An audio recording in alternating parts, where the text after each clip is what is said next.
Colorado woman allegedly cut man's penis off and discarded it in trash can.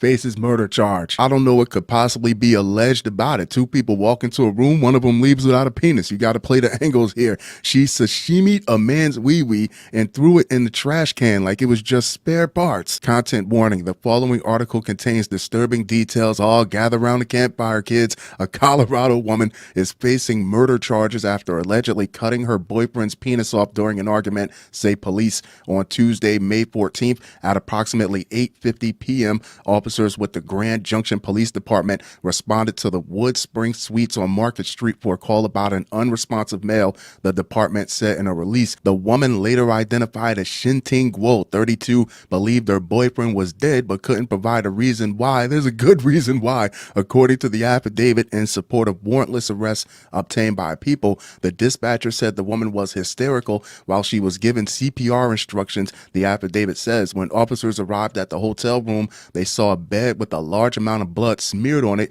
Guo was upset and crying, according to the affidavit. Don't you think it's a little overkill to castrate someone over only an argument? Hell, use your words. Tell them to shut up. Tell them to leave. Fix them a sandwich. Refrain from going to the extreme or the extremity. Officers then spotted a naked, unresponsive man lying on his back with his feet under the bed. The affidavit says, what, did she catch him off guard? Did she catch him while he was sleeping? As the officers were performing CPR, they noticed the man's penis appeared to be cut off. It says the man was suffering from apparent trauma to his genitalia. EMTs noticed a stab wound to the man's leg, but didn't know if it was recent. The man died and was pronounced dead at the scene. Officers found a severed penis in the trash can inside the hotel room bathroom. The affidavit says, I guess it's better than room service finding it. Sorry. Guo was arrested and charged with second-degree murder. She remains held at the Mesa County Detention Center. Guo spoke to one of the officers when he went to wash his hands in the laundry room of the hotel, the one that had to pull it out of the trash can.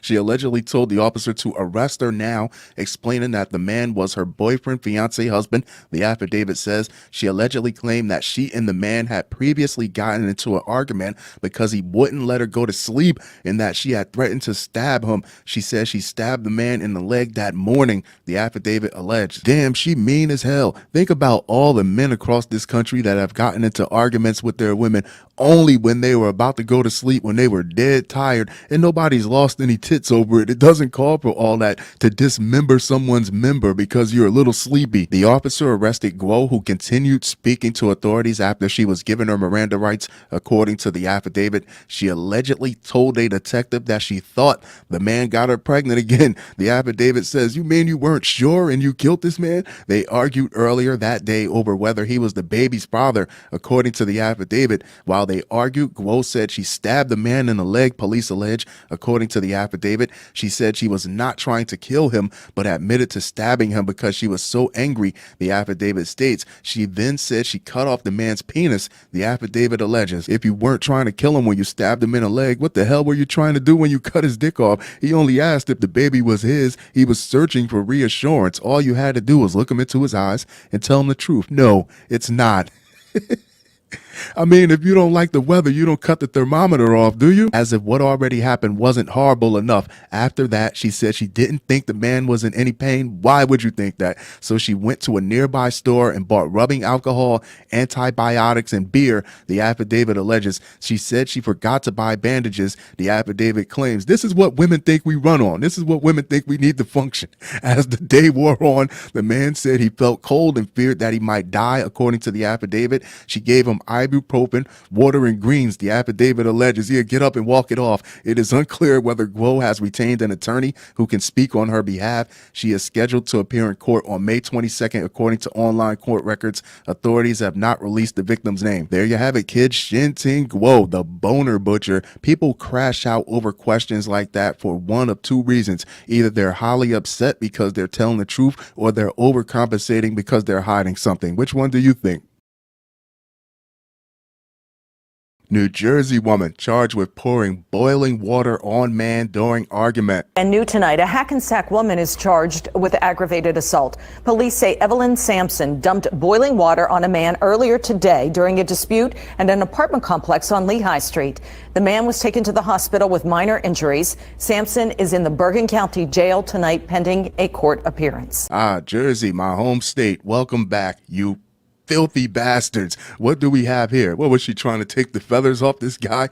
Women have been attacking men unprovoked for a while now. You see what happened in the first story. She chopped some guy's penis off. So if you walk in the room and you see a pot of boiling water on the stove and she's not in labor, you head for the hills, buddy. It can happen to you too. A New Jersey woman is facing multiple charges and years behind bars after allegedly dumping boiling water on a man during a fight. Hackensack police responded to an apartment complex after the victim called to report he'd been assaulted. He told police he was arguing with Evelyn Sampson, 62. I guess you're never too old to give someone a good scalding, huh?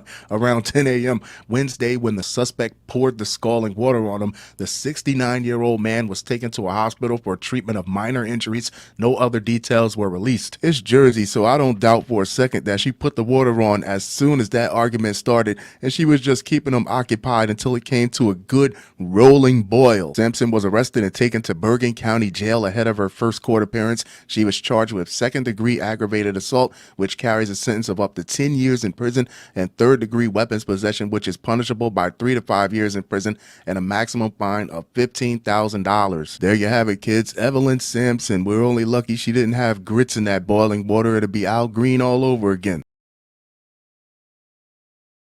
Knife-wielding maniac who allegedly smashed windshield of NYPD patrol car with cops inside before attacking them, released by judge. The Big Apple. I want to wake up to a rat eating a chopped cheese. New York really needs a Batman, because what's the point of being a cop if you can't beat up any criminals? The pay sucks. People don't respect you. It's a highly thankless job. If you can't knock a few heads along the way, where's the gratification? Literally taking the fight out of fighting crime. A knife-wielding maniac, isn't that half the city on any given weekday, who smashed the NYPD cruiser's windshield as a pair of cops sat inside and then punched them as they tried to arrest them in the Bronx last month, has been released by a judge, the Post has learned. Patrick Young was holding a large knife when he allegedly ran up to the patrol car around 5 p.m. I would have shot his ass. April 23rd in Bedford Park. He dropped the knife and punched the driver's side window repeatedly, causing it to break,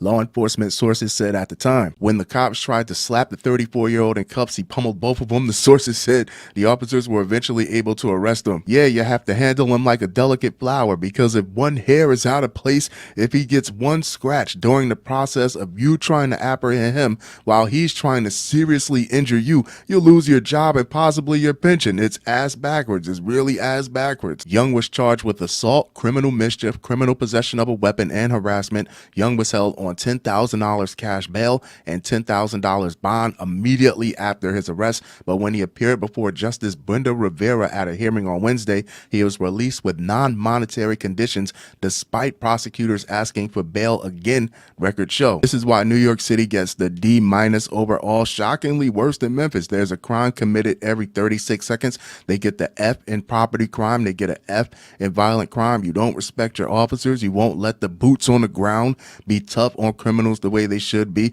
which put civilians in danger and put the officers in danger, because the criminals know they'll be right back on the streets. Me personally, I would have tased that bastard until he crapped down both legs of his pants, then handed my badge in. This is a deranged repeat offender who specifically targeted police officers for a vicious assault. Police Benevolent Association Patrick Hendry said anyone who thinks he can be trusted to remain on the street is out of their mind. The union president said this is yet another case that shows police officers, our justice system, doesn't care about our safety or the safety of the New Yorkers we protect. All I'm saying is, if I'm sitting in my police car with my partner and someone comes out of the woodworks with a half a machete, bust my car window, and try to hack me and my partner to pieces, we should be able to stomp his ears together for good measure. What do you think? New York City liquor shop owner arrested for accidentally shooting crook he was pistol whipping. Oops, it slipped. Oh well, what are you implying here? That maybe, just maybe, he should have flat out shot him and skipped the niceties of giving him a polite pistol whipping? I mean, if it's all gonna be the same trouble, why not get straight to the point? A liquor store owner is facing charges after he accidentally shot a robber he was pistol whipping during a wild brawl inside his Queens store, police said Tuesday.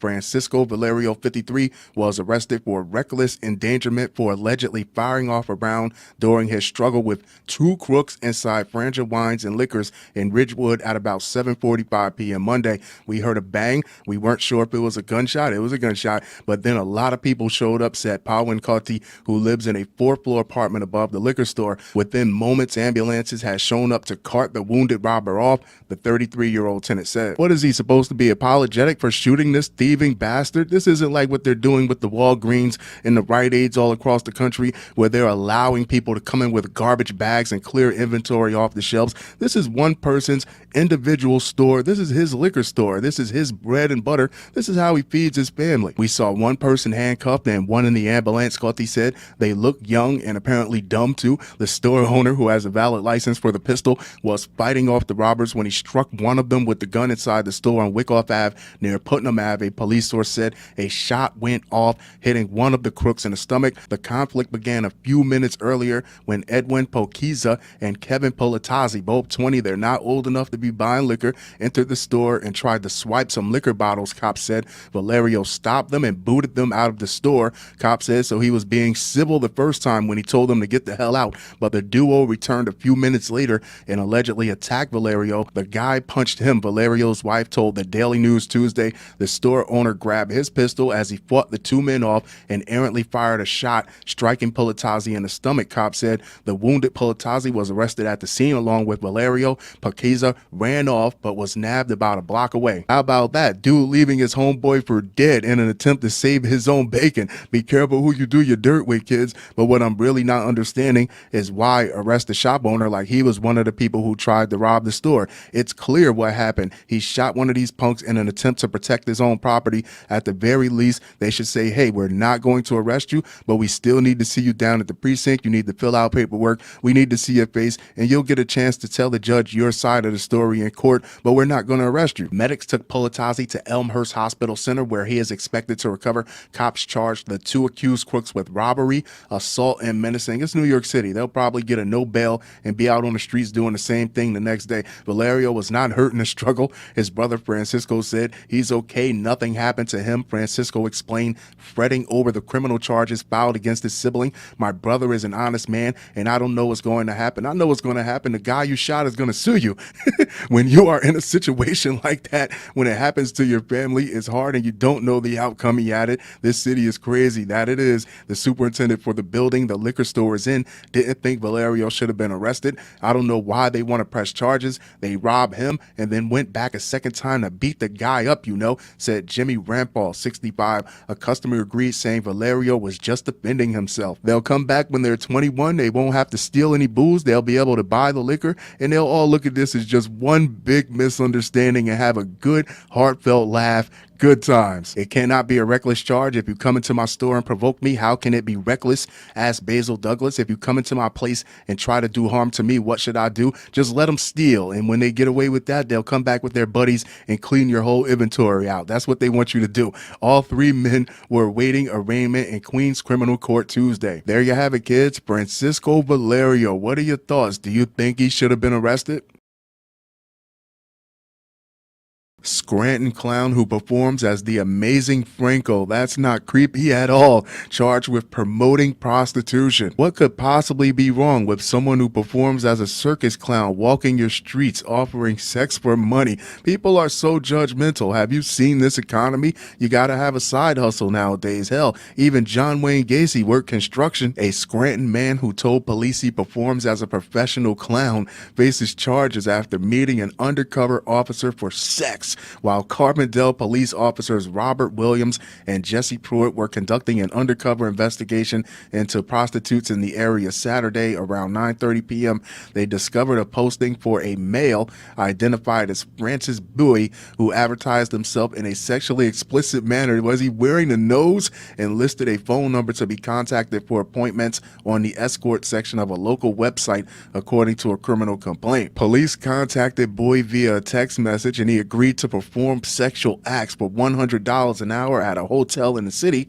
Per the complaint, of all the stories I've caught where people go to meet total strangers to have sex and things end up going terribly wrong, just the thought of meeting someone who performs as a circus clown is terrifying. But I think it's ingrained in people's psyche that they seek out the thrill of not knowing if they're going to meet a complete and total psycho. And if he's making such postings in confidence like this, there had to be a few takers out there in debauchery, Pennsylvania. The undercover officer met Bowie at the disclosed location where he was detained. Police said all he was wearing was a pair of 35-inch shoes. Bowie told police it was the first time he offered prostitution services, and he knew it was wrong. According to the complaint, I doubt that was his first time. He also told officers he performs as the Amazing Franco and just got back from traveling with the circus. Police said, who's to say he wasn't doing this in different cities if he's traveling like this? Bowie told police money was running low, so he was prostituting to supplement his income. Per the complaint, he also admitted to agreeing to meet for sex for money.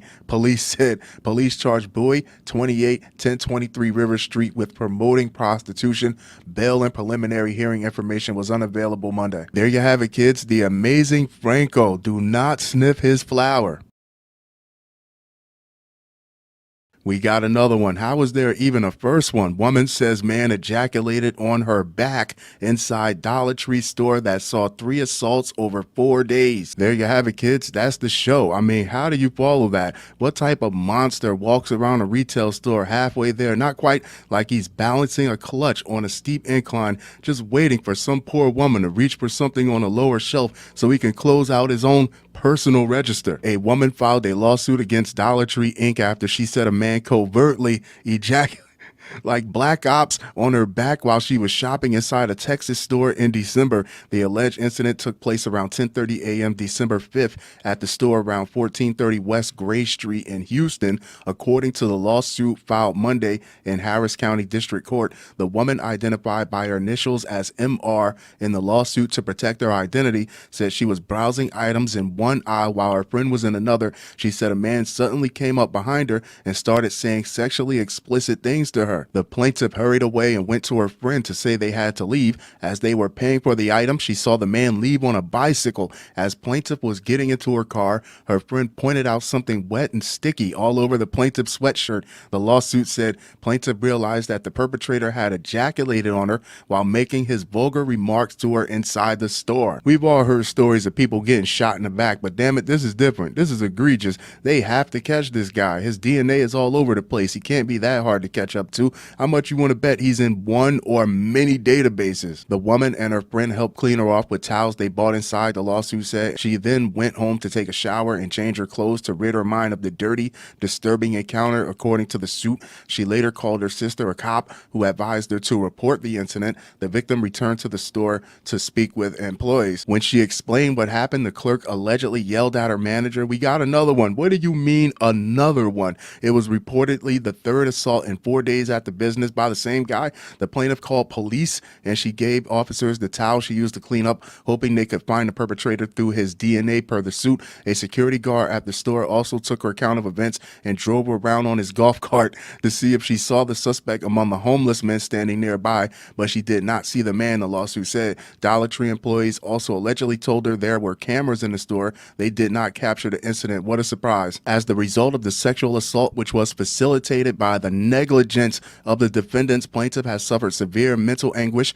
emotional distress, and emotional trauma, the lawsuit says. Her symptoms include, but are not limited to, nightmares, significant anxiety, fearfulness, and distrust of others, especially men. What do you mean we got another one? This is not a paying customer standing in line. This happened 3 times in 4 days. You got a serial ejaculator on your hands, and he's just walking the stores looking for someone to rub one out on. Her lawyers claim the business failed to have appropriate levels of staffing, implement security measures supervisors failed to report the incident in question and other assaults to police and did not warn customers about the string of sexually motivated crimes, the epitome of negligence. It is shocking and despicable, her lawyer Anna Greenberg of Blizzard and Greenberg Law said a statement. How is a complete stranger able to violate my client in the middle of a weekday morning? That alone speaks to the fact Dollar Tree is not maintaining a safe environment for the people who shop there. Dollar Tree, Dollar General, Family Dollar, they all operate on a skeleton crew, minimum employees. At the most, you might have 2 stock people on the floor during the morning time, but at nighttime, you're going to have a supervisor and a cashier, and that's all they really want you to have. So that just opens up the door for all types of debauchery in the store because they're never really fully staffed. A spokesperson for a Virginia-based Dollar Tree said it was aware of the lawsuit but can't comment on pending litigation. Sounds like BS.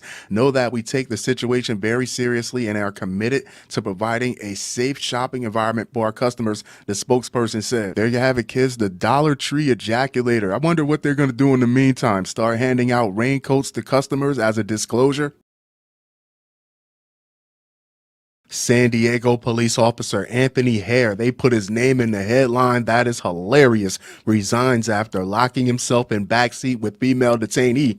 Are you single? Welcome to the limit. Riding around with a badge and a hard-on, looking to smash some filthy broad in the back of your cruiser where a junkie just defecated an hour ago. Truly reaching your aspirations as a police officer, the world is yours. A San Diego police officer has resigned after he was caught locked in the backseat of his squad car with a female detainee who propositioned him for sex last year. Newly released body cam footage show. How do you even explain that? Officer Anthony Hare left this post about a month after a probe was launched into the August 2023 incident and one day before he was to meet with investigators for a second scheduled interview. You knew you were going to get fired. Hare, who had been with SDPD for 2 years, found himself in a vehicle with the female suspect after he arrested her on suspicion of stealing a car outside of a convenience store, according to CBS 8. The suspect, who has not been named, was one of 2 people wanted for car theft. She also had a bench warrant out for her arrest. You sure know how to pick them, buddy. After Hare arrested her, he was supposed to bring her to police headquarters and later to the Las Colinas Detention Center in Santee, California for questioning. What's puzzling to me is the back of cop cars are made to restrict your motion. They're made so you can't do a whole lot of moving around back there. What could you possibly do? Even if you're only getting toppy, it would be such a task. It wouldn't even be pleasurable. Then his dumbass didn't even put a boot in the door, didn't stop the door with a handcuff, didn't even put a sock on the doorknob. Now you got to call one of your buddies to come get you out. In body cam footage released by the SDPD, the suspect was heard propositioning the officer for sex after asking him if he was married. You're not too bad. Why, thank you. What's it gonna hurt me if I work the system? You know what I mean? That's the way I see expletive. She told Hare she's telling you to your face that she's gonna do whatever she needs to do to get out, and she doesn't care if you lose your job afterward. Are you single? She added, to which he responded, yeah, but you're not. How would he know? I'm down to expletive right now. She told him before he interrupts, don't say that right now. Don't say that right now because everything's being recorded right now. As the pair approached the detention center, Hare can be heard asking the female suspect what she was doing in the back seat, so I guess he had to go back there to find out. He turned off his body cam and slowed his vehicle as he drove onto a residential street, the outlet added. About 20 minutes later, Hare called for a fellow officer to come help him out of the police car over the embarrassing mishap. For the very nature of what she's offering up here, why would she care if he's married or not? Why would she even ask? Was she's concerned with corrupting a good man? And that conversation was extremely casual. How would he know if she had a boyfriend or not? Maybe she's been bouncing from police officer to police officer, doing these type of things for favors for them to look the other way. I asked him if he was okay. Yeah, he's fine now. He's loose as a noodle. He said yes, and then asked if I had my patrol car key with me. I asked why he was asking and what did he need. The unidentified officer said of Hare, describing him as panicked. Officer Hare then asked me if I could go meet him. I asked him his location and he said near Cottonwood. I asked him why he needed me. Just come on, man, hurry up, come get me out of here. And he said he would tell me when I got there. He said he was really embarrassed. Investigators reported that Hare believed the woman was suffering from a medical emergency. According to NBC San Diego, Hare and the woman denied anything untoward happened. As the officer claimed, he was checking on the suspect in the back. That's a hell of a word for it. You know, as soon as that other cop pulled up and seen that girl in the back seat, he knew exactly exactly what was going on, and he's not like this other officer. His body cam is on and functioning. He's going to cover his ass because this is a career-defining situation. When I was waking her up, that's when I noticed that this door closed on me. That's when I was trying to kind of open the door, hair set in a clip. Come on, it's just a police cruiser. It's only the backseat of a car. It's not like it's some fun house with a trap door. San Diego police found traces of semen on Hare's belt, CBS reported. He wanted to get with me when I was done with the warrant or whatever I got arrested for, she said, which is way better, which would make way more sense than trying to hit it in the backseat of your cruiser, backseat of my Jeep. It's unclear if he faces any criminal charges over the ordeal. The Post has reached out to the San Diego Police Department for comment. There you have it, kids. Anthony Hare, the textbook definition of folding under minimal or no pressure. Unacceptable for an officer. Citizen says DPD lieutenant threatened her through fake account. The cops. Of all the things you could be doing with your time, you could be selling drugs. You could be filming OnlyFans. You could be getting drunk and leading other officers on a 100-mile-per-hour chase. Yeah, I know about that. But instead you choose to troll a citizen like some undersexed teenager. Hell, you could be in the gym figuring out ways to subdue someone without choking them to death, or at the very least, you could be fighting crime. Isn't that amazing? The Decatur Police Department, already reeling from the murder indictment of former officer Mac Marquette, is facing new allegations concerning the online behavior of one of its top officers. Mac Marquette was an officer that killed someone back in September 2023. I'll leave that article in the description in the comments. On Wednesday, Decatur's police chief Todd Pinion said that he was reviewing officer conduct within his department over negative interactions between his officers and a few members of the community. On Thursday, city officials told News 19 that Lieutenant Joe Renshaw has been using an alternate identity to criticize Decatur community members on social media. Joe, say it ain't so. Nobody likes that group of people, those people who are hiding behind fake pictures and fake accounts because they don't want to be held accountable for their inflammatory statements, yet they're all over the place like bird droppings. Don't be one of those people, Joe. I think that's just unacceptable for an officer, especially a lieutenant, said Decatur citizen Raven Ryder. Ryder, very active on social media, says that she never uses her real name on her accounts. However, a recent exchange with the account used by Renshaw, Bill, turned into threats using her real name. How did he get her real name? She became alarmed by the exchange. My husband messaged it and was basically like, leave her alone. What are you doing? And it was then that it got back and forth, said Ryder. The Facebook Messenger exchange, there's the problem right there. You're on Facebook. Was graphic between Renshaw, Ryder, and her husband. Decatur, Alabama gets the crime grade D, with a crime happening on average every hour, 50 minutes, which is nowhere near Memphis or New York City, but it's still not perfect for a cop to be in a married woman's DMs talking reckless, talking himself out of his job. Ryder says the exchange frightened her, but she was shocked and yet relieved after seeing the chief's statement about the department reviewing officer conduct. She hopes that the chief is talking about Renshaw, old Jaw Jack and Joey, and that this leads to his dismissal from the force. I mean, honestly, there's no trusting the police department. Ryder explained there's none whatsoever, and as each week passes by, there's more that comes out that shows how they are continually failing. When she looked in the camera and said that, I got the vibe that she was talking about every last police department across the country. That was hard hitting. She says she will continue to voice her displeasure with the Decatur Police Department's actions until the misconduct is disciplined. She's on that ass. There you have it, kids. Jaw Jack and Jolly Good Time Joe Renshaw. Your next troll might just be a police officer, and you sit and think to yourself and you ask the question, could they really have that much time to do something like that to me? Yeah. They do. Kansas City, Kansas police officer who appeared high while on duty loses police license. The police, they showed up intoxicated. I kid you not. Let me just go to the video. I am not talking to you. Hey, can I get a sergeant? We can't find anybody. I want a sergeant. I want a sergeant. Because I want a sergeant to see him. I want a sergeant to see him. You know for a fact this man is under the influence or something. I have a party here requesting for a sergeant. You know he's under the influence or something. Okay. Hey, if I held my finger up and told you to follow my finger, could you do it? What's wrong with days Alzheimer's? You're high, dude. When someone says high, my initial thought is marijuana, unless they specify that the person was licking toadbacks or something. But it's 2024. High could easily mean that he was doing rails of Sinaloa blow off his nightstick while on patrol, like the Tony Montana of policedom. A Kansas City, Kansas police officer who appeared high while responding to a call last year has lost his state police certification. James Shepard started with the Kansas City, Kansas police. You don't have to keep saying Kansas. We know now. Police Department in January 2018.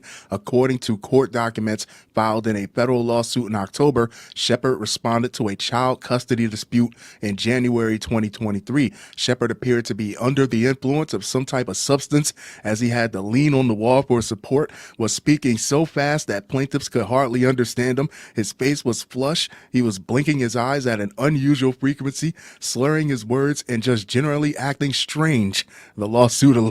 Yep, sounds like Jimmy was lit up all right, like he was playing around in the evidence locker. I'm glad they gave him something kindergarten, like a child custody dispute, and not that armed bank robbery or that hostage situation going on across town. The last thing we need is Jimbo tweaking his way into a shootout. A video of the encounter was posted on social media, and it does not disappoint. I'll leave the whole thing on my website, www.watchaeor.com. Shameless plug. Criminal charges were declined and the lawsuit was dismissed in January. He said, you brought a high cop to my house. The Kansas Commission on Peace Officers Standards and Trainings, or CPOS, which certifies officers in the state, received a complaint about Shepard, which included the recording. The commission arranged an interview with Shepard to determine if any prescription drugs impaired his ability as a police officer. They're giving him a fair shake. Shepard's attorney then told the commission he would not be attending the interview. According to CPOS documents, the commission can withdraw an officer's license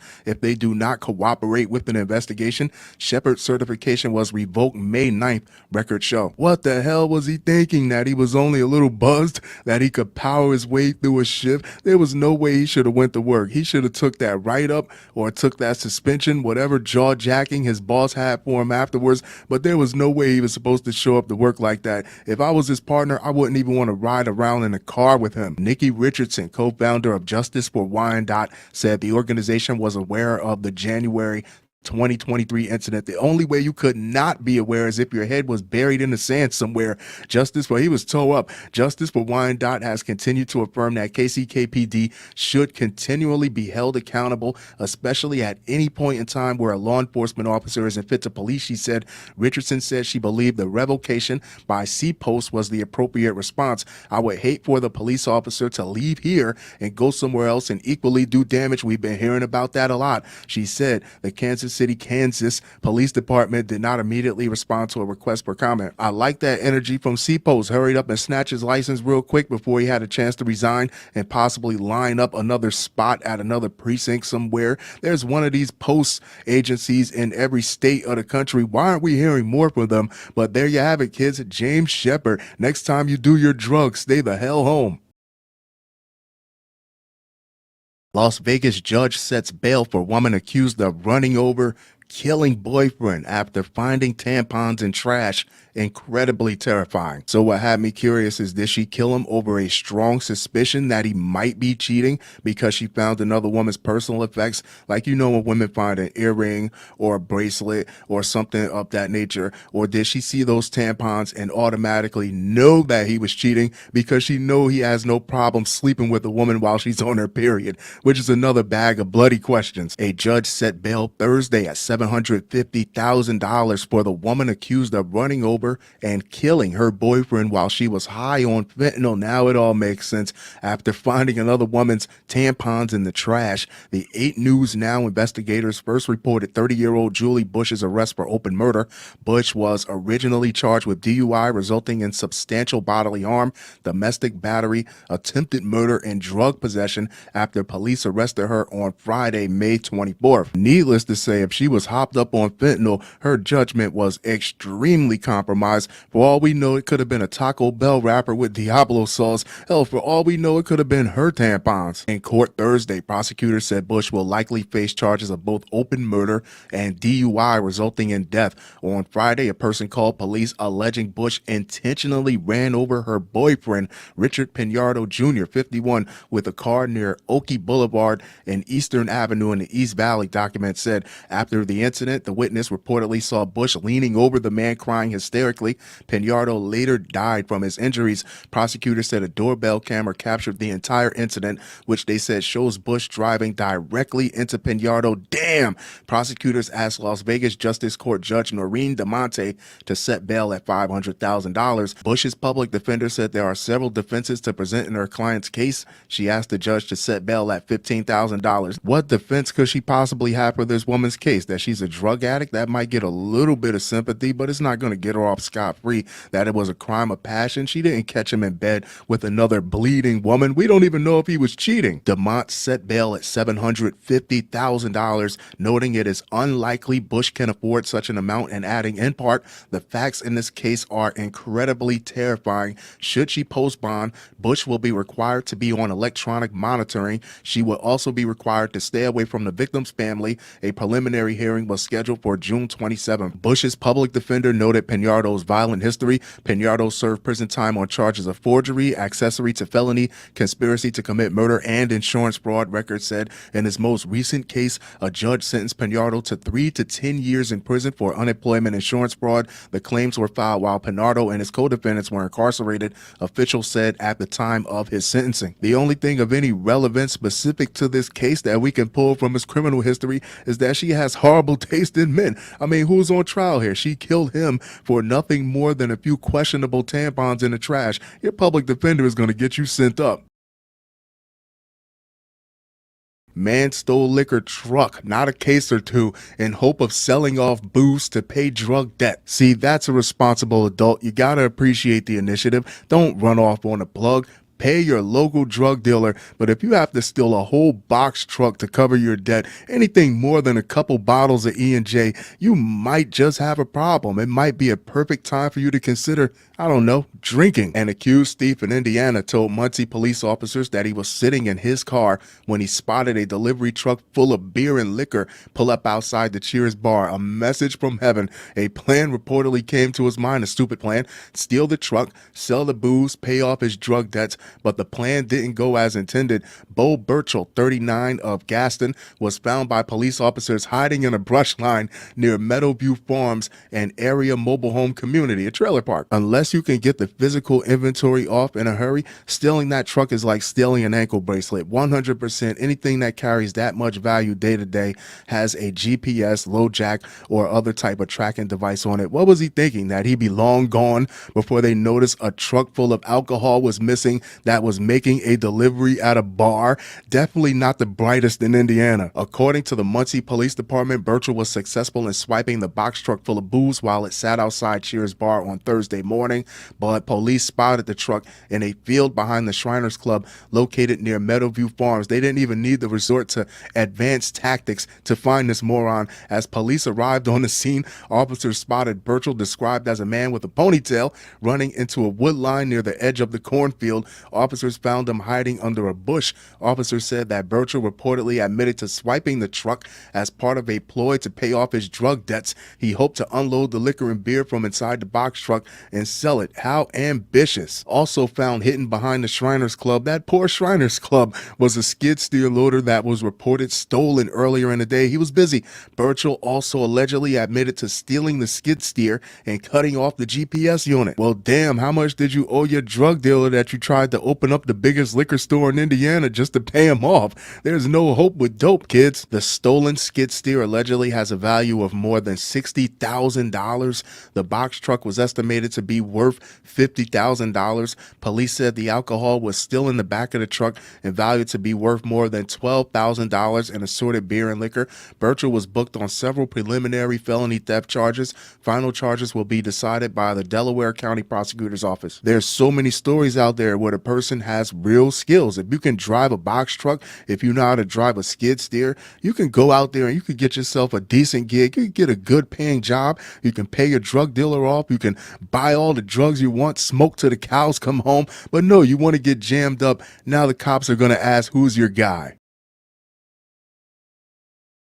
Two jurors in $40 million fraud case are dismissed after one was allegedly offered a $120,000 bribe for a not guilty verdict. Let me get this straight. You stole $40 million from starving children and partied your ass off. You never invited me to any kickbacks. You never sent me any gift baskets. Now the carriage is turning into a pumpkin and you want to offer me pennies to help get you out of trouble. See, no one's integrity should be able to be bought or sold, but it should come with a number high enough to at least make you consider. A second Minnesota juror has been replaced as the panel weighs the fate of 7 people accused of misusing millions of dollars in federal funds meant to feed children during the pandemic. Is there anyone who's seen a nickel of that pandemic money that really needed it? It went all to scammers, and what prosecutors say is part of the largest fraud scheme of its kind in the nation. Both jurors have been replaced with alternates. The juror was removed Tuesday after a family member asked them if they were being sequestered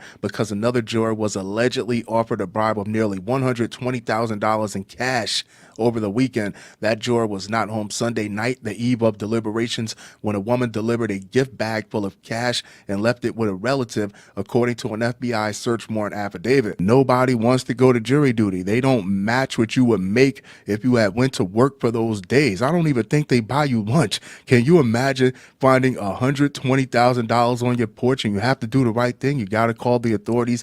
Hey, I found $80,000 on my porch. I think it might be related to that trial that I'm being a juror on. You better hurry up because $50,000 is a lot of money and it's starting to make me nervous. The visitor knew the juror's first name and told the juror's relative that there would be more of that present tomorrow if the juror agreed to find the defendant not guilty. The affidavit said the juror reported the incident to the police. The FBI said all 7 defendants, their attorneys, and the prosecutors had access to that juror's identifying information. How the hell did that happen? The FBI moved to search the defendant's cell phones. The alleged bribe happened as the trial was coming to a close. The U.S. Attorney's Office for the District of Minnesota has charged 70 people in a massive $250 million fraud scheme involving the nonprofit Feeding Our Future, and you dump a punk-ass $120,000 on my porch. No wonder I didn't have any incentive to not call the police. 18 of them had pleaded guilty, officials said. Feeding Our Future was a sponsor participating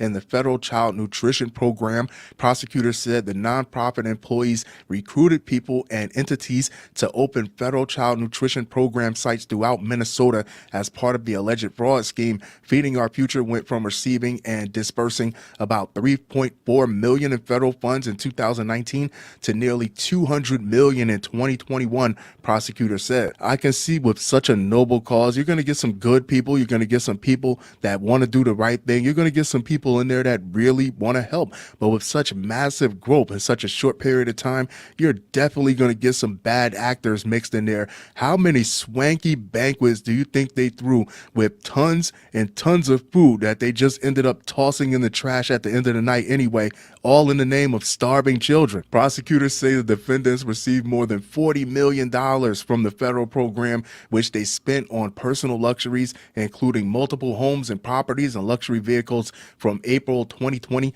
to January 2022, according to a criminal complaint, all on the backs of those starving kids in the arms of an angel. The program was meant to provide free, nutritious meals to children and low-income families in need. While the defendants claim to have fed millions of children, prosecutors said they used the money instead on multiple real estate properties and cars. The complaint says the 7 defendants are facing felony conspiracy, wire fraud, federal programs, bribery, and money laundering charges. They have all pleaded not guilty. This reminds me so much of Jason Gerald Shank, the guy that stole $30 million and said he was sending Bibles to places in China. Come to find out, he didn't send anyone not one Bible. If you weren't so damn greedy and actually spent some money on what your cause was supposed to be for, people wouldn't look in your direction. This was a brazen scheme of staggering proportions, U.S. Attorney Andrew Luger said in a September 2022 statement. When prosecutors first announced the federal criminal charges, these defendants exploited a program designed to provide nutritious food to needy children during the COVID-19 pandemic. Instead, they prioritized their own greed. Regarding the alleged juror bribery incident, Frederick Getz, an attorney representing Mukhtar Mohammed Sharif, told NBC News that his client had absolutely no part in it. None of the other 6 defendants' attorneys responded to requests for comments Tuesday. Obviously, they got some type of reach. They got a hold of a juror's personal information and delivered money to that person's home. This could have easily turned into a situation where someone was getting threatened. What do you think about this? Nebraska funeral worker caught stealing deceased person's sex doll in a body bag. Ooh, baby. Gotta get you home with me tonight. Talk about sloppy seconds. Back in April 2022, I caught the story of the New Jersey employee that was in charge of transporting bodies to the morgue. He was running their pockets. He was stealing their wallets.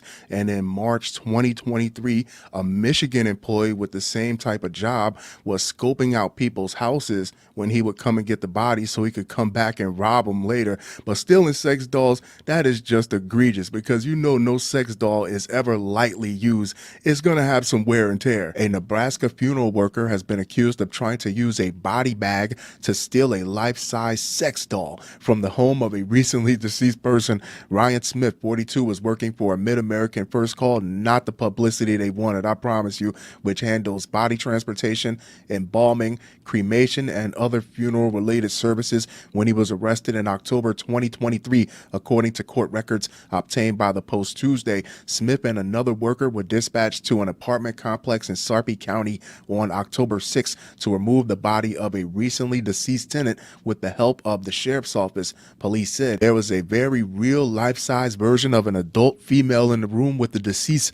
The arrest affidavit explained Smith and the other Mid-American employees supposedly made comments about the sex doll very professional when they came to pick up the body. Police said a lot of counties hire third parties to handle their body transportation, so it's ultimately up to the third parties to vet who's actually transporting the bodies, and that's how you get weirdos like this. What, did you lock eyes with the sex doll from across the room? Was it love at first sight? What if the deceased person didn't want anyone taking the doll? They wanted to be buried with it for someone to sleep with for all eternity. Later that day, Smith supposedly returned to the apartment complex and manipulated his way back into the unit by claiming to be a representative from the sheriff's office. The court documents said he has to have her by any means. He allegedly told a complex employee that he needed to collect the sex doll for evidence. He had a body bag with him, which he apparently planned to use to remove the doll from the home. A short time later, however, another apartment manager found the deceased tenant's front door was dead bolted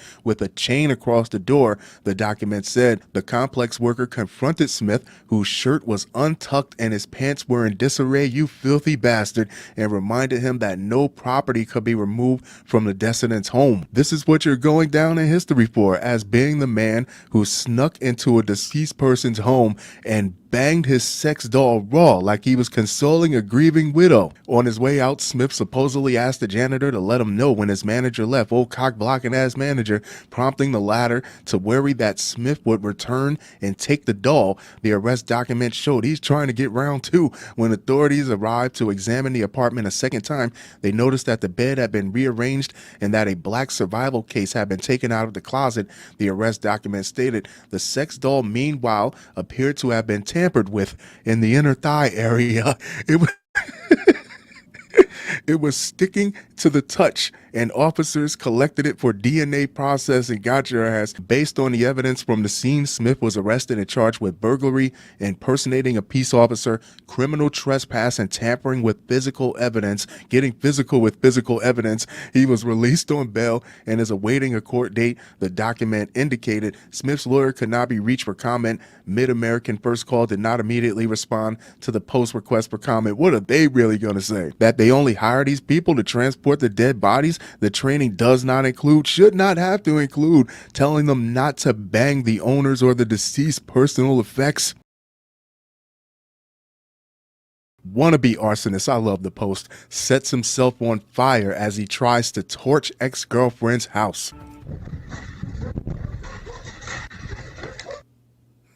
Well, good evening, New Mexico. A question of who lit a local family's property on fire may be answered by these 10 seconds of surveillance video. A neighbor's camera caught all of it from beginning to end, and police are still trying to find that suspect. Now that's entertainment. My favorite part is when he didn't hop the fence before he set the fire, like the flames were going to wait until he was out of harm's way. Whatever happened to playing your boombox outside of your girlfriend's window? It sure as hell beats getting your ass charbroiled and losing your woman. Pathetic. A bumbling wannabe artist in New Mexico, the land of enchantment, mistakenly set himself on fire when he tried to torch his ex-girlfriend's house and fled the scene covered in flames after the caught-on-camera ordeal. Artemio Sanchez Ortega, 46, walked calmly down a residential street in Albuquerque on the night of May 24th, a red gasoline can in hand, before hopping his ex's front gate and trying to light up the house, according to a neighbor's surveillance video obtained by KOAT Action News 7. But the floundering firebug's nefarious plan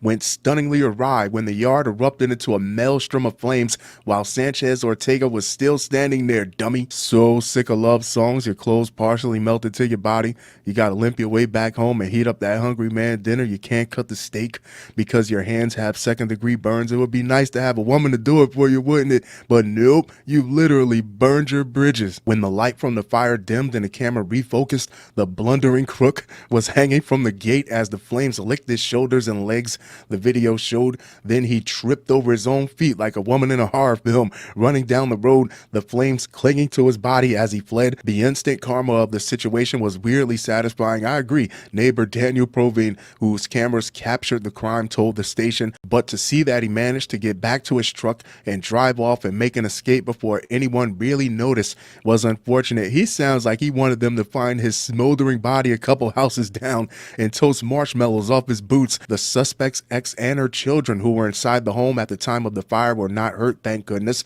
Meanwhile, Sanchez Ortega took off in a white pickup truck and he's still on the run. The network said just covered in blisters. The suspect's ex-girlfriend told investigators that Sanchez Ortega had called her 3 times before the incident and that she could tell he was drinking, according to the criminal complaint. I'm speaking from experience when I tell you nobody wants to talk to you while you're drunk. If she has a history with this guy, she knows he likes to get into the sauce. If he's calling at a certain time, if he's blowing her phone up in a certain fashion, she already knows he's drunk. She doesn't want to be put up with him. You can't be upset about that and burn her house down. You sleep it off and maybe she'll give you a few minutes in the morning tomorrow. Although the fire looked severe on the tape, it sure did. It only seemed to damage the vehicles parked outside. The network said, I made sure it made available to the investigators. Provine said of the recording, the absurdity of seeing someone with such bitterness to light the fire and the ineptitude to get caught in flames in the process. It was absolutely absurd and really unfortunate. He continued,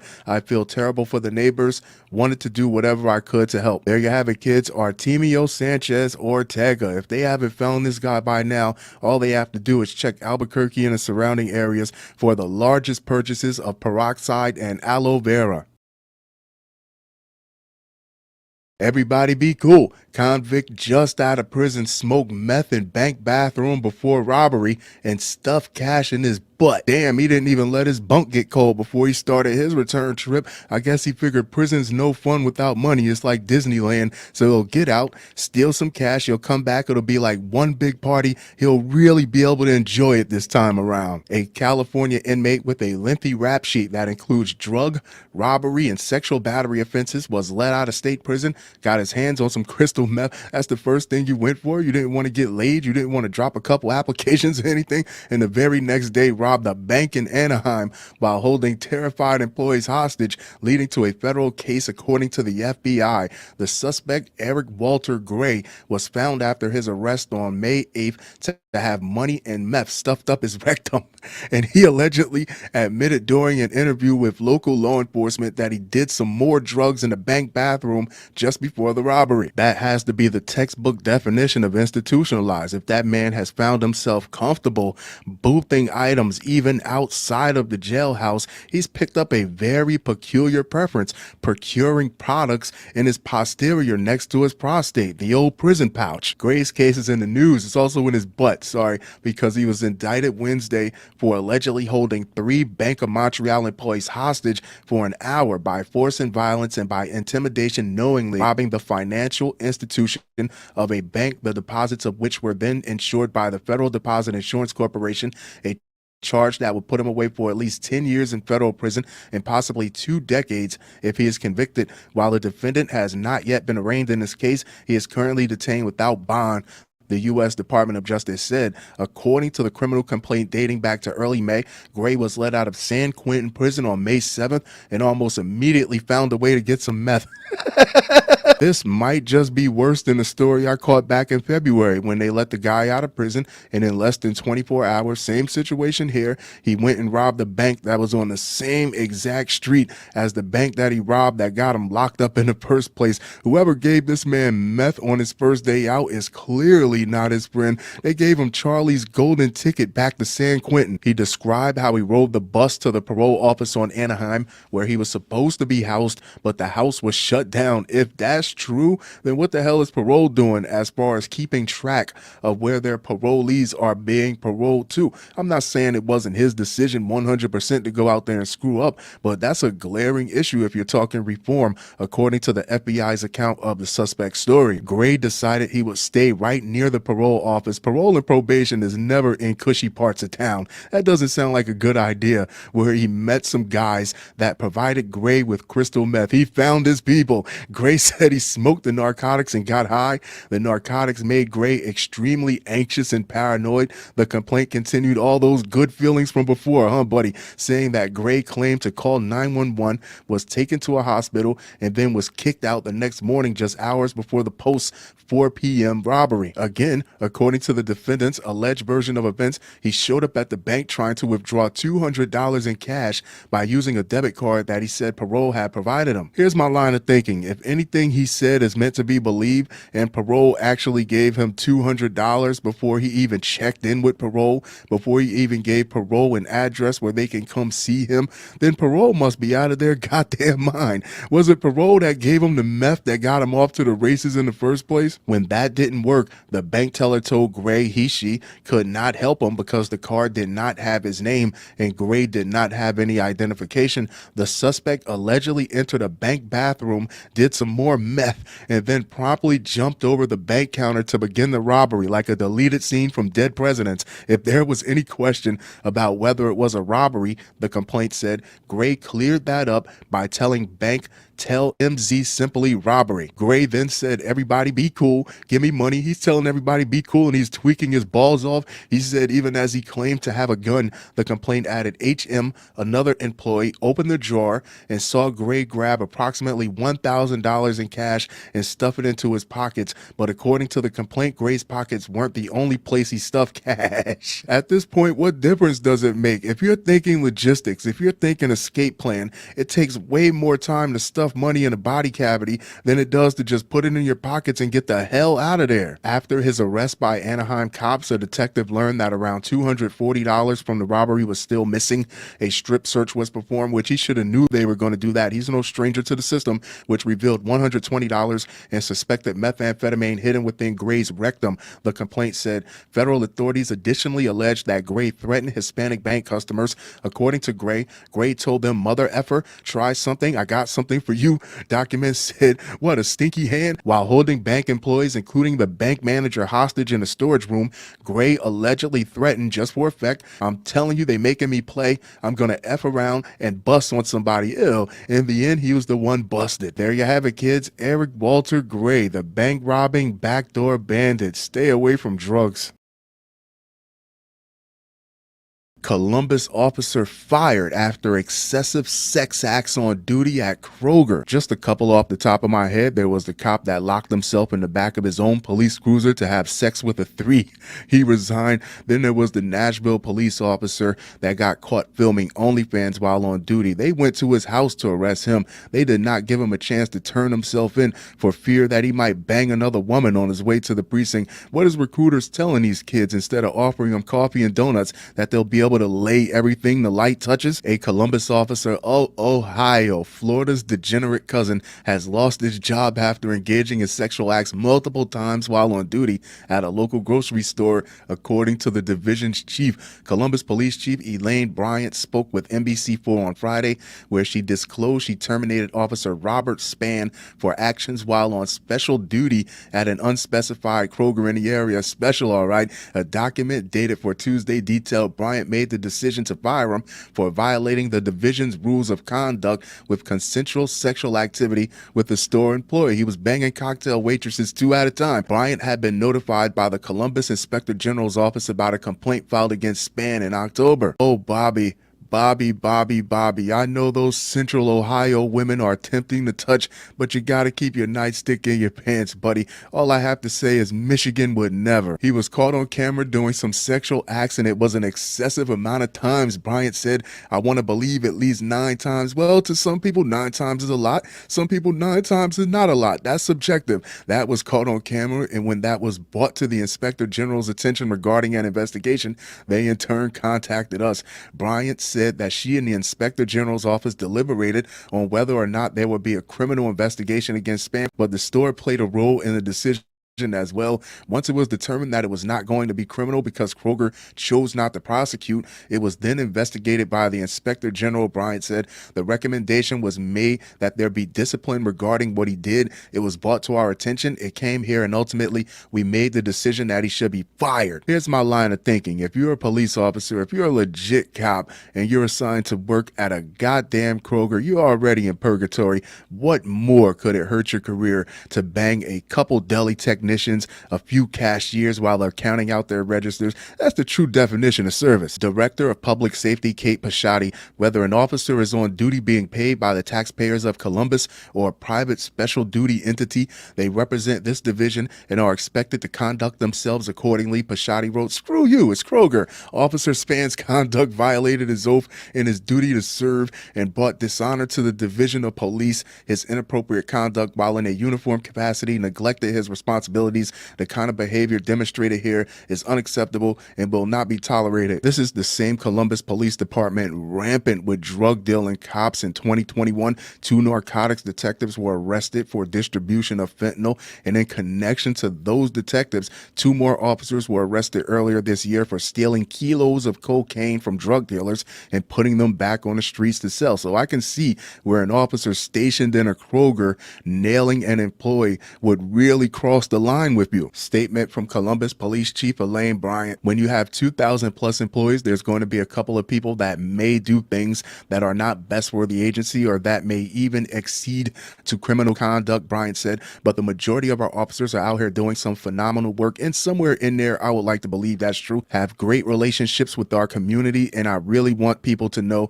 that we are focused on making sure that we support our officers, that we encourage them, that we get them the best training, and that we continue to build those bridges in our community. There you have it, kids. Officer Bobby Spann, your supermarket sex addict. Find him wherever they sell frozen foods.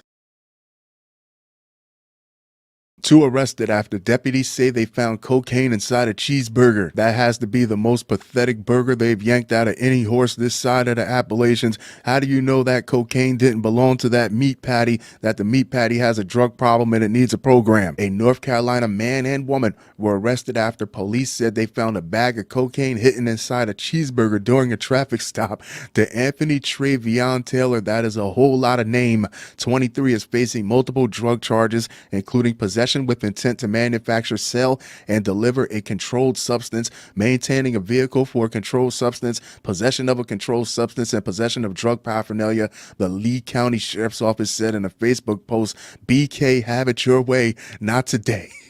You know how bad that burger is? All they had to do was eat it to keep from going to jail, and here we are. Deputies said they found the drug when they conducted the traffic stop on Tuesday, according to the Facebook post. In addition to finding the cocaine in the cheeseburger, deputies also discovered fentanyl, marijuana, 2 guns, and the seizure and anxiety drug clonazepam. The sheriff's office said all they had to do was eat the burger. The passenger in the vehicle, 24-year-old Brianna Marie Smith, was also arrested and charged with possession with intent to manufacture, sell, and deliver a controlled substance, possession of cocaine, carrying a concealed weapon, and possession of drug paraphernalia, according to the sheriff's office. Taylor has since bonded out of Lee County Jail, while Smith remains incarcerated with a $50,000 bond.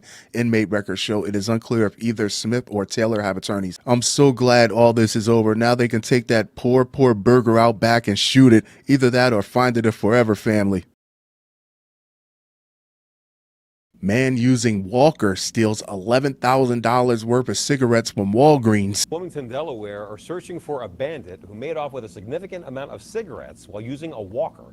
Take a look at these surveillance pictures. Authorities say the man snuck behind the counter of a Walgreens there on New Linden Hill Road last Thursday and stole more than $11,000 worth of cigarettes. An employee on the job at the time was preoccupied with another section of the store. If you recognize this man, please call police. The average cost for a pack of cigarettes in Delaware is $5.50. That's $55 a carton. $11,000 translates to 200 cartons of cigarettes. How do you let a man in a stroller rob you for 2,000 packs of cigarettes? Oh, it is indeed a dark day for Walgreens. All you had to do was put a can of Nutriment under his wheels. A man using a walker is accused of stealing more than $11,000 worth of cigarettes from a Walgreens store last week.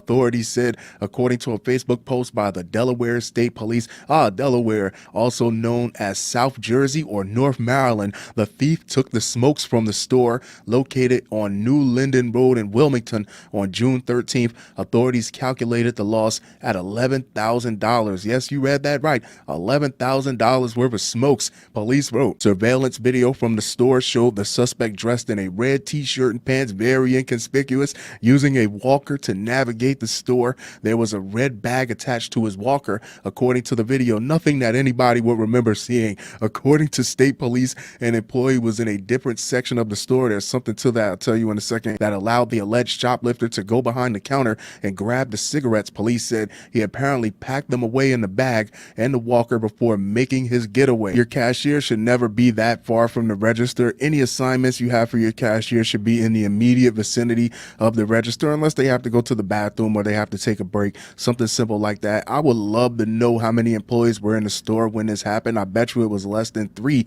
This just opens the door for people to try stuff like this. Now your boy is in Jersey selling those cigarettes for $10 a pack. He's going to put some rims on his walker and go shopping for some smoking hoes. The state police released screen grabs from the surveillance video asking the public for assistance. Statistics are unclear as to how much a carton of cigarettes cost in Delaware. I use BouncingEverything.com. 2024 state prices is $5.50 a pack on average. Various sources place it at $55, although other sources show that a 10-pack carton could cost as much as $78 depending on the location. That translates to about 141 cartons.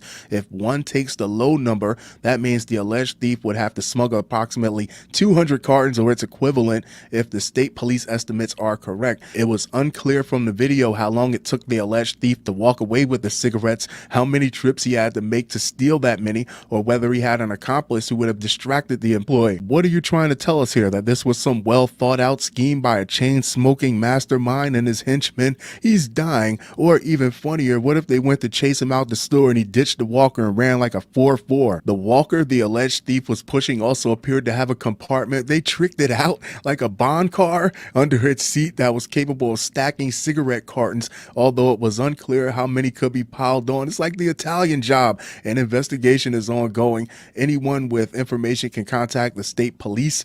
Your tip could be the match that lights up this case. Police wrote on Facebook. Yeah, there you have it, kids. Some guy somewhere in crappy Delaware is sitting on a mountain of cigarettes, smoking his lungs off like the Scarface of tobacco.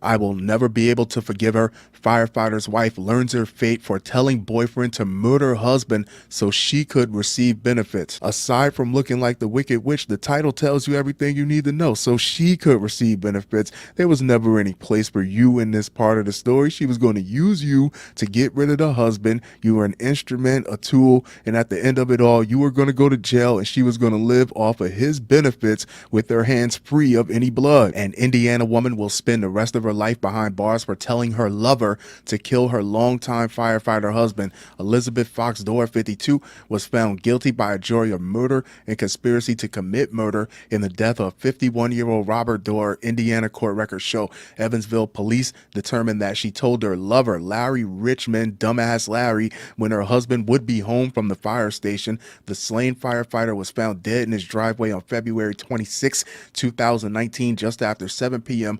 Police say Richmond Richmond shot Dorr at least 3 times as the firefighter exited his truck after working a 12-hour shift, according to probable cause affidavits obtained by the Courier and Press. My impression right off the bat, you're dealing with a man who has nothing of any value in his life. He has no motion in his life. For him to lay up with another hard-working man's filthy woman and even entertain this type of proposal, me personally, I would have left her immediately, reached out to the husband. Hey, it doesn't matter who I am, just watch your back. Your wife is trying to take you out. On Monday, a judge sentenced her to 90 years in prison, 60 years for aiding murder, and 30 years for conspiracy to commit murder. Friends and family of both Dorr and Fox Dorr packed the courtroom for the sentencing. Local reports said Fox Dorr's own son testified against her and advocated for his stepfather, Dorr. I will never be able to forgive her for being the reason that my siblings and I have lost the family we grew up with. Nathan Guthrie said that's messed up. But her other son spoke on his mother's behalf, saying she forged goodness into him and would not order a murder, you pussy ass mama's boy. Everything she taught me made me the man I am today. You're an idiot. Her son Taylor Barrett said fellow firefighter Larry Wilt said Dorr's death was a day that turned a lot of people's lives upside down. I lost my best friend, my fishing partner, my bowling partner, he said. Firefighters are the heroes, pillars of the community, and run into a burning building, risk their life to save someone else. That's why it's especially foul for him to go out in such a way. 28 years of service, and he's taken out by his wife, laid up with some dirty bum. Richmond is accused of fatally shooting Dorr's stunt dummy ass and is currently awaiting trial. Fox Dorr, who dialed 911 that night, was originally charged with obstruction of justice and false informing for allegedly deleting a phone call record before calling authorities. Those charges were eventually dropped in October 2019. In July 2022, Fox Dorr was charged again, that time with perjury, and she has been detained since her arrest, according to local ABC affiliate WEHT. Prosecutors said the initial charges against the widow were dropped at the request of police to make sure a trial did not interfere with the murder investigation. Oh, they were on to her. Authorities charged Fox Dorr with murder in August 2022. Despite the verdict, Fox Dorr maintained her innocence. I never asked anyone to murder my husband. My world came crashing down on the night of February 26, 2019. I was in shock, devastated, lost, and I've never been the same, she said at the sentencing. It reads like crocodile tears. Of course she's going to maintain her innocence. She's facing damn near a century in prison, and she's already starting to look like a skeleton. She's the common denominator in all this. Richmond would have never known who her husband even was had it not been for her. And I don't know how much a divorce would have got her since she was so damn unhappy, but I'm positive it wouldn't have got her 90 years. Guthrie told jurors Dorr was like a father to him. It's been 5 long years and finally justice has been served. Not yet. He's still got to get the stunt dummy. He told the Courier and Press after the verdict Dad can finally rest. He can finally sleep. He can finally be put to rest. Fox Dorr's defense attorney vehemently denied his client had anything to do with the victim's murder. He said the state never proved that Fox Dorr told Richmond to kill her husband. Well, he's a defense attorney. He has to earn his money. It felt like I just listened to a screenplay for a crime novel that was based in fiction, attorney Mark Phillips said during his closing argument. According to the Courier and Press, the state of Indiana, through its prosecutor, wants you to speculate, but Vanderburgh County prosecutor Diana Moores said the evidence was clear. Not only did the phone logs show she spoke to Richmond before the murder, but there was also motive to kill her husband because she wanted to receive 75% of Dorr's firefighter pension for life, along with a $12,000 death benefit. Without the defendant in this case, Larry Richmond would have no reason to murder Dorr. Exactly, Moore said, the Courier and Press reported. Does Richmond really think he had a place with this woman after these checks started rolling in? There's no scenario I see where he walks away from this. I even see where she might even turn his ass in if it meant her walking away scot-free. According to a probable cause affidavit, the male defendant's son told police in 2019 that his father sent him and his mother letters, one of which said, according to a police account, if the gun he stole ever pops up, they will be trying to charge him with murder or accessory to murder. Why would you even have that on paper?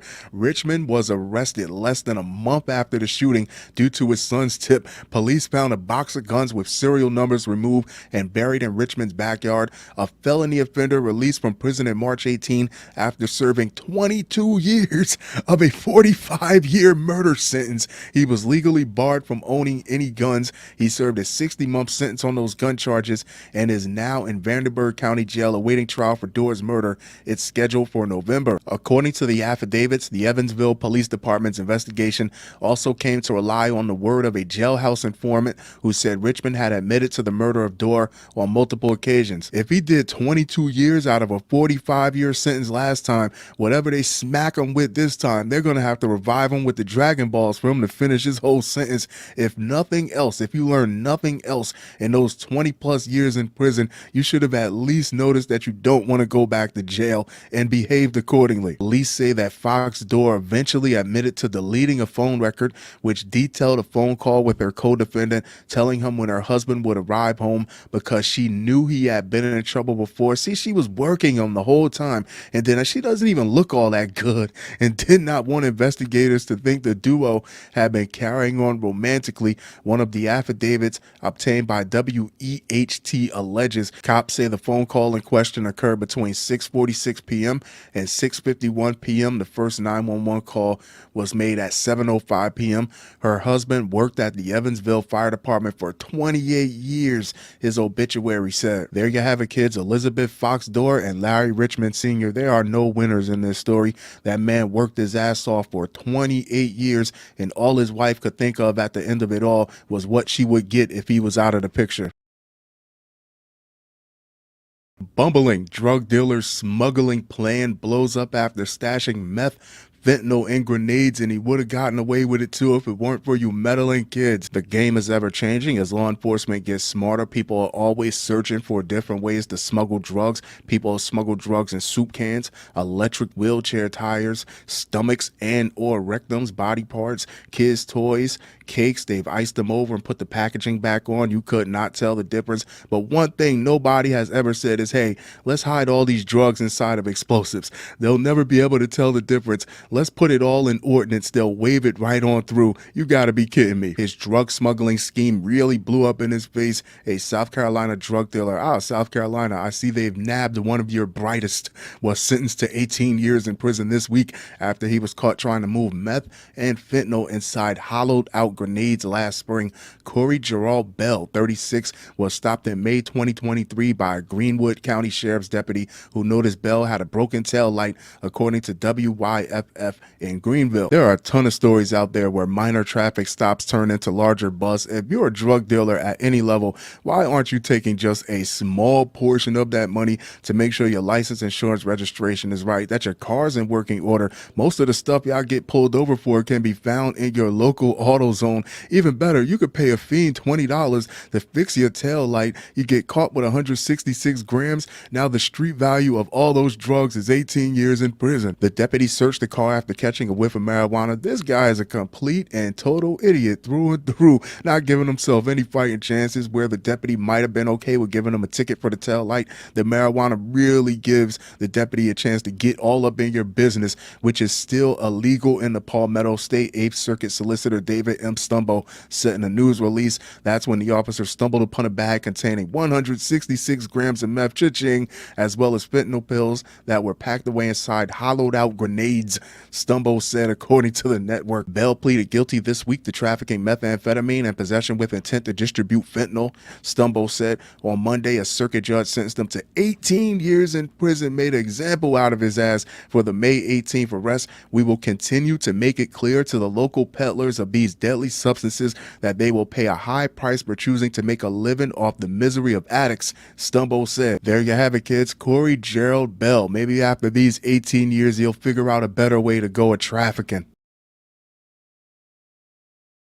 New York City tech mogul killed by assistant over fear girlfriend would leave him if she learned he embezzled from boss. Oh, it's a love story, kids, and that sounds like an absolutely pitiful way for him to try to get his girl to wait for him while he's in prison. Nobody's told him there's a group of guys in her DMs already. I heard about what happened, Bookie. You want to talk about it over drinks? It's the circle of life. It's the snack that smiles back. An assistant to a wealthy New York CEO killed the business mogul out of unconditional love. That's what it was. for his girlfriend because he feared that she would leave him if she found he was funding their lavish life by embezzling from his boss. His attorney argued Friday, oh yeah, she was going to leave him. Tyrese Haspel's out-of-control passion drove him to suffer an extreme emotional disturbance and butcher investor Fahim Saleh in his Lower East Side apartment in July 2020 to hide his theft of nearly $500,000, defense attorney Sam Roberts told jurors in his closing arguments at his client's Manhattan murder trial. It's the first person to whom he's been attached in any way in 19 years.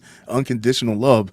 Robert said, I get where it can be a little tricky, where if you told her what you were doing, she could be forced to testify against you at some point. But if you would rather murder someone and dismember them other than just tell her the simple truth, that doesn't sound a lot like love to me. This is very much a hell of his own creation. The 25-year-old personal assistant is admitting to the killing, but is claiming his love mania made him do it so as to get the first-degree murder charges downgraded to second-degree manslaughter, so it's more of a strategy. His attorney told jurors in Manhattan Supreme Court he was ecstatic about Maureen Chavot, a French foreign exchange, and showered her with weekend getaways for her friends and designer items. His attorney argued, it's not love if you're tricking, buddy. He feared she would abandon him as others had done in his life and sprung for things like helicopter rides to the airport and a posh apartment. Roberts said he essentially transitions into the role of paying for her love, Roberts said, after showing jurors pictures of receipts from Louis Vuitton and other pricey items that Haspel purchased for Chavot. Haspel's embezzlement-fueled romance tab eventually grew to $400,000 by May 2020,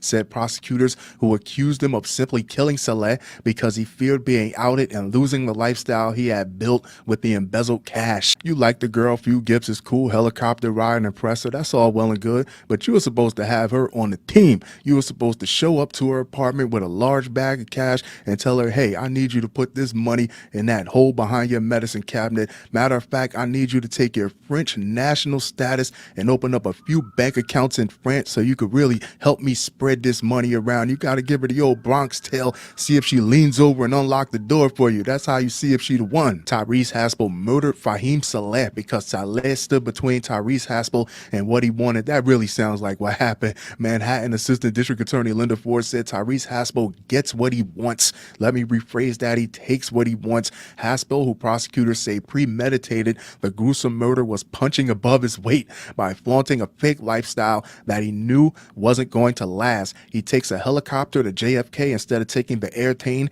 He lives in a luxury building with a gym, not a fourth-floor walk-up, Ford said, adding that Haspel does it with all Fahim's money until Saleh became a threat to that lifestyle. Haspel's attorneys have argued Chavot was due to return to France a year before the murder, but her stay was extended, which left him thrilled, but also realizing he had to keep stealing from Saleh. You got to keep it up. Haspel testified earlier in the trial that he contemplated suicide, but ultimately decided on killing Saleh, the CEO of motorbike startup Gokata, so that he could buy some time and give Shabu the perfect birthday before she was to return to France later in the summer. So you mean to tell me you weren't afraid to steal from your boss, who was probably paying you very well to begin with, or even commit murder? You chop someone's body up. You weren't afraid to do that, but you were afraid for this woman to leave you. She was going back home anyway, jusqu'à la prochaine fois, back to France to deal with another man's wee-wee. And when it came to her birthday on July 19th, it pushed Haspel to steal $27,739,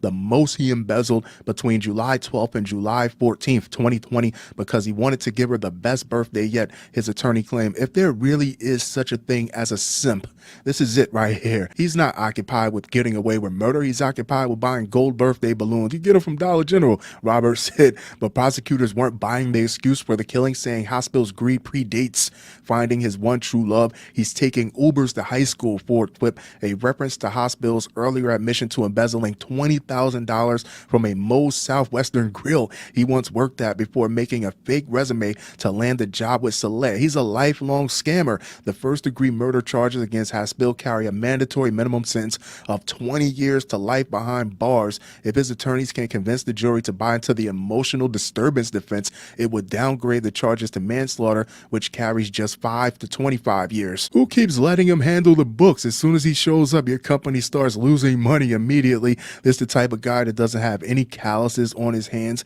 and to keep up his lifestyle, he's willing to do things like this because he doesn't know what real work is. He only knows how to steal. He also faces grand larceny, burglary, and other charges for stealing from Saleh. Haspil testified that he killed Saleh because he knew it meant he wouldn't have to pay him back. Damn, that's somebody who doesn't know how to work, that only knows how to steal, and that his gal pal wouldn't find out that he was stealing from Saleh to fund their relationship. His attorneys have argued that Haspil's tough childhood of living with an abusive mother and moving between several homes caused him to have abandonment issues, which explains why he had to prove his worth to Chavot. I don't know how a jury is going to feel about that. Those claims weren't worth buying, prosecutors told the jury. This is not about the birthday party, Ford said, while recognizing Haspil's childhood. This is about murdering Fahim Saleh because he was a witness. Absolutely. It's as simple as that. Jury deliberations will begin on Monday. There you have it, kids. Tyrese Haspil. Do you think abandonment issues really played a part on this? Do you think he really loved that girl, or if this is just a strategy to try to get him less time?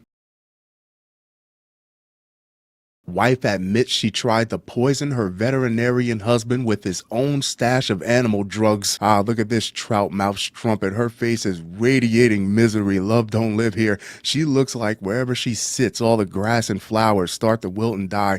The poster woman for erectile dysfunction, the human scarecrow for boners, a true prison warden over your own happiness. No huck-twa tonight. Go to sleep. What an animal. A Wisconsin woman is facing more than a decade behind bars after admitting that she tried to poison her veterinarian husband with his own supply of animal euthanasia drugs. According to reports, Amanda Alicia Chapin, 51, pleaded no contest Friday to reckless endangerment charges. Why not attempted murder for stealing the potent drugs from her husband and stirring them into his morning coffee? Fox News reported Chapin met 71-year-old Gary Chapin, it's always the young girls, and the two married in March 2022. His new wife quickly coaxed him into adding her name on the deed of his house and forging his son's signature to get power of attorney. How terrible could your luck possibly be to wake up one morning at 71 and think to yourself, hey, I'm not getting any younger. I might as well spend the rest of my remaining years with someone that I could love or at least like a lot. And it turns out you married a cold-blooded killer.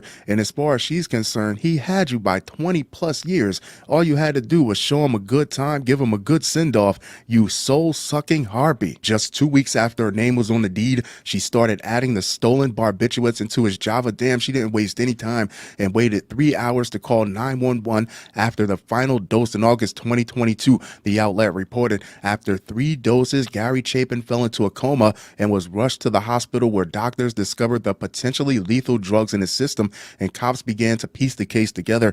Gary Chapin woke up 4 days later and quickly filed for divorce while his son got a restraining order to keep his wicked stepmom away from his ailing dad. Amanda Chapin violated the order in September of that year when she emailed her estranged husband a suicide note in a desperate attempt to get him back. Go on ahead. You can take the same drugs that you tried to kill him with. The only thing I'm guilty of is loving you so much. The note said, locked her old treacherous ass out of the kingdom. Now she's outside banging on the gates, wanting to be his friend to the end like a good guy doll. But you never give a person a chance to teach you the same lesson twice. It didn't work, and she was charged with attempted murder in the case. So she was charged with attempted murder. That's what it was, which was later reduced to first-degree reckless endangerment in the felony plea deal hashed out in court on Friday. Amanda Chapin faces up to 12 and a half years when she is sentenced on July 15th, according to Law and Crime. There you have it, kids. Alicia Chapman. Last year, I caught 2 stories. Emily Yu was putting drain cleaner in her husband's tea, and Melody Johnson was putting bleach in her husband's coffee. Stop letting your spouse make your breakfast drinks.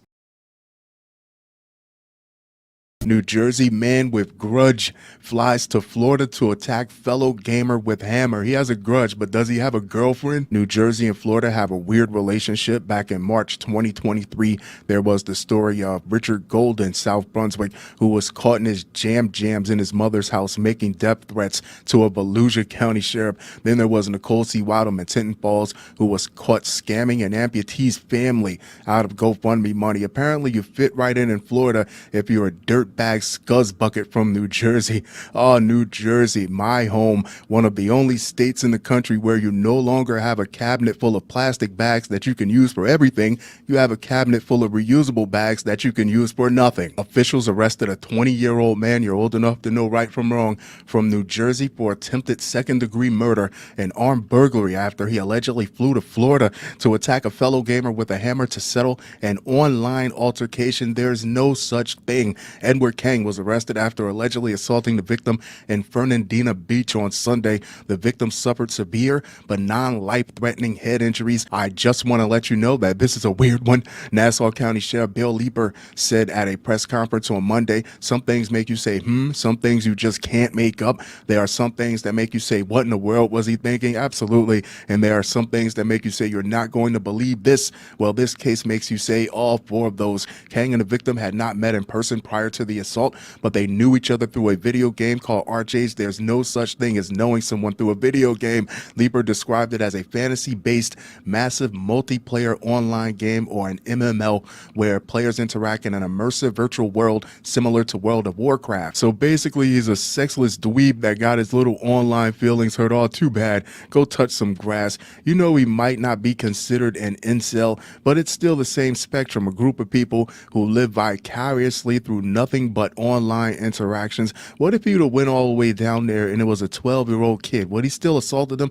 Or better yet, this is Florida. What if he would have went all the way down there and somebody blew his stupid head off? Leeper said it's unclear what exactly led to the assault. He called him a pussy. At least that's what I would have did. That's what I'm doing now. This video game is something where you can name characters, you can fight other characters and kill them. I don't know what transpired between the victim and the suspect, but something made the suspect want to come down to Florida and injure that other individual. Leeper said, how did he get the victim's address? That's what I want to know. Deputies responded to a report of a physical altercation between two individuals at a home in Fernandina Beach at around 2 a.m. Upon arrival, they discovered a significant amount of blood in the entryway of the home and the victim's bedroom. Leeper said the victim's stepfather told officials he was woken up by screams for help and found his stepson on the ground and Kang holding a hammer. Damn! Kang wore all black clothes, gloves, and a mask, according to Leeper. He snuck into the unlocked home and attacked when the victim took a break from gaming to go to the bathroom. The victim and his stepdad were able to take the hammer away from Kang and restrain him until officials arrived. Both Kang and the victim were taken to a local hospital for treatment. Kang was later released and booked into the Nassau County Jail. See, here's what it is. I know it's only a game. You know it's only a game. Kang doesn't know it's only a game. Kang was mad as hell. He didn't even pack a bag. He booked the first thing smoking to Florida and caught this guy coming fresh off the crapper to beat his ass in some weird real-life PvP match. The victim required several staples to close his head wound, according to an arrest affidavit obtained by Newsweek. The victim only remembered being struck with the hammer once, but he believed he was struck several times. Kang was trying to get a loot drop. A female relative at the hospital told officials they live in a gated community and often leave their doors unlocked. You're slipping bad. Further investigation revealed that Kang flew on Delta from Newark, New Jersey to Jacksonville, Florida, several days before the attack. Officials found a receipt in Kang's hotel room for a purchase of a hammer and a flashlight from Ace Hardware. Leeper said Kang told his family he was traveling to visit a friend he met on an online video game. When officials asked Kang why he attacked the victim, Kang said the victim is a bad person online. A little online justice. Kang also asked the deputy how much jail time someone could get for breaking and entering an assault. You're the bad person, Kang. You flew all the way down to Florida to beat someone's ass over a video game. You know what I would do when I was 20 and one of my friends would beat me in Tekken? I wouldn't care. I would go get laid. Go get laid, Kang. Mr. Kang, it's going to be a long time before you play video games again. Lieber said, I would have never told him that. He really might try to hurt himself over that. Lieber said Kang is not cooperating with the investigation, which is not surprising. Kang has requested legal counsel. Kang was allowed to make recorded phone calls. The affidavit stated he called his mother and stepbrother. The conversations were mainly in Korean, but he explained he was being arrested for attempted murder and breaking and entering in English. Investigated, there's no word for it in Korean. Investigators contacted a translator to translate the parts of the conversation in Korean, but they did not reveal what Kang said. Lieber warned the public of the dangers of interacting with strangers online. This incident serves as a stark reminder of potential real-world consequences of online interactions, Lieber said. We urge the public to exercise caution, report any suspicious online behavior to the authorities, and always ensure that your homes are securely locked. Lieber said charges could be upgraded as the investigation continues. There you have it, kids. Eddie Kang. The burning question that this article didn't answer for me was, how the hell did he get these people's address? That's the one that we should all be thinking about. Mad wife poisoned husband's Mountain Dew with Roundup just to be mean since he was not appreciative of 50th birthday party. It's his party. He can cry if he wants to. Maybe he wanted a bouncy house. Maybe he wanted a pony, some balloon animals. Hell, maybe he wanted titties to jump out of the birthday cake. Did you stop to ask him any of these things before you attempted to wipe him off the face of the earth? I would cry too if I was married to you. A 47-year-old woman in Missouri is facing multiple felonies after she was allegedly caught on video spiking her husband's Mountain Dew with Roundup weed killer because he was not appreciative of the 50th birthday party she threw for him. That's right, sweetheart. Make it all about you. It's all his fault, right? Michelle Y. Peters was taken into custody on Monday and charged with 1 count of first-degree domestic assault and 1 count of armed criminal action, authorities announced. What, no attempted murder? According to a probable cause affidavit, Peters' husband on the morning of Monday, June 24th, notified the Laclede County Sheriff's Office that he believed his wife was poisoning him. We already know Roundup has had a very troubled past with being carcinogenic to human beings. Then there's Mountain Dew, Diet Mountain Dew, which contains the chemical sucralose 6-acetate. It's a byproduct or impurity when processing sucralose, the artificial sweetener that's contained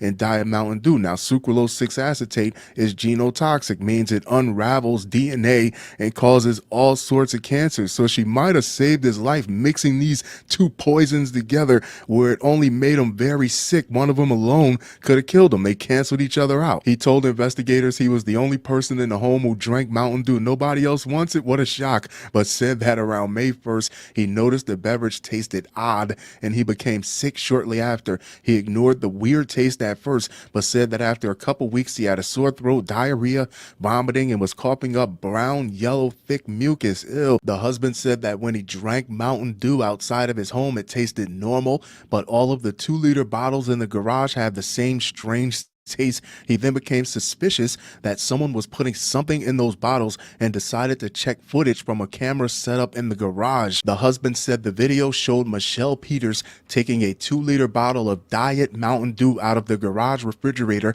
and a bottle of Roundup weed killer into the house. The affidavit states he said that Michelle then returned the soda to the refrigerator and put the Roundup back on the shelf in the garage. What is it, ladies? Searching the web for hitmen to kill your husbands isn't quite working the way you wanted it to. You got to take matters into your own hands. Just a few days, I caught the story of Alicia Chapin was putting pet euthanasia medication in her husband's coffee. Melody Johnson was putting bleach into her husband's coffee, and Emily Yu was putting drain cleaner into her husband's tea. What are y'all all on the same WhatsApp beta testing what works and what doesn't? Peter's husband said he quickly became afraid for his life. I would have too. So he gave a copy of the recording to someone whose name is redacted from the document, as well as the bottle of Mountain Dew Peters placed in the garage refrigerator in case he died from being poisoned. Jeez. The husband said he changed his routine and would put new and untampered Mountain Dew bottles in the refrigerator. He said that every time he put a new bottle in the refrigerator, Michelle Peters would put Roundup in it. The affidavit states, a busy little bee. The husband said the original bottle of Roundup was now nearly empty, and he noticed that there was a new unopened bottle of Roundup that recently showed up on the garage shelf. How do you even approach this situation? Because if you confront her about this, she's definitely going to find a way to kill you. Can you imagine the tension in those conversations around the household? Hey, baby, why haven't you been drinking your Mountain Dew? Hey, honey, where's all this Roundup going? And there's still weeds around the house and in the garden. When Peter's husband told her that he had been feeling sick, she allegedly told him that he probably had COVID. That's the excuse they told you to give him in your Widow Makers group chat and to stay away from the grandkids. The husband on June 24th also allegedly caught Peters on film putting insecticide in his Mountain Dew bottle, just anything to get it done, huh? Asked about a possible motive for his wife wanting to poison him, Peters' husband suggested she could be having an affair or might be after the payout from his $500,000 life insurance policy. If you watch true crime, it's always one or the other, but if I had to guess, it would be the money more than the affair. When questioned, Peters initially denied putting Roundup in her husband's Mountain Dew, claiming she was actually mixing the beverage and insecticide together to create a weed killer that she saw on Pinterest. What, Mountain Dew kills weeds? I bet it does. I bet it does. However, when confronted with the video evidence and bottles her husband had gathered, she allegedly confessed and said she should have just divorced her husband. Damn! At 47 and 50 years old, respectively, there's still plenty of time for you to find new love and start a new chapter in your life. Maybe that's what she wanted for her, but she did not want that for him. Ain't no sunshine when she's gone, only darkness. What did you think was going to happen when they find Roundup weed killer in this man's body during an autopsy? You still think they're going to pay out $500,000 life insurance policy, or are you going to get charged with murder? Him surviving this poisoning saved you for going to prison for life, the last act of a good husband. Michelle again admitted to putting the insecticide from the basement in the 2-liter Mountain Dew bottle and placing it in the garage refrigerator during the evening of 6/23/2024. Michelle said she was mad at her husband because she had thrown him a 50th birthday party and he was not appreciative, police said, per the affidavit. Maybe he just wanted to be left alone. There's nothing wrong with that. Peters added that she was putting the Roundup in his Mountain Dew to be mean. Sweetheart, being mean is just not speaking to him. This goes beyond just having an attitude. Glyphosate, the primary ingredient in Roundup, can cause multiple organ failure and death if ingested, according to the National Pesticide Information Center. See, whatever was in that Mountain Dew counteracted the effects of whatever was in the Roundup. Poison fights poison. Peters is currently being held in the Laclede County Detention Center without bond and is scheduled to appear in court on July 2nd. There you have it, kids. Michelle Peters, and yet another reason why you shouldn't drink anything that's been left unattended if you're in a broken marriage. Woman says she hadn't had enough to drink after telling Georgia deputy he was cute. Finally, an officer that didn't compromise his job by thinking with his nightstick he didn't record any OnlyFans, he didn't accidentally lock himself in the back seat of his cruiser with a detainee. You know, this opens up a whole lot of doors for you. You can actually date this woman outside of your job and not have to worry about catching a charge or losing your badge. It's funny how life works, isn't it? A Georgia woman faces charges after a compliment led to her arrest. This has to be the first woman in history that's ever went to jail for shooting her shot. Last weekend, a Bibb County deputy was sitting in his patrol vehicle when a driver identified as Anisha Bryan told him he's cute with slurred speech. According to the report, the deputy walked over to Bryan's car window and noticed an open liquor bottle inside the car. Wait a minute, you mean to tell me she wasn't even pulled over for a traffic stop and she volunteered that information to you? This woman's a keeper. She's definitely worth using police resources to keep in touch with. The sheriff's office said when the deputy asked how much she had to drink, she said not enough. Oh, she's honest too. This could be the start of something beautiful. Bibb County deputies learned Bryan had a warrant out of Clayton, that has to be a typo, Clayton County, for failure to appear on a traffic charge. Georgia State Patrol conducted a sobriety check. Bryan was then arrested for the warrant and driving under the influence. There you have it, kids. Anisha Bryan, just because she had 1, 2, maybe 2 drinks sometimes, was she an alcoholic now? Wisconsin man bought $6,000 worth of cleaning supplies just after wife disappeared. If you follow true crime or any type of procedural programming, then you already know the spouse is always the number one suspect when something happens to the other spouse, especially if they were estranged or the marriage is on the rocks. And let's be honest with each other, $6,000 in 1 week on only cleaning supplies is a lot for an entire cleaning company, let alone one person. A Wisconsin man has been charged with identity theft after allegedly using his wife's credit cards to buy $6,000 worth of cleaning supplies just a week after a family reported her missing. Cops questioned Zachariah Rash, 42, after he ran up a huge tab on a estranged wife Crystal's dime and bought a suspicious amount of supplies that included stain remover, liquid drain opener, chemical-resistant gloves, a vacuum, air fresheners, wipes, and carpet cleaner, according to the Independent. Did he clean that much when they were actually together? The shopping spree came as his wife Crystal,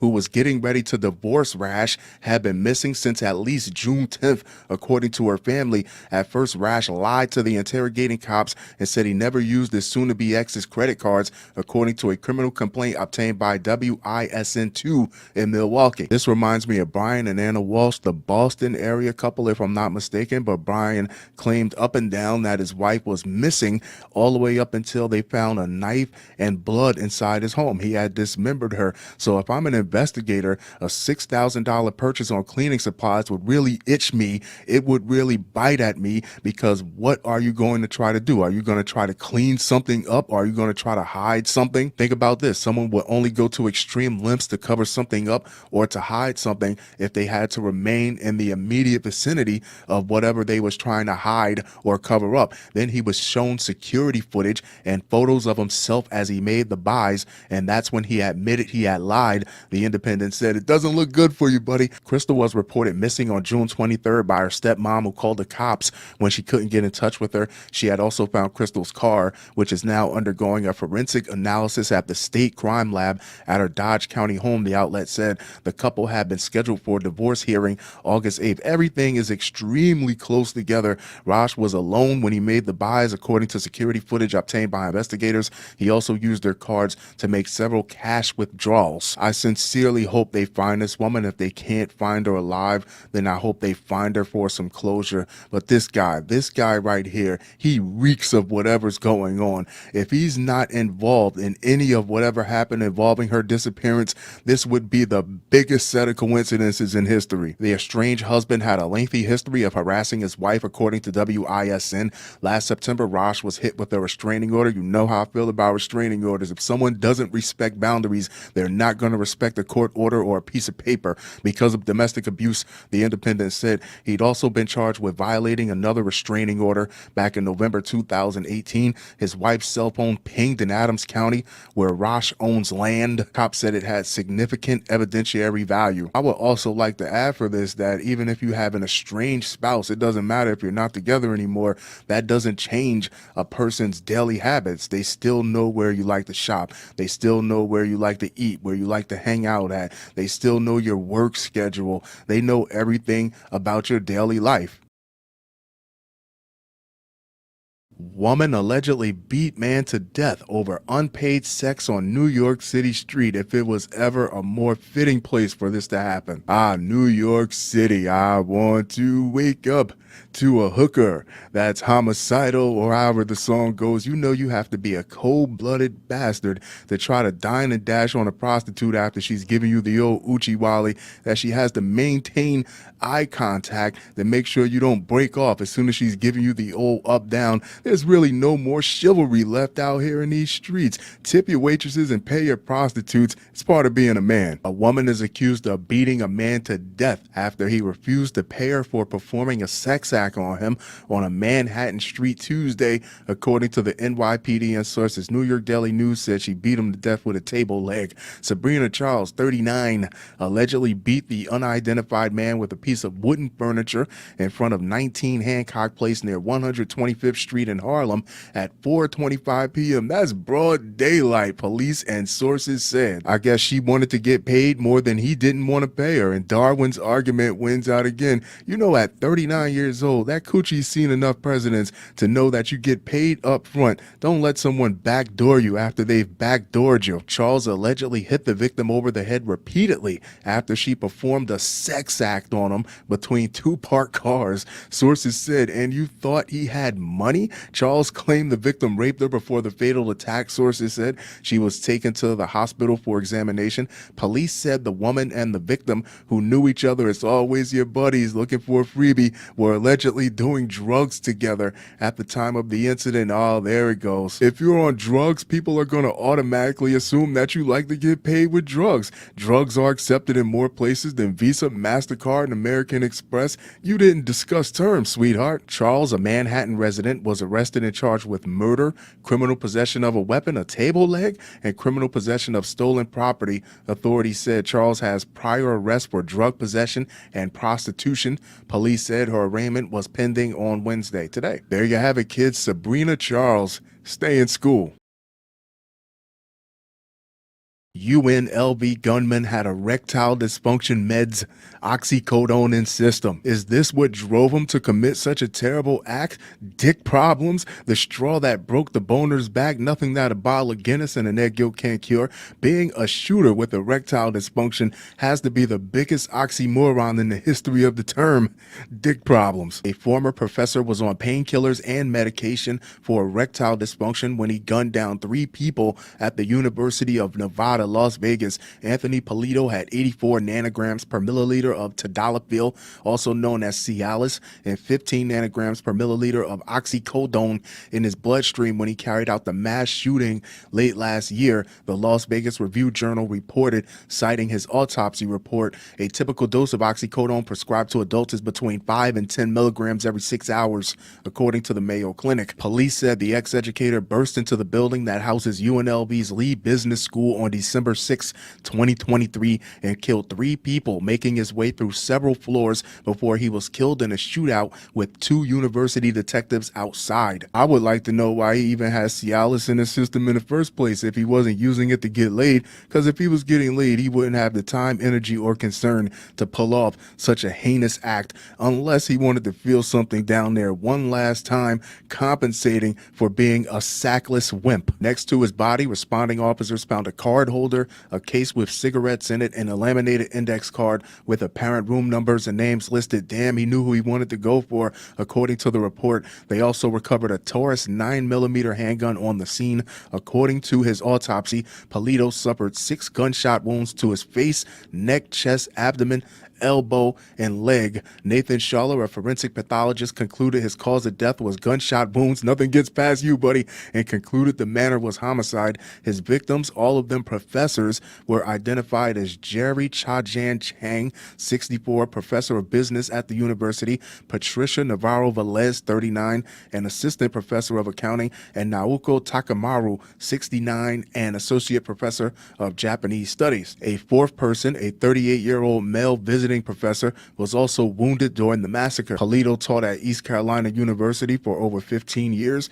until he said something slick to one of the female students. Maybe he was trying to flirt with her and things went horribly wrong. He resigned. Next, we find him applying for a job at UNLV where things didn't work out, where someone with a stronger mind might have said, I'm going to keep knocking on doors until someone lets me in. He probably thought it was the end of the road. Before the shooting, Polito taught at East Carolina University in Greenville, North Carolina from 2001, until he resigned in 2017. At least 2 students accused him of making inappropriate comments. He says something to a girl about her shirt being short and her getting an A. Wink, wink. Yeah, you scaring the hoes. You got to get out of here, buddy. While studying at the college, he then attempted on several occasions to nab at professorship at UNLV, but was ultimately unsuccessful. There you have it, kids. Anthony Polito, where he might have thought his career was over, another school might have been happy to have him. And on the flip side of that, we've all heard stories of people taking all sorts of drugs and alcohol before they go shoot at people, but never in my life have I heard of anyone eating a bunch of dick pills and going on a rampage. Husband charged after his wife discovered discovers he married another woman through Facebook post. If you think you're lonely now, what was supposed to happen? You were going to leave him on an island to sulk over his doomed marriage? Oh no, sweetheart. You're lucky he didn't send you an invitation. I love how every 10 years he seems to find himself a new wife, proving the 7-year itch is real. He's the only one that has the balls to scratch it. Double trouble. A Texas husband was charged with bigamy when his third wife discovered he was getting remarried to another woman through a Facebook post as the married couple never divorced. Stop lurking. Marcus Short, who has already gone through 2 separate divorces in his lifetime, wed a woman named Tammy in 2012, but decided to separate after 7 years together, according to KTRK. The couple still talked occasionally. We still cool. I'm not mad at you. And even discussed going through the legal proceedings of a divorce. I didn't want a divorce. I'm getting me some help, Tammy.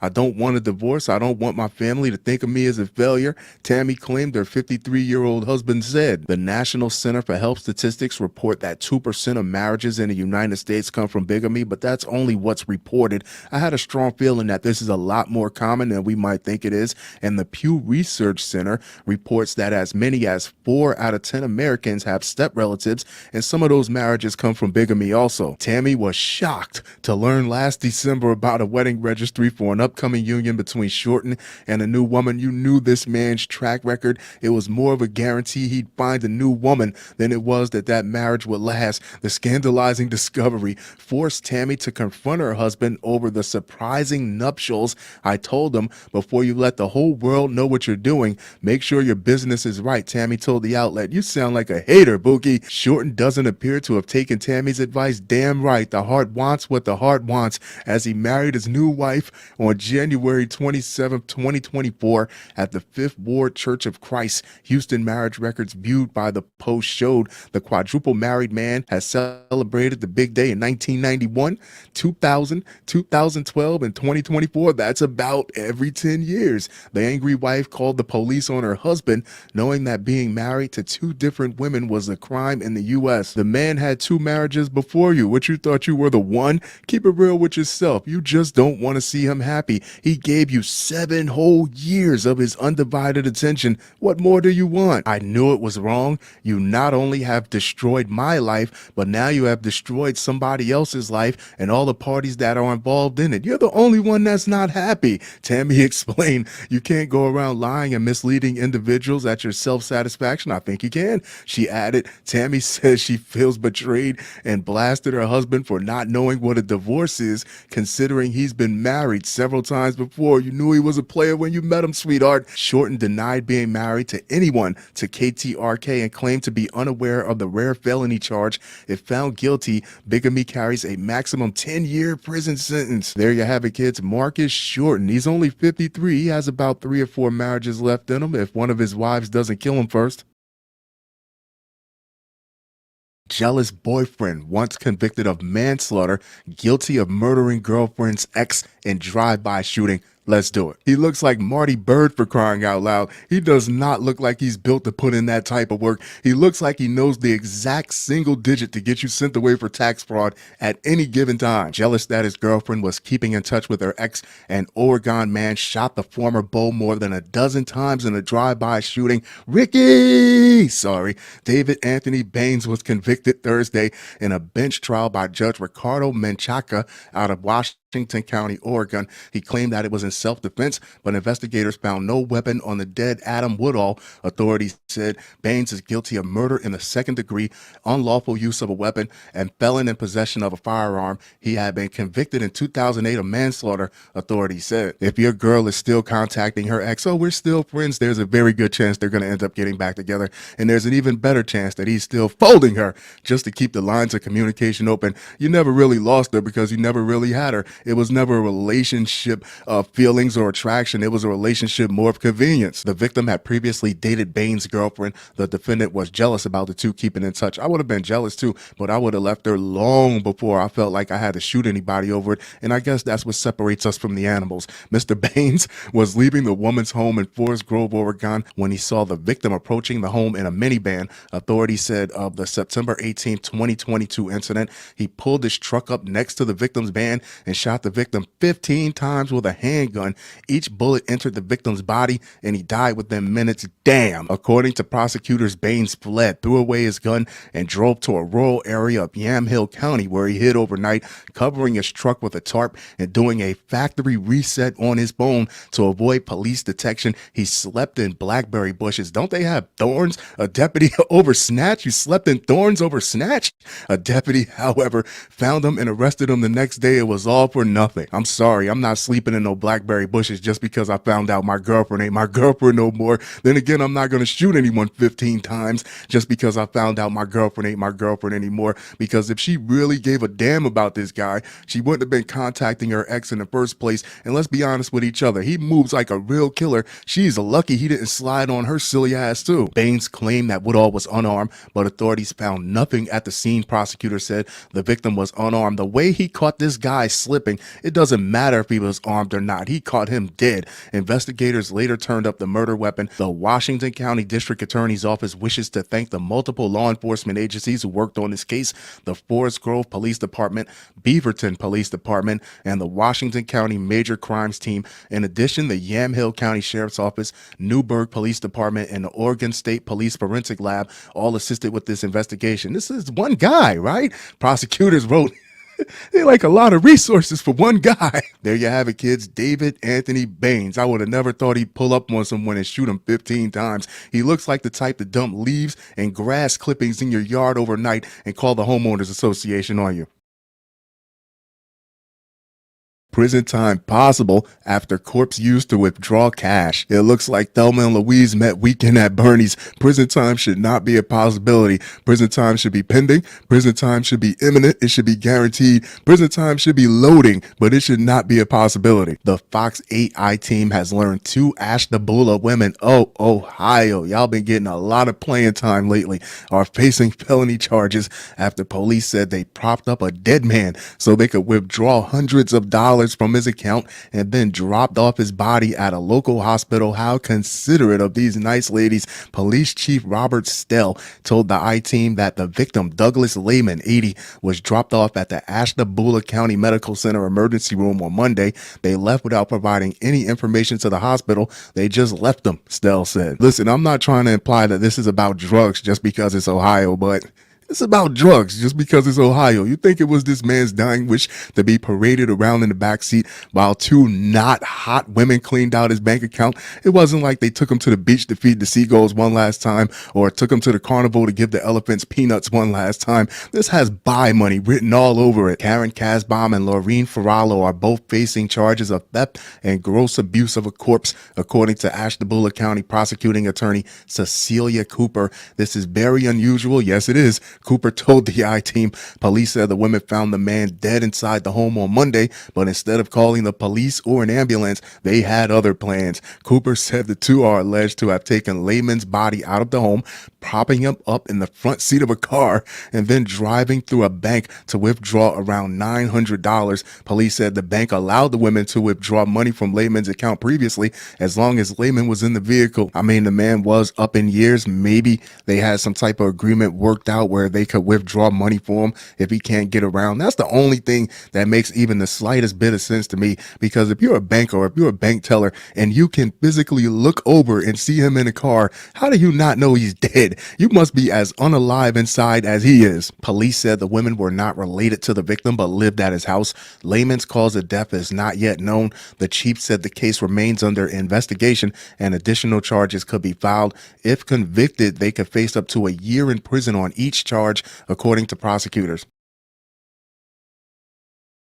600 now or your husband's throat is peeled. Wife thinks hubby is kidnapped by cartel, but he's behind it all. Just a bit of advice: if your husband calls you in the wee hours when he probably should have been home in the first place, talk about something the cartel got me, they want their money, the best thing for you to do is go back to sleep, sis, because when has the cartel ever needed a dead man to pay them back? The only solution for him was to never have owed them in the first place. New husband loading. A Florida woman thought she was paying over $70,000 in a ransom ransom payment to a drug cartel who kidnapped her husband. Turns out there was no kidnapping, and her husband was just allegedly extorting her so he could meet with another woman and keep up his drug habit. Eric Johnson, 29, is in the Brevard County Jail on charges of grand theft over $70,000, fraud, and extortion of his own wife, among other alleged crimes. How much drugs can the human body absorb before it either kills you or it hits $70,000 worth? He was damn sure trying to find out. Cops with the Indian Harbor Police Department began investigating the exorbitant scheme on December 14th when Johnson's wife came to the police station to report him missing and to say he was being held for ransom. No, he was somewhere smoked out, can't feel his face.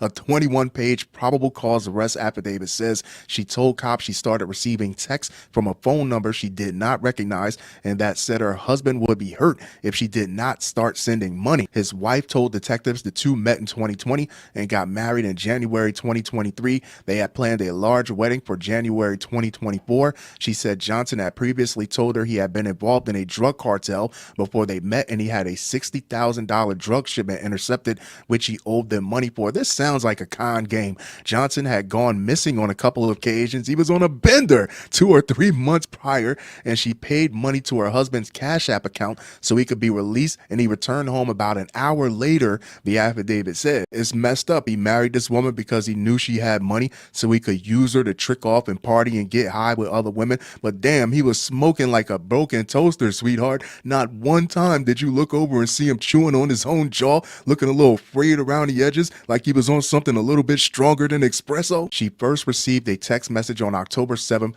that said you have 10 minutes to send $600 to your husband's Cash App for him messing up my business. That's how you know this wasn't a cartel. They are not dealing with no nickel and dime $600. I'm sure he has said it was over many times, but this is his last payment. If it isn't sent, things happen. She received similar messages in October and December. One of them said 500 now or buenos noches.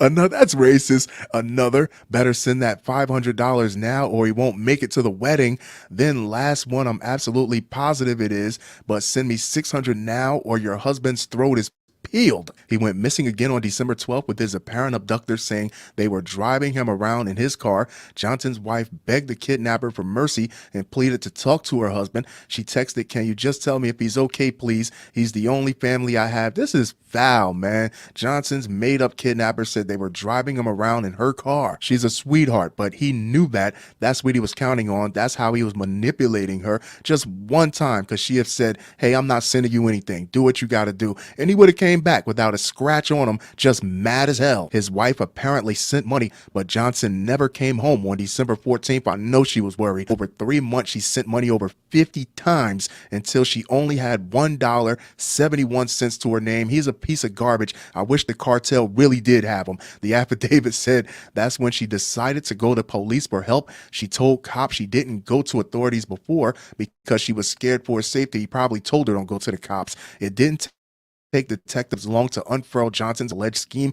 Detectives determined the phone number in which the text extorting money actually belonged to Johnson. They also viewed street cameras that showed the car he was supposed to be held captive in traveling around Brevard County with only the driver inside, the affidavit said. She really emptied out her whole bank account for this piece of trash, thinking that he was in some serious trouble, that his life might have been in danger. The whole time he's riding around in her car smoking the lights out. On December 14th, the street camera spotted Johnson driving in Melbourne, and the cops performed a traffic stop on a vehicle. They probably thought his windows were tinted through the smoky haze. They took him in for questioning. In an interview with detectives, he admitted the whole kidnapping was a ruse to get his wife to send him money. She should have went to the authorities a long time ago. He said he used the money his wife gave him to buy cocaine. Officers found a small amount of cocaine and a crack pipe in the car, the affidavit says. He also was knowingly driving on a suspended license. Cops said, "He's getting high. You think he care?" He was arrested on drug possession charges, but bonded out as cops continued to investigate his alleged kidnapping scheme. You want to talk about longevity? Because pills come and go. Alcohol's always going to be around. Heroin's always going to be around. Fentanyl's the new kid on the block, but crack crack is running a marathon, 40 years strong, and is not slowing down. A review of his phone showed that he was sexting with other women at the time he was supposedly missing. At this point, nothing should surprise her if he's willing to go to these type of lengths. Between December 12th and December 14th, he drove to be with another woman, the affidavit said. He also told cops he was never part of the cartel. Gee, you think? Detectives believe Johnson has defrauded his wife of over $120,000 since they met in 2020. That's only 4 years. That's only 3 years and some change. The affidavit said cops arrested Johnson on Thursday and took him to the Brevard County Jail, where he remains on a $24,000 bond. His next court date is scheduled for April 16th.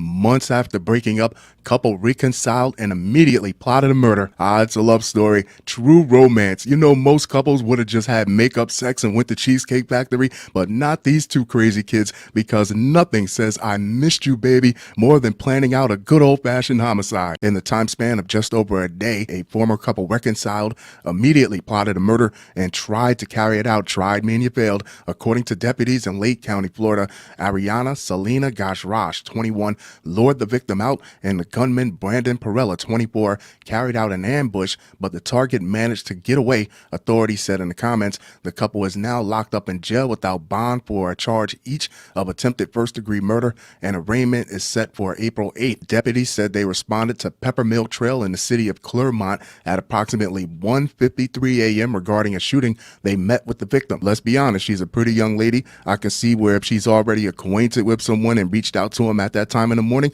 that person might think it's a booty call. It would probably take all several 100,000 years of human evolution to not slip, fall in the shower, and miss that golden opportunity to answer what would appear to be a call to action. Deputies located numerous spent cartridge casings on Peppermill Trail in the roadway and discovered the victim's vehicle had multiple projectile strikes as well as a Massey work truck. They wrote in the probable cause affidavit there were 21 spent 9mm cartridge casings on the roadway, 13 projectile strikes on the victim's vehicle, 3 projectile strikes on the Massey work truck, as well as 1 on a nearby mailbox. The affidavit said he hit everything but the victim. Fortunately, the victim said he picked up Gajraj and that they were going to smoke and speak about certain issues regarding Perella. Victim described, "That's all you going to do. You should have stayed home for that." Victim described that Perella throughout the week has been sending threatening messages to him as Perella was making accusations of Gajraj and victim having a relationship. Authority said victim stated that he became nervous and asked Gajraj if Perella had any way to track her location, to which she said he did. "Sure your ex isn't waiting in the bushes to kill me or anything?" "No." Then as soon as his spider sense started tingling, she gets a call from this guy. "Now I don't know about you, but I'm not meeting up with no girl at 1, 2 o'clock in the morning to talk relationship issues with another guy. That sounds like a friend zone conversation for friend zone hours." He said that while he was driving, Gajraj received a call from Perella, who asked what she was doing. "Isn't that a coinky dink?" The victim described himself as parking his vehicle on Peppermint Trail. A short time later, a white 2014 body-style Toyota Camry with dark tint, typical shootout car, pulled up in front of his car. The driver stepped out and fired multiple rounds from a handgun with an extended magazine extendo clip. Victim said he has previously seen a picture posted by Perella on Instagram, which showed a semi-automatic handgun with an extended magazine. They wrote, victim described Perella as being of similar height and build to Brandon Perella, who he had met previously. He described that Perella was wearing all dark clothing and a mask. Victim went on to say that he reversed away from Perella and fled the area.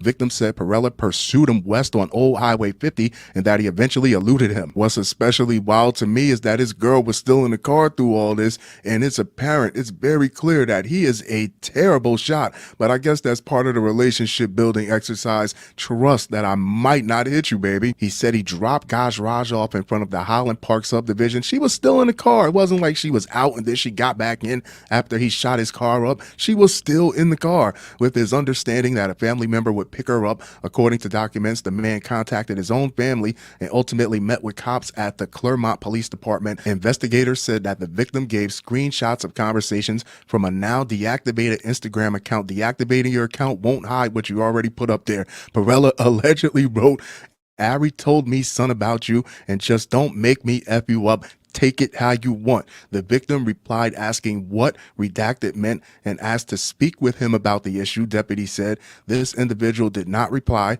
Victim provided additional messages sent by Perella from another Instagram account, backitgang.tm. Do I have to smack the expletive out of you? Perella allegedly said. You said you a threat to me, laughing my ass off. You want me to drag you down Colonial on live? You got me super effed up, you little N-word. On God, when I see you, it's on site, and that goes for your pussy ass friends too. I'm improvising. Gosh, Raj told investigators at a non-custodial interview at a taco restaurant that the victim picked her up so they could smoke marijuana. Now she's trying to cover her ass to make it look like she doesn't have anything to do with this, but in all actuality, she's the common denominator, because if her ex popped out and shot at this guy on the first time they got together to smoke or the 100th time they got together, she's the common thread. How else would he know where to find the both of them? She claimed to have received a block call from Perella because she already knew who he was. She said Perella asked her where she was and she said out, with victim echoing the same in the background. Why would he even say anything? But I guess it's not like Perella doesn't know those two are together anyway,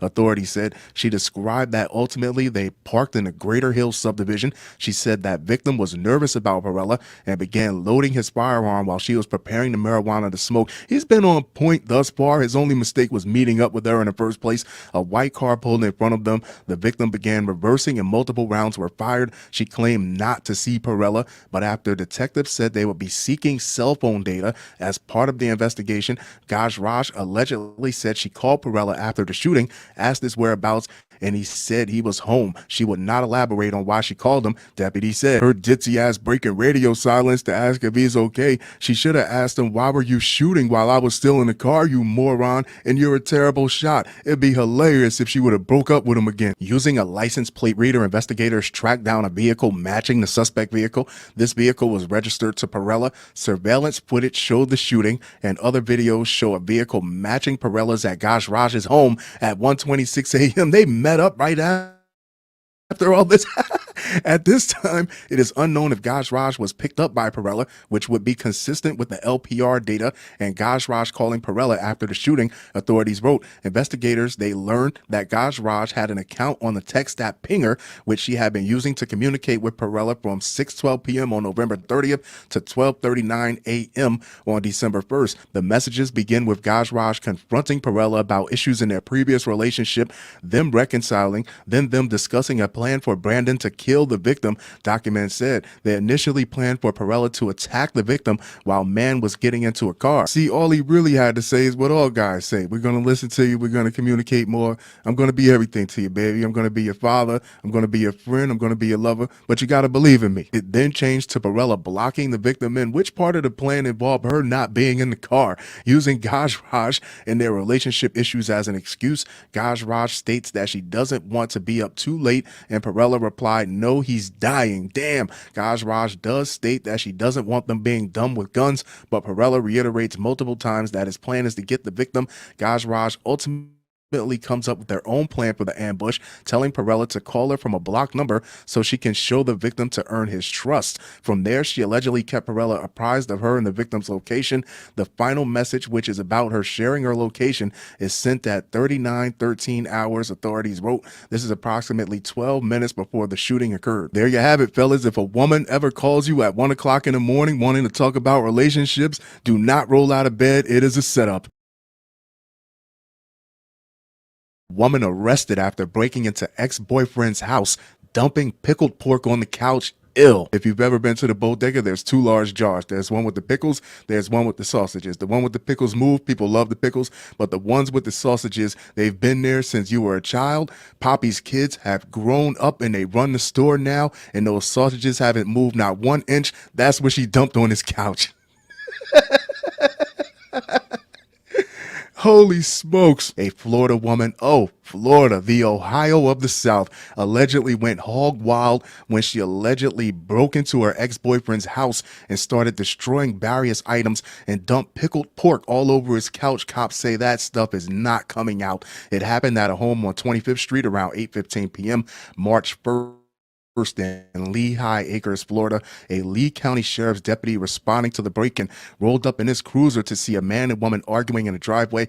When the deputy got out with his body camera rolling, a woman later identified as 22-year-old Akiva Nakia Reddick, that is a very ethnic name, chucked a 2-liter bottle of Sprite in the direction of her ex-boyfriend. The deputy asked what was going on. Between the Sprite and that pickled pork juice, she might have been trying to rig up some sort of bomb, or at the very least dump some on a rag and put it over his face while he's sleeping. This could have ended bad for him. First of all, she broke into my house, sir, the boyfriend told the deputy. I did not break into your house, she fired back. How the hell did you get in then? Deputy says she used a hidden spare key to enter her boyfriend's house without permission.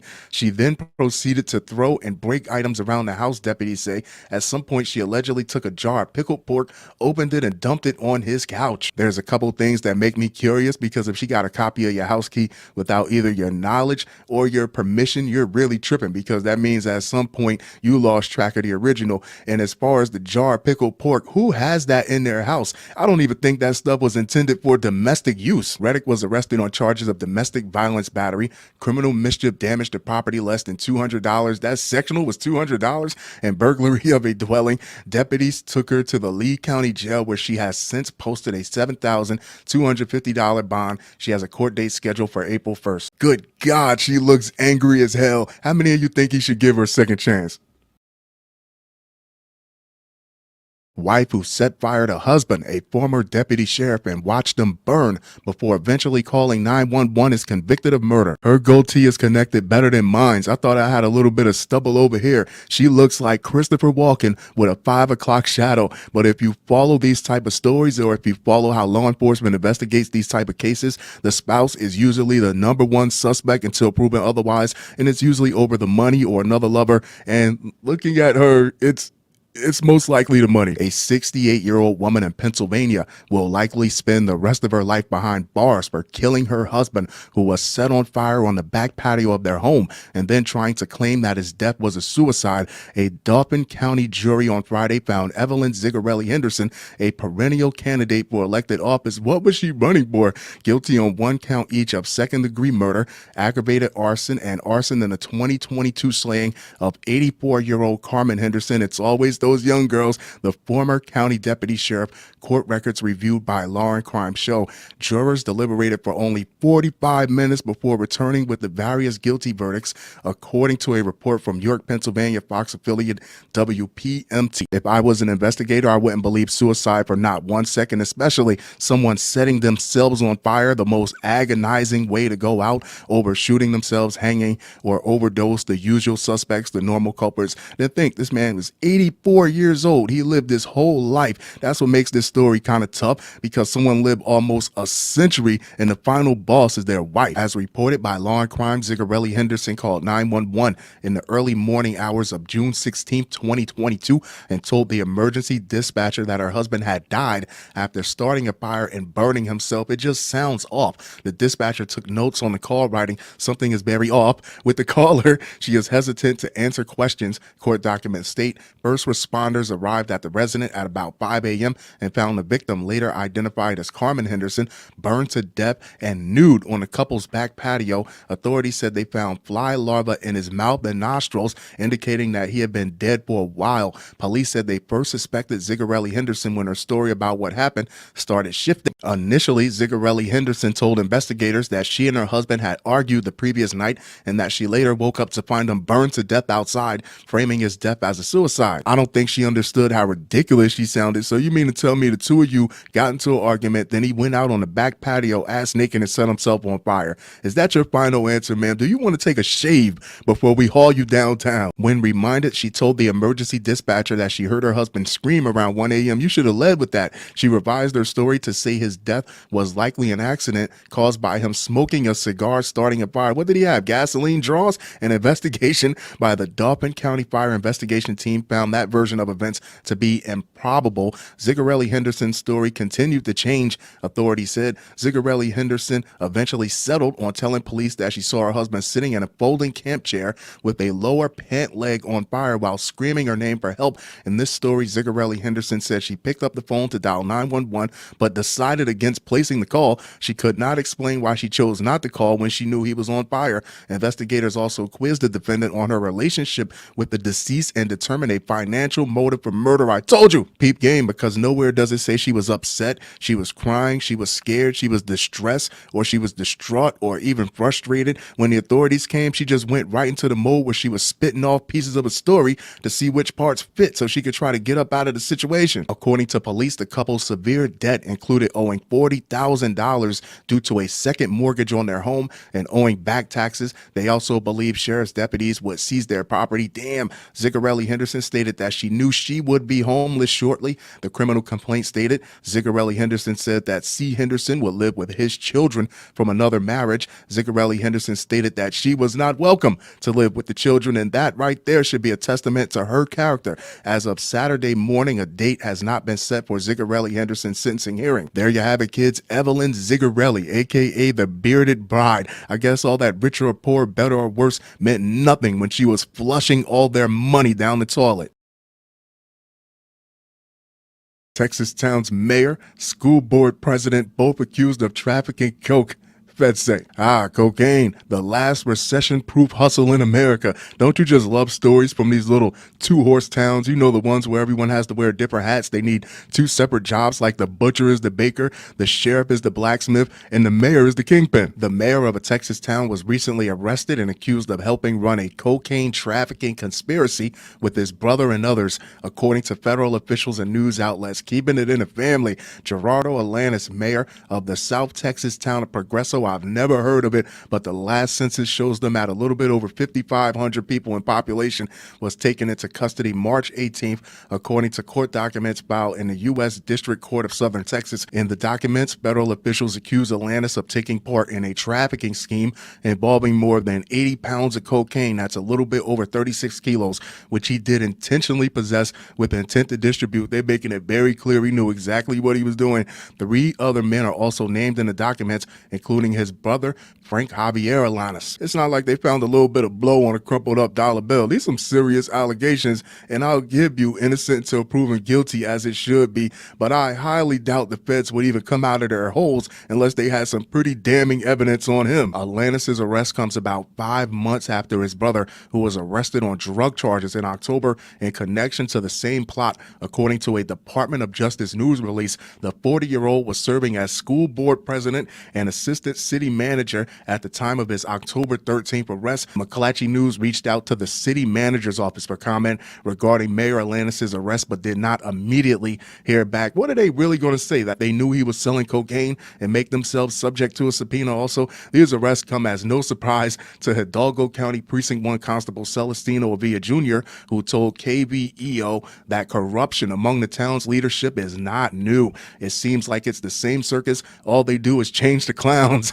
He told the station, adding that while many Progreso residents may take issue with the Alanis family, the family is very influential and people are afraid to speak out against them. As soon as I seen that his brother was assistant city manager and school board president, I knew it was too good to be a coincidence. A whole lot of nepotism going on. Plus, this is a very small town, 5,500 people. Everyone knows everyone's business. There are no secrets, and everyone knows when someone's doing a little dirt. They have them pretty much by the throat, Abila said. They can't say or do anything. Progreso has a population of about 5,500 people. It's about 2 miles north of the Mexico border. Very interesting. And a roughly 255-mile drive south from San Antonio. No attorney was listed for Alanis, but I'm pretty sure if he has a lawyer, it's going to be a family member of his. So for the 2 hours from Mexico that they mentioned, just on the other side of the border, there's a Mexican city called Reynosa, and that city is known for significant cartel activity. You can about put 2 and 2 together.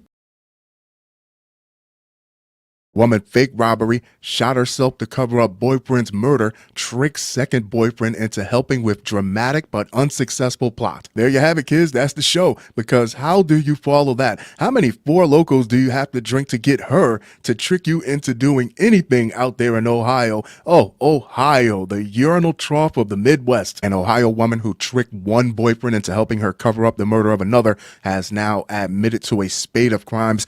Debbie Lynn Fraser, 36, pleaded guilty on Monday to counts of murder with a firearm specification, tampering with evidence, and gross abuse of a corpse, according to a press release issued by the Muskingum County Prosecutor's Office. The murderess, that's a very inclusive term, had lived with Thomas Waddell, a significantly older man, in an on-again, off-again relationship for years, according to a statement of facts prepared by prosecutors. The two had met at Kroger grocery store, where everyone meets their love at, where they both previously worked. Waddell had recently retired and was known for reaching out and helping those who were in need, prosecutors wrote. Inside their home on Sandhurst Drive in Zanesville, a medium-sized city in the county seat, were Valentine's Day cards, shared cookbooks, and other evidence of a life spent together, according to the state. What's messed up is even though they were in an on-again, off-again relationship, the story says she was living with him for years, so he wasn't putting her out every time they hit a bump in the road. I say this because this was over money, as it normally is, and if she was really in so much of a jam, he probably would have helped her out. On August 9th, 2023, after days of planning, Waddell was killed. Fraser had walked up behind him while he was sitting down in his recliner and shot him in the back of the head with a .22 revolver. Damn. His body was then wrapped in trash bags, duct tape, and a comforter. She then set about covering up her crime in dramatic but unsuccessful fashion, prosecutors wrote. The next day, the murderess called 911 to falsely report a burglary. While on the phone with dispatchers, Fraser feigned fright and screamed about two men being in the house, authorities said. She also described a ransacking and arriving home to find the door open. Dispatchers heard the sound of a quiet gunshot and then heard Fraser crying out that he'd been shot, prosecutors wrote. Law enforcement then rushed over. Debbie, lacking both beauty and brains. You're 0 for 2, sweetheart, because who's going to believe that burglary story? I see one of two paths. Either the burglars commit the murder and it's all over, it's messed up, let's get the hell out of this house, or they go on and continue to steal like the original plan, but neither one of them would involve wrapping up a body and wasting even more time. The officers found Deborah in the entryway to the apartment, bleeding from a gunshot wound to her leg and crying out in pain. The statement reads, she stated that masked white men had come out of the apartment and shot her as they left. There's something to that, and I'll tell you in a second. The entire encounter, she claimed, had occurred while she was on the phone with police. Officers found the revolver on the ground at Fraser's side while she was outfitted with a tourniquet and then taken to a nearby hospital. Law enforcement found Waddell's wrapped up body in the bedroom. Investigators also found reason to doubt her story. You don't say. So let me get this straight. There were already murdering burglars in the house. They already killed someone, but they see you on the way out and they just think to give you one shot in the leg. Here's one for the road.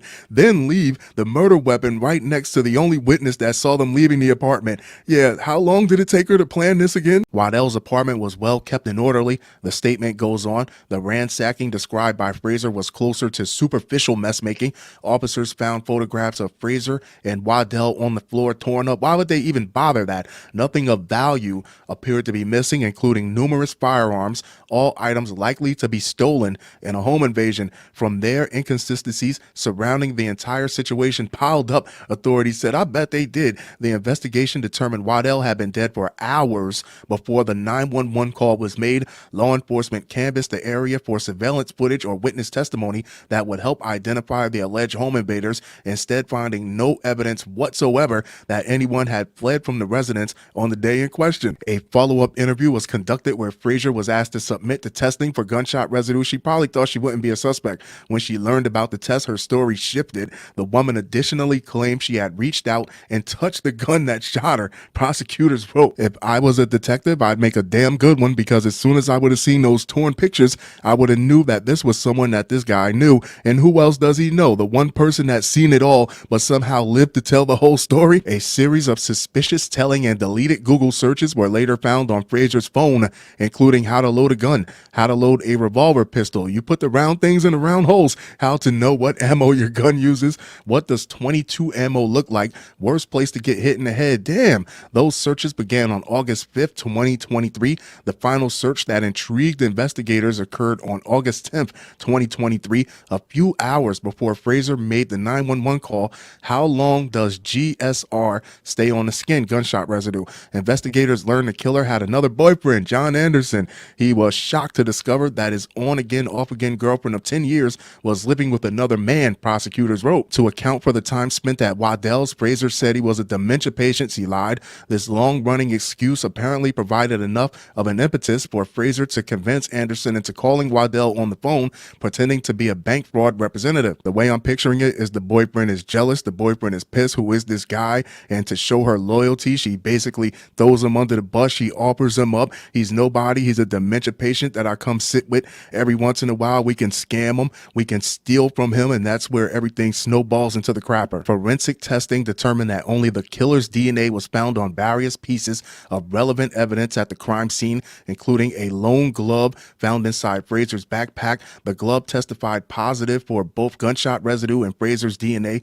Waddell had been shot with his own gun, investigators learned, which had only ever been shot twice, once to kill him, once to shoot Fraser in the leg. The physical evidence from the crime scene, along with the killer's own lengthy history of filing false police reports involving elaborate deception, she's a known liar to law enforcement, led authorities to ultimately believe she acted alone and that many other persons were duped by her manipulation and lies, prosecutors wrote. Yeah, she's a true piece of human garbage. I don't think any amount of time is enough for her. Her pleas reflect the purposeful killing of Thomas Waddell by the use of a firearm, her attempt to corrupt the outcome of the investigation by creating false evidence by shooting herself, and her treatment of Thomas Waddell's body in a way that would outrage reasonable community sensibilities, prosecutors wrote. California pastor allegedly paid $40,000 for a hitman to kill daughter's boyfriend who survived. Why didn't he just tell him to stay away from my daughter, you filthy animal? I mean, it wouldn't have stopped me, but it might have saved him $40,000. He was better off offering the boyfriend the $40K to just ghost her. A Riverside, California father and pastor has been arrested on multiple charges for allegedly hiring a hitman, we're not talking Bret Hart, to kill his daughter's boyfriend, defiling my baby girl. On the evening of October 21st, 2023, an unidentified male was shot several times but has since recovered from his injuries. An investigation found that 47-year-old Samuel Pacias had conducted a murder-for-hire plot to kill the man. According to a Riverside County Police Department press release, the male adult victim stated he was driving on Grove Community Drive approaching Plainview Street when another vehicle pulled up alongside him. The press release read, gunfire came from this other vehicle and he was struck several times. The victim drove himself to the hospital and was treated for his injuries, and officers located evidence of a shooting on Grove Community Drive and Plainview Street. This is why I always tell you there's no such thing as hitmen. He paid $40,000 for a botched hit attempt, sloppy work, when all he had to do was give a junkie $40 to cut this kid's brake lines and chase him off the side of the road somewhere. I'm not saying that's what I would have done, but less is more. At the time, Pacias was known to be a pastor at a local Spanish-speaking church in Victorville, California, and the father of the victim's girlfriend. Keep your hands off my daughter, you filthy animal. Detectives uncover evidence. The father met with the men he hired and provided them information about the victim, including his location the evening of the shooting. A press release read, detectives also determined these men were paid almost $40,000 by the father and had conducted surveillance on the victim in the weeks leading up to when they shot him. Not very good surveillance. You botched the hit. Police also conducted search warrants for Victorville, Long Beach, and Linwood homes relating to the crime. Just to name a few, there was the pastor that was caught having a threesome on the church altar. Then we already know about Bishop Lamore Whitehead, the bloodsucker that was robbed of $1 million of jewelry during a sermon. Then there was the pastor that was giving couples methamphetamine to watch them have sex. These are supposed to be trusted pillars of the community, people that you want to come to for moral advice. Instead, they're using their influence to do just some horrible, some wild things. On March 13th, Pacias was booked into the Robert Presley Detention Center for solicitation for murder, conspiracy to commit murder, attempted means he failed, and assault with a deadly weapon. One of the alleged hitmen, 55-year-old Juan Manuel Cebreros, who was also booked into the Robert Presley Detention Center for conspiracy to commit murder, attempted murder, and assault with a deadly weapon. Both men are being held on $1 million bond, and it is unclear if more arrests are going to be made. The investigation is still ongoing. How's that for divine intervention, Pastor? He lived. There's a very good chance you're going to prison, and while you're away, he's going to have the time of his life with your daughter. Won't he do it? Woman accused of stabbing her boyfriend for texting a female who was actually his aunt. His auntie admitted she went a little crazy. Gee, you think? Now that's some fancy conclusion jumping for that ass, isn't it? Which brings me to the question, ladies, when you're playing this type of argument over and over in your heads, because we know you do it, how long until you get to the part where your imaginary friend tells you to shank the poor guy like he's some jailhouse snitch? Natalia Chairs is accused of stabbing her boyfriend because he was texting with another woman on March 17th, 2024 at their apartment in Duncan, Oklahoma, with the Florida behavior. An Oklahoma woman saw her boyfriend texting another female and became enraged, allegedly stabbing him twice with a kitchen knife. While the man was indeed texting with another woman, it was not with a potential lover, but with his aunt, police say. Police in Duncan, about 80 miles southwest of Oklahoma City, responded about 3 a.m. Sunday to the Creekside Apartments after neighbors said a man and a woman were arguing,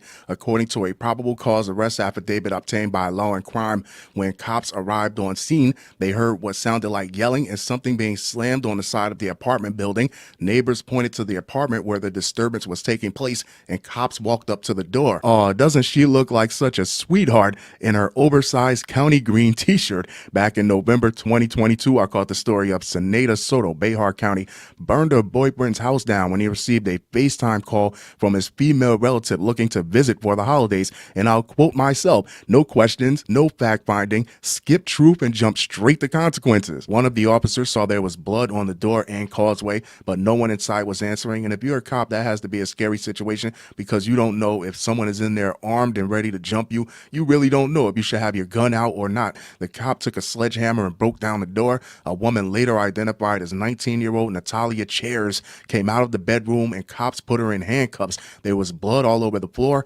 Cops walked into a bedroom and found a male victim wrapped in a red and white blanket that was also covered in blood. The man was suffering from 2 stab wounds, one on his upper left arm and another under his left armpit. Police say paramedics rushed the man to the hospital. A further search of the home yielded a bloody kitchen knife in the sink. What's wild is the story doesn't even say she called the ambulance or the paramedics were called from within the house. So she could have had this guy in here down bad. She could have hit an artery or something major, a vital organ, and he could have possibly lost his life in there. The only people that called the authorities were the neighbors who just heard him being loud. In an interview at the hospital with detectives, the man said Chairs stabbed him after he texted his aunt. Chairs said she became upset when she saw him texting another woman, apparently unaware that it was his aunt. "Did you even ask him?" According to the affidavit, she allegedly told cops she was under the influence of alcohol and marijuana and was a little crazy. Chairs also allegedly said she tried to clean off the knife she used to stab her boyfriend. Not that crazy though, huh? Tried to hide the evidence. Cops arrested Chairs on assault and battery by means of force likely to produce death and attempt to destroy evidence, and took her to Stevens County Jail. Her bond was set at $150,000. There you have it, kids. Natalia Chairs. Next time you tell your girl she's acting crazy, remember, she's not acting. How many of you think she owes that man an apology? How many of you think you'll actually get one? Man sues Marriott for $160 million, says he woke up to strangers sexually assaulting him. Oddly enough, this is not the first time this has happened. Back in May 2023, I caught the story of a hotel guest in a downtown Nashville Hilton waking up to the night manager sucking on his toes. You're dreaming, you think it's Nia Long, you think it's Holly Berry, you wake up and it's Leatherface. How's that for a Yelp review? A Mississippi man said he was staying in a room at the Marriott on West Trade Street in uptown Charlotte in April 2022 when he woke up to a stranger performing a sex act on him. The victim is now suing Marriott for $160 million, while the suspect, Jermaine Lamont PA, faced criminal charges. They didn't want to settle this before I got a hold of the story. The lawsuit states the self-closing and self-locking door to his room was not functioning properly, and the door did not properly latch or lock. The victim said when he woke up to PA sexually assaulting him, he howled in terror and lashed lashed out to punch PA, who allegedly grabbed the victim's wallet and phone and took off. It makes me ask the question, did he know this room's door was malfunctioning, or was he just going from unit to unit to unit, seeing if he could get lucky, which is terrible within itself. But what type of burglar stops, sees someone sleeping inside one of the rooms that he's burglarizing, and decides to get himself a little snack of sorts? The victim argues the hotel did not have adequate security measures. It damn sure didn't, claiming the suspect got in through an unlocked door in the parking garage and was never stopped, according to the lawsuit. And he's done this before. It sounds like he's done this before. That wasn't the first or latest run-in with the law that PA has had. Channel 9 found 6 mugshots of him in Mecklenburg County charged with other crimes, including going armed to the terror of other people, assaulting a campus police officer, and more. Police were called to the Marriott 85 times in 3 years, according to a 911 call log. Those included assaults, a human trafficking call, and others. Channel 9 is waiting on a response from Marriott. What are they really going to say? That the only place scarier to sleep in than your Marriott is the World's Fair Hotel? According to court records, PA is still awaiting trial for the burglary and the sexual offenses. This is exactly why they should have one of those little red fire axes in a glass case on your nightstand, break in case of emergency. You never know when you have to hack someone up off of you. Ex-con on parole for murder, busted with ghost gun, drugs after evading New York City subway fare. New York City, the only city in the world where a bum will bite your sandwich while you're still holding it. You know, for these so-called tough guys, the ones that are always saying, I hate the cops, screw the cops are always messing with me, they seem to be the only ones that are always in a position that requires police presence, to be in police custody or some sort of law enforcement-based situation. I'm not saying don't commit crime, but if you're baking a cake, don't be mad when you get a cake. An ex-con on parole for a Delaware murder was busted with a loaded ghost gun and a slew of drugs when cops nabbed him for trying to slip through the emergency exit at a Bronx subway station during the Thursday evening rush. Authorities and sources said Jermaine Green, 42, of Mount Eaton, that's in the Bronx, was strolling, it's always the Bronx, was strolling into the Fordham Road 4 station through the emergency exit around 5:40 p.m. when officers stopped him. Cops said Green, who had 2 active arrest warrants on top of being on parole, was also found to be toting a 9mm polymer 80 ghost gun loaded with a dozen live rounds in his waistband. Authorities said he was also carrying a clear zip-closed bag holding a large quantity of crack cocaine, plus a scale meant for measuring the drugs. Cops and sources said when people question the value of fare evasion enforcement, look no further than this example, New York Police Department Chief of Transit Michael Kemper said in a Friday post on X. First off, fare evasion enforcement sounds like you don't tell anyone you did that until you make detective. Second, as a 40-some-year-old man in New York City without a Metro card, you should be a damn shame to yourself. And you had weed, crack, a scale, and baggies. We know you're selling drugs. What are you doing with your money? A convicted murderer on parole was packing heat when he beat the subway fare yesterday. He apparently didn't get the memo that the NYPD is hyper-focused on transit safety. He also didn't get the memo that law-abiding New Yorkers are fed up with open lawlessness at the turnstiles. Green was slapped with multiple weapon possession-related charges in addition to drug-related raps, a fare, who's writing this? A fare evasion offense and criminal trespass. Cops said he has 5 prior arrests, including other drug-related busts, assault, and robbery. Cops and sources said he served 4.5 years behind bars beginning in February of 1999 on a Bronx robbery conviction. In August of 2003, he was released on parole, which expired in November of 2007, the record showed. No further details were immediately known on the Delaware murder, for which sources say his parole will expire in April of 2026, or his active arrest warrants in the Big Apple. The arrest came days after the NYPD announced it would flood the subway system with 800 more cops to crack down on fare evaders, with the department claiming the initiative stops violent crime. Read the room. Even if you didn't watch the news or listen to the news or hear it from someone else, you didn't see 20, 30, 40 more officers in the subway than you normally would that day. I mean, look at it. He got the baggies and everything. Fisher Price, my first distribution kit. We've been vocal. The public's been vocal. Kemper wrote Friday, subway safety begins at the turnstiles, and our efforts to prevent disorder and lawlessness at the fare gates remains an important part of our overall public safety strategy. Whether it's good old-fashioned subway policing or the embrace of innovative technology, the NYPD will remain steadfast in keeping weapons and dangerous criminals out of our subways. New Yorkers deserve nothing less. There you have it, kids. Jermaine Green Green, New York City's own Boston George. I bet you he's wishing he would have spent some of that re-up money on a cab now. Woman hides drug-soaked paper in baby's diaper, smuggles it into Cook County Jail. A Chicago woman is accused of trying to smuggle drugs into the Cook County Jail by hiding them in her baby's diaper.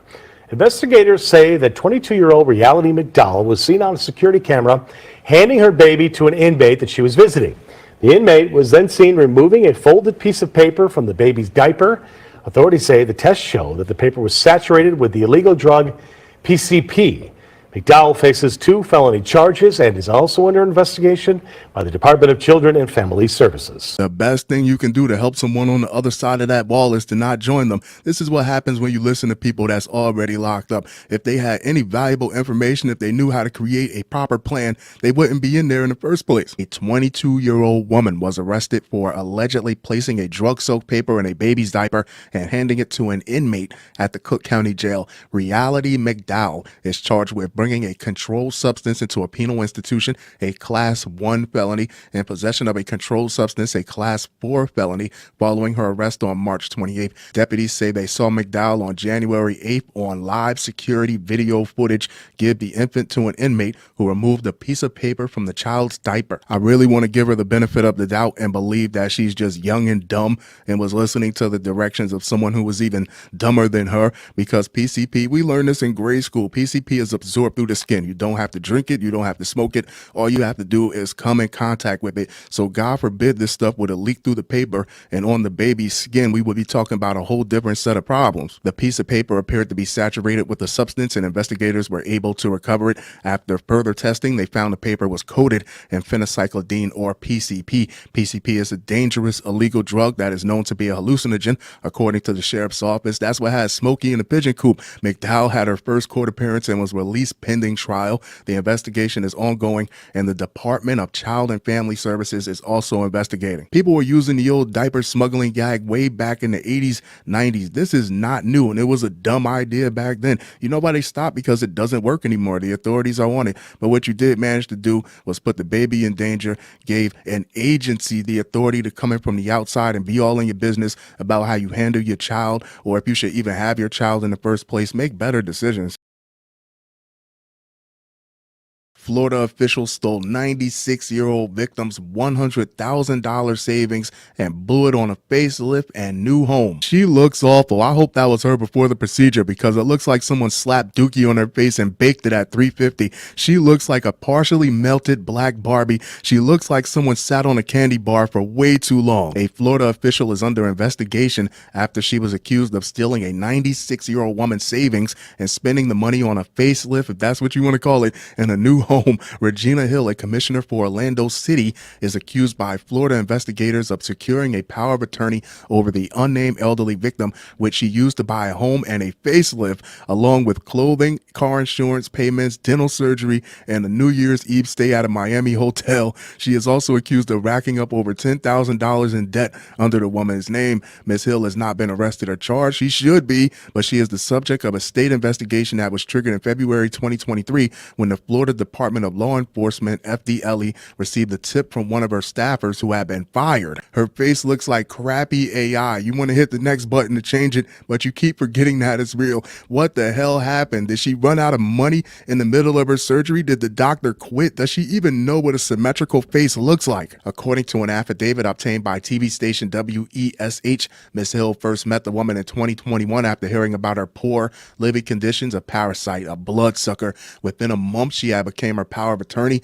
pre-need guardian, and healthcare surrogate. The affidavit alleges at the time the woman had more than $164,000 in her savings account. The woman allegedly told law enforcement agents she remembers signing some sort of document but did not understand the details of the legal papers, and that's what this woman was banking on. Court documents also allege that the elderly woman told investigators she did not give Ms. Hill her consent to use her savings to secure a mortgage for a home in the Lake Man Estates area of Orlando. Ms. Hill Charles' son and girlfriend are believed to be living in the home while she lives in a separate home that reportedly once belonged to the elderly woman's parents, which she allegedly spent a large portion of the savings to renovate. I guess this is something that we should all watch out for as we get older. I guess it's something that I should watch out for if I make it to be all the way in my 90s. A woman that looks like Deadpool showing up on my doorstep telling me she's going to handle all my financial affairs. She looks like when the Joker fell in acid, but if the acid was Nutella. An Orange County judge has reportedly ordered Ms. Hill to cease all contact with the woman, who has since received a new power of attorney. Ms. Hill, who has served as an Orlando City Council member since 2014, denied the accusations. Of course, it's unfortunate that I have been thrust into these circumstances with these allegations, she said, adding with her fake face, she said, adding that she loved and cared for the woman like my own family. Yeah, if that's how you treat your family, I am good. I trust in God above all things, and I trust in the process. After 10 years of service for the city of Orlando, I've illustrated my love and compassion for my constituents, my city, and my family. I know the truth. I know I'm entitled to due process in which I trust, and I will await my day in court to prove my innocence, she told The Independent. What's more foul and disgusting about this than her face is that there's a chance that she might put up a good fight in court because she's dealing with a woman that's not all the way clear. She's not all the way lucid enough to quite remember exactly what she signed and quite remember exactly what she did at that time, because this woman was perfectly clear in her head when she was handling all the paperwork. The city has been made aware of an investigation by FDLE and related civil litigation involving Commissioner Hill. We are not privy to any of the details of that investigation, nor are we involved or named in a litigation. They're covering their own ass. They don't have anything to do with it, the city of Orlando said in a statement. I hope that crooked councilwoman's face melts off under the Florida sun, but more importantly, I sincerely hope that that old lady gets every last nickel that's owed to her and then some. Murder suspect rapped about 2018 Bakersfield homicide. All of that Grammy-winning potential down the drain. Back in September 2023, I caught the story of Ken Juan McDaniel, the Las Vegas rapper, who through his music also incriminated himself in a 2021 shooting. It makes you ask the question, where's your homies? Where's your friends? Why is no one telling you? You might not want to release that part to thousands and thousands of potential witnesses or active law enforcement who are still investigating this murder case. The music video opens with a phone call. It's a go, a man says, and the call's recipient, Christopher Nathaniel Kenny, responds, yeah, all right. In the next scene, Kenny rounds a corner and opens fire on a man in a parking lot. The victim collapses and the scene cuts to black. Very Tarantino. Next, Kenny meets a couple buddies in the garage. Handshakes are exchanged. One of his friends drapes a chain around his neck. Soon after, the bass kicks in and Kenny, who goes by the name Baby Coke, begins rapping the lyrics to Funk Season. There's talk of headhunting and a murder mission of chasing down someone to watch them die. It's not a unique story. For decades, gangster rap has included tales of slinging drugs and killing rivals, braggadocio intended to enhance street cred and increase sales. I mean, I get it. One does what one can and all that good stuff. You can only rap about 3 or 4 things, one trick pony. But what good is street cred if you're not on the streets, if you're in the box? But authorities suspect Kenny's tale is based in fact. You can almost hear the Law and Order gong. Kenny, 25, is charged with murder and 4 counts of attempted murder in a shooting that occurred in 2018, killing rival gang member Jeremy Charles Littlejohn and wounding 4 others, according to court documents. Charges were brought earlier this year. Kenny's DNA was found on shell casings at the scene. Documents said the victims were hit outside an open garage on Chandler Court, south of Wilson Avenue and west of Weibel Road. Sounds like the music video, huh? Within months of the slaying, the Funk Season video, the first released by Kenny after the shooting, was posted on YouTube. Artistic license is the creative freedom to change people, places, things, dates, times, so you're not held accountable for the accuracy of a story. It's basically to cover your own ass. But no, not these guys. Everything has to match up. Forensics, the police report, the affidavit, because what is street cred if it can't be verified? Kenny appears in a video with 2 other Eastside Crips whose names are redacted from the documents. The video starts with a skit which depicts Kenny sneaking up to a subject in an apartment complex before shooting and killing killing him, a Bakersfield police investigator wrote in the documents. The depicted victim in the music video bears resemblance to, the name is redacted, but apparently Little John by way of race and overall build and body type. Kenny is rewarded with cash and jewelry, the investigator wrote, noting the rest of the video takes place in an open garage. Knowing the fact patterns of the homicide, especially the fact that he was murdered outside of an open garage in an apartment complex during nighttime hours, I believe this video is a reenactment of the homicide, the investigator wrote. Nothing gets past you, detective. You know what's wild? Somewhere a detective is going to get his gold watch. Somewhere a detective is going to get a commendation and an award for the mantle in his crib, when all he really had to do, the only thing he really had to do, was just watch your YouTube channel for a little bit longer. One person told police Kenny knew ahead of time where Little John would be. So on top of you telling on yourself, it sounds like somebody very close to your inner circle is telling on you also. He said Kenny afterward bragged, yeah, that just sounds like inside information. He said Kenny afterward bragged about the killing because he wanted recognition in the gang. You have all the recognition you would ever want or need now, buddy. According to the documents, Kenny has been at large for months. Inmate records did not show him in custody as of Monday afternoon. They're still looking for him. Florida man accused of whacking Walgreens manager in face with Bible on Easter Sunday. The Sunshine State. You guys do not disappoint. We don't ask you for much because we already know your behavior is lacking, to say the least. All you had to do is put on your Sunday's best, not breathe through your mouth for a change, and try to walk upright. I wonder which Bible he hit her with, the paperback or the hardcover version. A Florida man was arrested after he allegedly whacked a Walgreens manager in the face with a Bible on Easter Sunday. Sacrilege. Peter Owens, 35, was arrested and charged with felony battery after the incident unfolded at Walgreens on Poncetta Avenue in Clearwater Beach on Sunday, according to an arrest affidavit from the Clearwater Police Department. Owens went to Walgreens to buy a pair of headphones and got into a verbal altercation with the store employee about them, according to the affidavit. The store manager got involved and asked Owens to leave the store. That's when Owens used a brown Bible in his hand, definitely hardcover, to allegedly whack her in the face before leaving the store. I hate to be the one to say I told you so, but whenever you see a man with an Oreo cookie balding pattern holding a hardcover version of the Bible with a little fabric tassel hanging out, just turn the cameras on him. Don't approach him at all. Police were able to find and take Owens into custody. I'm pretty sure he wasn't hard to find with that glaring spotlight between two patches of hair. He told police that he hit the store manager with his Bible because she was being rude to him, the affidavit said, adding that he did not mean to hit her. What did he mean to do then? Owens was released from the Pinellas County Jail the next day after posting $5,000 bond. The next day, on April 2nd, Owens was arrested again. He allegedly stole men's shoes and a box of Cheez-Its from Walmart on US 19 in Tarpon Springs, according to an affidavit from the Tarpon Springs Police Department. So let me try to get this straight. You had your Bible with you on Easter Sunday when someone was being rude to you, and instead of opening the book and quoting one of the millions of inspirational and wise phrases out of the text, you decided to hit him with it instead. That sounds like the personification of a hypocrite. The affidavit said Owens allegedly grabbed the snack and took it into the bathroom with him before selecting a pair of shoes from a shelf and ripping the tag off them. He then tried on the shoes and put them inside a duffel bag. He wasn't stealing, he was just shopping for free. He walked out of the store, passed all points of sale, and did not pay for the items, the affidavit said. He was stopped by a loss prevention officer who then alerted police. Owens was arrested. What, no Bible this time? Owens was arrested and transported to the Pinellas County Jail. As of Wednesday afternoon, he remains in custody on $150 bond, arrest records show. There you have it, kids. Pete 100-watt ball spot Owens, the wacky Walgreens Bible whacking wacko.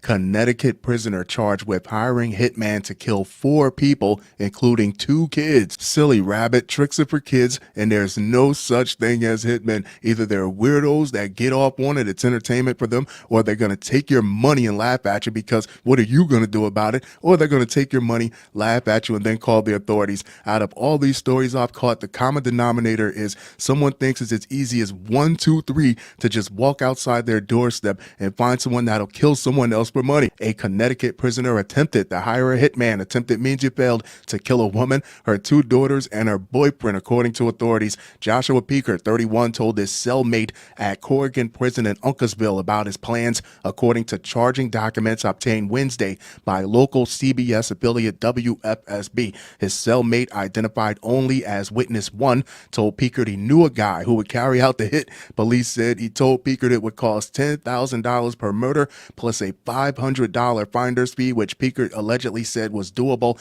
At no time did I contact anyone to commit violence against the victims nor anyone else, the cellmate told police. Peekert's brother Jeremiah Peekert sent $250 to the cellmate in 2 installments in July 2022 as an upfront payment, according to authorities, but the hit never occurred as the cellmate provided various excuses to Peekert. Your cellmate is not your buddy, pal. What you think this is Goodfellas? You in there shooting the breeze with Paulie and Henry, shaving garlic, waiting for the next shipment of lobsters to come in to go with your steak? Nope, they will sell you down the river for a pudding cup, go out in the yard with the rest of the inmates and watch the eclipse. In October 2022, the cellmate sent a letter to the intended victim warning her about Peekert's plans. According to police, the 29-year-old woman reacted by calling the cops. Investigators then spoke with the cellmate who explained the plot. The other intended victims were identified as a 23-year-old man, a 10-year-old girl, and a 1-year-old girl. Damn. Shortly after sending the letter, the cellmate was transferred to McDougal Prison in Suffield, Connecticut. He told police that on his way out, another inmate told him Peekert was trying to put a hit out on him. Where is he supposed to be getting all these murderers from? If he couldn't find someone to take care of the original target, what makes him think he's going to find someone to kill his cellmate? You're already a successful loser. Just quit while you're ahead, buddy. Though the investigation began in late 2022, police did not speak with 30-year-old Jeremiah Peekert until December 2023. The younger Peekert, who was in the U.S. Army and stationed in Texas, admitted to sending the money but claimed he didn't know it was meant for murder for hire. It's possible that he didn't know. It's possible that his brother just told him to send money and didn't tell him what to send money for. But that's the tough thing about conspiracy. It's very hard to prove that you didn't know something. Both Peekert brothers were arrested this week, with Joshua being cuffed Monday and Jeremiah arrested Tuesday in Texas. The Hartford Courant reported he's awaiting extradition to Connecticut. I'd love to see your comments on this, because wouldn't you be pissed if your brother drugged you into a murder investigation that you had nothing to do with? Kentucky Republican candidate arrested on strangulation charge. I really don't care much for either party, because at any given time, they both sound like a bunch of blowhards. But let's be honest, those Republicans are different. First, you got Trump, the Republicans' Goku, who's out there hawking Canal Street Air Force Ones and Bibles. Then you got your girl Lori Boebert giving unsanctioned hand jobs in a movie theater, no popcorn bucket, no nothing. Then in January 2023, I caught the story of a New Mexico Republican candidate who actually pulled a drive-by shooting on Democrat candidates when he lost his election by a landslide. Yeah, this guy's going to fit right in. A Kentucky state representative candidate was arrested Monday night after allegedly strangling a teen who almost hit his son with the ball, according to a police report.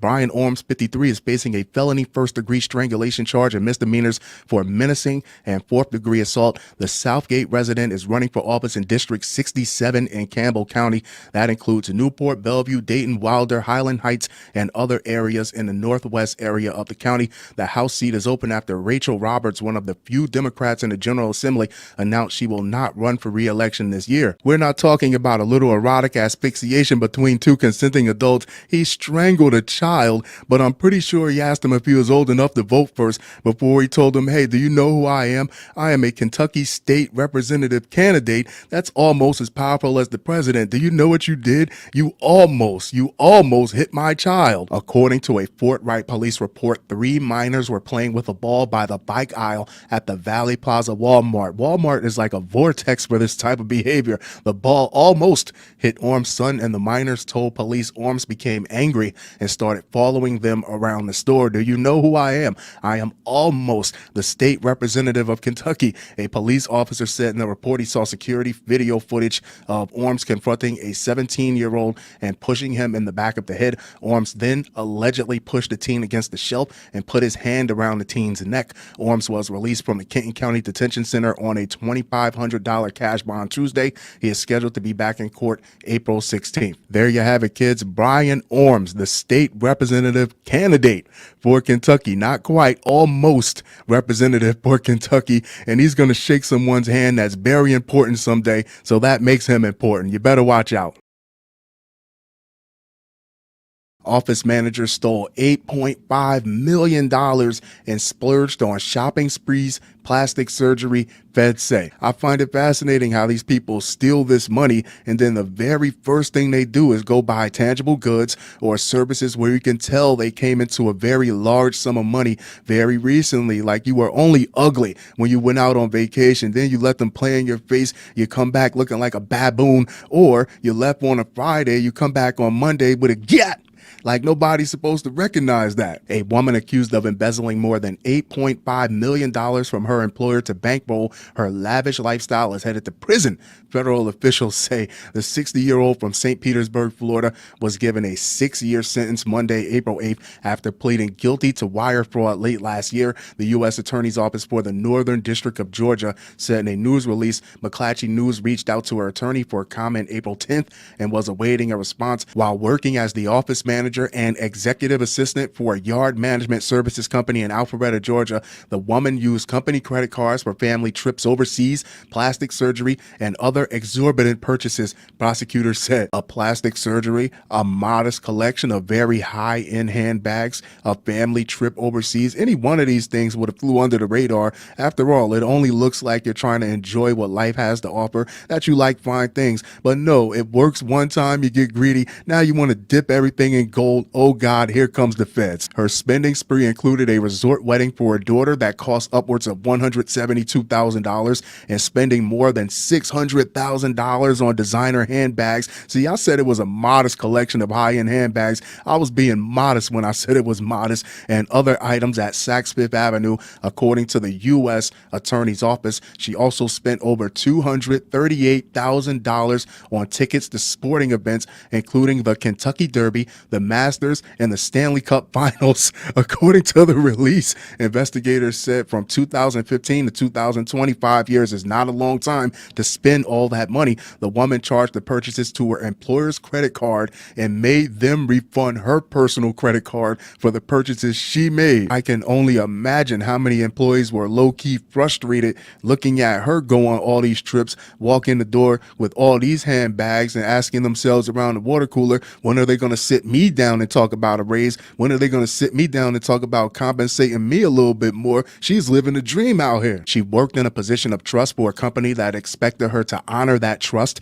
Carrie Farley, special agent in charge of FBI Atlanta, said in the release, absolute power corrupts absolutely. Instead, she chose to abuse it, and her personal greed not only hurt the company, but everyone who worked for them. I know people were saying, where the hell are the raises? The woman coded and approved the purchases, sometimes passing them off as legitimate expenses such as newspaper ads. According to prosecutors, she further hid her scheme by spreading the charges across different job sites. Authorities said her 6-year sentence will be followed by 3 years of supervised release. Prosecutors said she was also ordered to pay over $8.6 million in restitution. Every cloud has a silver lining, because at 60 years old, waiting for her to pay you all $8.6 million of that money is probably never going to happen. Joke's on you.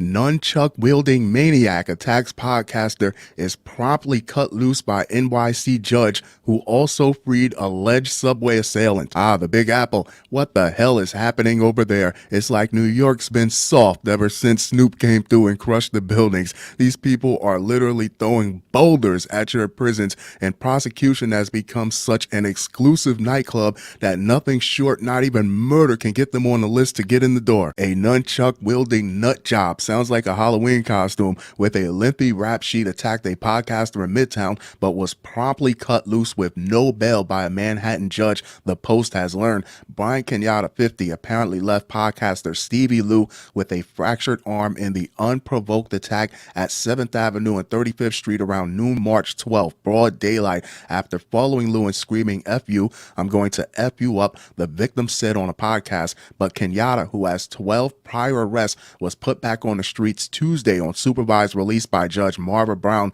the same judge who made headlines 2 months ago for setting another alleged violent attacker free. Brown previously freed Amira Hunter, who was accused of bashing a Subway cellist in the head with a metal bottle. I remember that story. And you might say, hey, they signed that crappy bail reform bill back in 2019, 2020, and you would be correct. That is a large part of the problem. New York City's always been a cesspool, but at least they had a few stopgap measures, a few band-aids, if you will. But it's still ultimately up to a judge. It's up to a judge's discretion to decide if they want to detain someone or even give them a bail in the event that they feel someone is a risk to the public or a flight risk, regardless of the bail reform statute that might be in place. Kenyatta attacked after allegedly following Lou and threatening him, the victim said on an MLC podcast episode. So I was like, okay, buddy, why don't you get the F out of here, said Lou 41. Instead, Kenyatta whipped out a pair of nunchucks and swung for his face,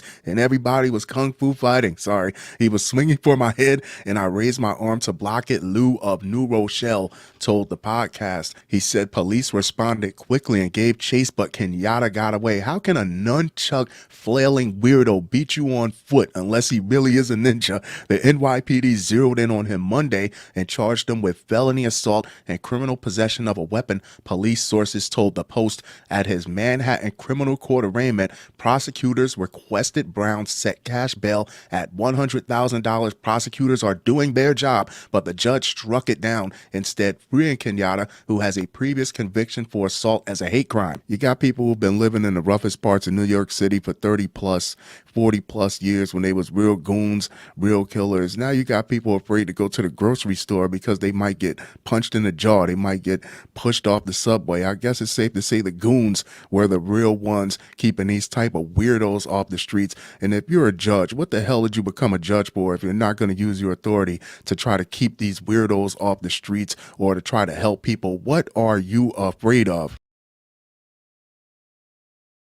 Man sentenced for putting antifreeze in newborn daughter's breast milk, South Fulton police say. I've caught some wild stories. I search for wild stories. That's what I do. I've done commentary on well over 1,000 articles of all shapes, sizes, of all topics of discussion. But this man right here has to be the biggest coward in published media history. There is nothing honorable about him. He has zero redeeming qualities. I hope his cell has bed bugs for the next 40 plus years. You milk dud head ass scum sucking piece of human garbage. Let's get to the story. A South Fulton man is facing 50 years in prison for poisoning his newborn. City of South Fulton Police Department says Curtis Jack was found guilty on multiple counts, including attempted murder. On October 1st, 2020, police said Jack picked up bottles of breast milk from the mother of his child, who was hospitalized after giving birth to their daughter on September 24th, 2020. After he delivered the breast milk to the child's grandmother, who was also caring for the woman's other daughter, the child became critically ill within 24 hours, suspected of being poisoned. Jack admitted to adding antifreeze to the breast milk,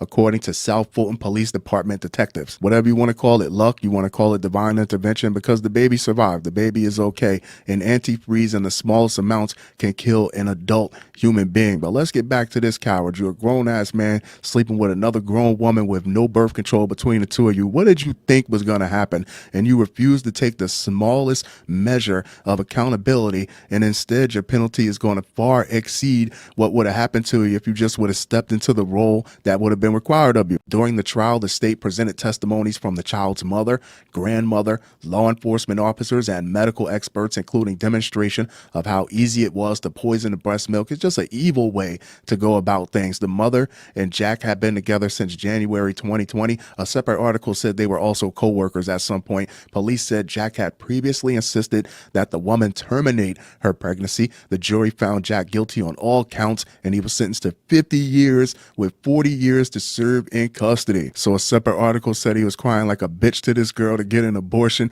which is her choice to get one or not. And this is what you do when a baby drops, because you don't want to take responsibility. You don't want to pay child support or whatever role that you might have to step into. You were better off drinking the antifreeze yourself. SFPD gave a special thanks to Fulton County District Attorney Fannie Willis and the Fulton County District Attorney's Office for getting justice for the victim and her mother. There you have it, kids. Curtis Jack gutless, spineless Curtis Jack. I'm actually fascinated that I can still find these type of stories. He really raised the bar. I'm gonna have to up my search game. Ex-wife pays hitman with diamond ring to kill woman living with ex-husband, feds say. Whoa, whoa, whoa. I'm going to use a very rough piece of terminology in hopes that this really sinks in. Happy. What if he's legitimately happy? That doesn't mean anything to you. You know what's more disrespectful than anything? That she didn't even include him in the hit job. Like, as soon as she gets that home wrecking hussy out of the way, he'll fall right back in the line, no questions asked. A woman believed her family was ruined by her ex-husband's affair with another woman and tried hiring a hitman to make her disappear completely. There's no such thing as hitman, according to federal court documents. I just want her gone and not ruining my family no more, the Idaho resident wrote in messages to the hitman, who was actually an undercover agent. Big surprise. Last May, court documents show Deanne Parkin met with the agent in June to provide a payment to have the woman killed, according to an affidavit which says she paid with a diamond ring she said was worth $1,500 as well as $100 in cash. When the agent posing as the hitman asked Parkin if she hoped her ex-husband would come back to her after the job was completed, Parkin said, "Yeah, that would be nice." An affidavit says. Could she have really been that arrogant? Are women really that arrogant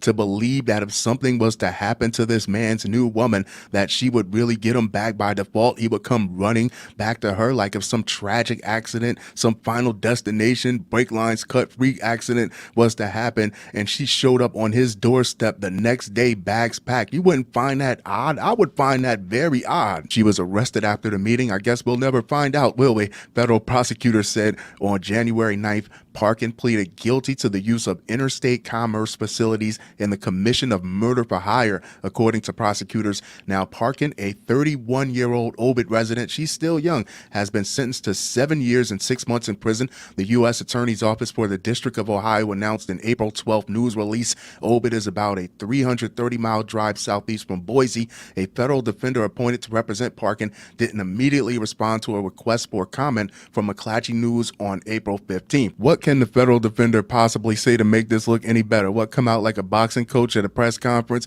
Yeah, she took a couple hits early in the case. She really doesn't like to lose. She's very competitive, and she really feels like that home-wrecking heifer has no claim to the title of her ex-husband. On May 23rd, a source alerted agents with the Bureau of Alcohol, Tobacco, and Firearms and Explosives, now explosive to ATFE, that Parkin was reportedly soliciting a murder. According to prosecutors, the source runs a parody website offering murder for hire services. According to the affidavit, it's so hilarious, it's almost unbelievable that this is common.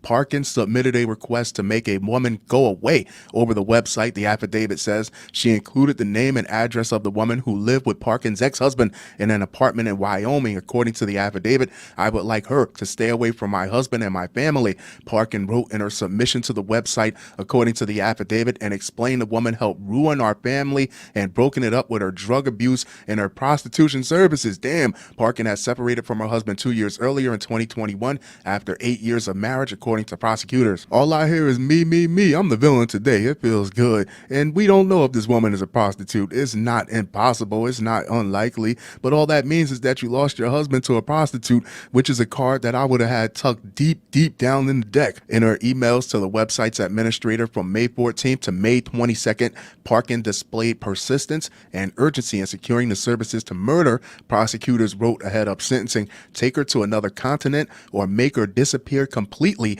where no one hears from her again. Anything to make her go away for $1,500."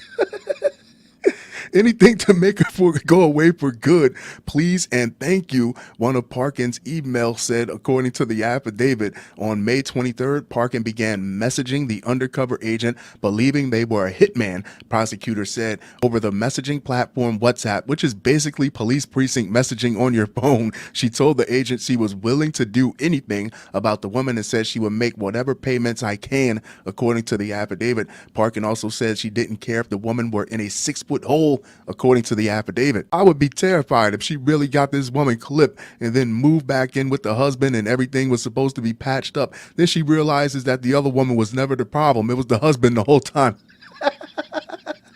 Now he has to go. What happens then? On June 6, Parkin agreed to meet the undercover agent who recorded their conversation. The affidavit says, in discussing a method to kill the woman, Parkin suggested whatever is easiest. According to the affidavit, when the undercover agent mentioned the woman's child, Parkin was calloused in her attitude toward the potential of the woman's minor child being harmed. Prosecutors wrote in a sentencing memorandum, honestly, this may be bad of me, it is, but I could care less if anything happens to the kid. Parkin told the agent, according to the affidavit, I don't know your preference on kids. The next day, Parkin met with the agent again and gave the diamond ring $100 and promised to provide further payments to kill the woman, according to prosecutors. In all of the murder for hire stories that I've caught, the agent posing as the hitman or whoever's posing as the hitman always gives the person multiple chances, more than three, at least three chances to have a change of heart. Now, I don't know if that's for a personal standpoint, giving them a chance to back off, or it's for a legal standpoint, so it's not viewed as some sort of entrapment. Maybe it's a little bit of both. After their meeting ended, Parkin was arrested. The affidavit says, how could someone be so blind by what they want and by rage that they don't see this coming? She wanted to permanently remove the woman from her family's life. That home-wrecking floozy stole her man with her steak and her BJ, citing the target's destructive behaviors, including drug abuse and negative impact on her own family due to an affair with Parkin's husband. Prosecutors wrote in the sentencing memorandum, Parkin's prison sentence will be followed by 3 years of supervised release. According to prosecutors, the act of murder is in itself a heinous crime. ATF Seattle Special Agent in Charge Jonathan Blyce said in a statement, but the act of attempting to hire someone to commit murder is that much more egregious. There you have it, kids. Deanne Parkin. Don't let your side chick turn your main chick into that type of villain.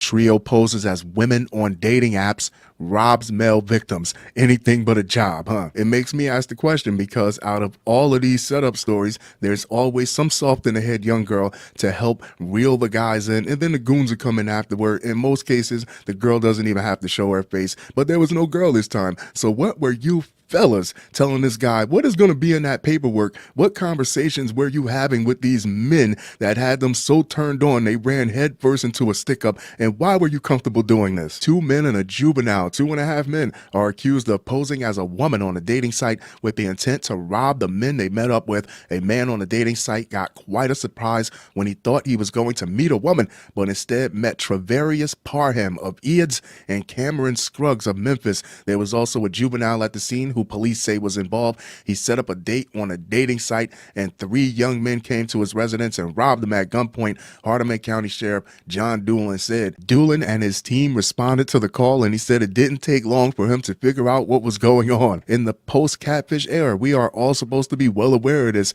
but it's still very easy for someone to post a picture of a beautiful woman, have a certain conversation. We know what type of conversation they were having. They weren't talking about meeting up, holding hands, and taking a long walk on the beach. They were talking about having nasty sex with each other, these guys, and it was more than enough for someone to drop their addy. No, we're not going to meet in a public place first. I need you to come straight to my crib. We developed some suspects pretty quick and set up a little operation, and the operation turned out successful. Well, they're stupid, so it wasn't like you really needed your big guns on the case, Doolin said. Within a day, the alleged robbers set up another date at the Boulevard Inn Motel. It sounds like a death trap, but little did they know that what was supposed to be an unsuspecting victim was onto them. Doolin told WREG his department made an account and arranged a date with the men. When the trio arrived, police say they arrived with masks, hoodies, and guns. They were all taken into custody. Parham and Scruggs are facing multiple charges, including aggravated robbery, tampering with evidence, and possession of a firearm to commit a felony. The bond for each alleged participant is set at $200,000. The Hardeman County Sheriff's Office is also searching for other possible victims. You know they are some. They asked that anyone with information contact them immediately. Oh, I'm positive there's more victims out there, because never underestimate the ability for a man to chase his penis. But who's going to swallow their pride and come forward and tell the authorities they were seduced by 3 guys? Customer pulls gun on Burger King worker who refused drugs as payment. This is why they tell you don't get high on your own supply. How strong were those drugs that had you so cooked you felt they should be accepted in the same place as Visa, MasterCard, and American Express? A jury has convicted a man accused of threatening a Burger King worker who refused drugs as payment. Colorado prosecutors say these restaurant employees get more action than real police. I'm telling you, Eugene Robertson, 40, was found guilty on multiple counts, including 8 counts of attempted murder and 2 counts of reckless endangerment in relation to a 2022 crime spree, the 18th Judicial District Attorney's Office said in an April 18th news release. I can't imagine how traumatized these victims were, not knowing whether the defendant would pull the trigger while pointing a gun at them. District Attorney John Kellner said in the release, Robertson ordered food at an Aurora Burger King at about 11 p.m. October 17, 2022, but when he pulled up to the drive-thru window, he tried to pay for his meal with drugs. Prosecutors said, I can't imagine being the one working the window that Monday night when that guy pulls up and immediately makes you regret not quitting when you said you were going to quit. It's a sad truth. Working fast food has become just as dangerous as being a beat cop. You're back there in a confined space just waiting for someone to come pick you off like a sitting duck. The worker declined the payment and Robertson pulled out a gun and pointed it at the employee before driving away. Prosecutors said afterward, a worker at a 7-Eleven across the street called 911 after a man later identified as Robertson pointed a gun at his head. I'm starting to see a pattern here.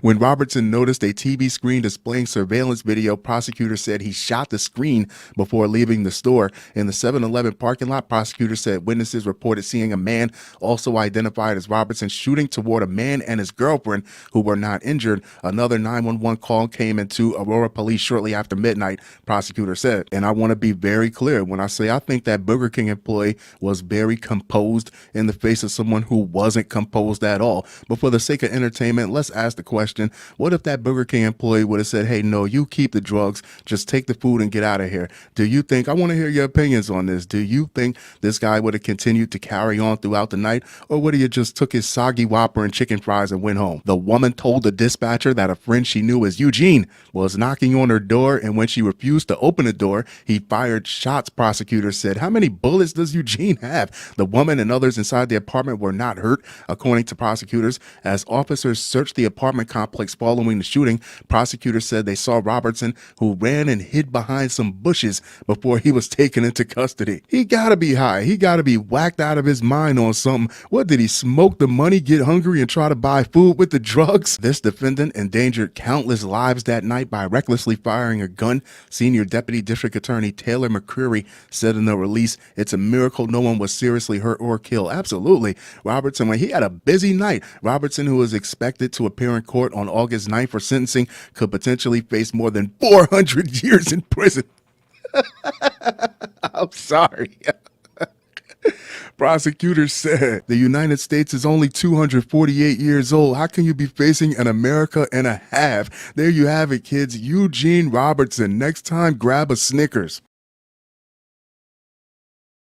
Oklahoma fisherman who thought friend was trying to feed him to Bigfoot convicted of murder. I actually caught this story back in July 2022, and I'm surprised to see that it took nearly 2 years to disposition this case because let's be honest here, in Oklahoma there are bison, there are white-tailed deer, there are feral pigs, there are wild turkeys and rabbits. It's a smorgasbord. Why the hell would Bigfoot sully his bourgeois palate eating Hank Hill and or Boonhauer? I mean, if you're an investigator, you just got to play the facts here. A man who claimed he killed his friend because he believed the victim was summoning Bigfoot was convicted of murder. How do you even summon Bigfoot? What do you draw a pentagram and leave Jack Link's jerky in the middle? Larry Doe Sanders was found guilty by an Oklahoma judge April 17th. According to reports, the Oklahoman, the Ada News, and KXII, Jimmy Knighton was strangled to death in July 2022 while out fishing with Sanders, the outlets reported. After waiving a right to a jury trial, Sanders' attorney reportedly claimed that his client had acted in self-defense. After seeing The Godfather 2, I am not going out on a boat with just one other person ever.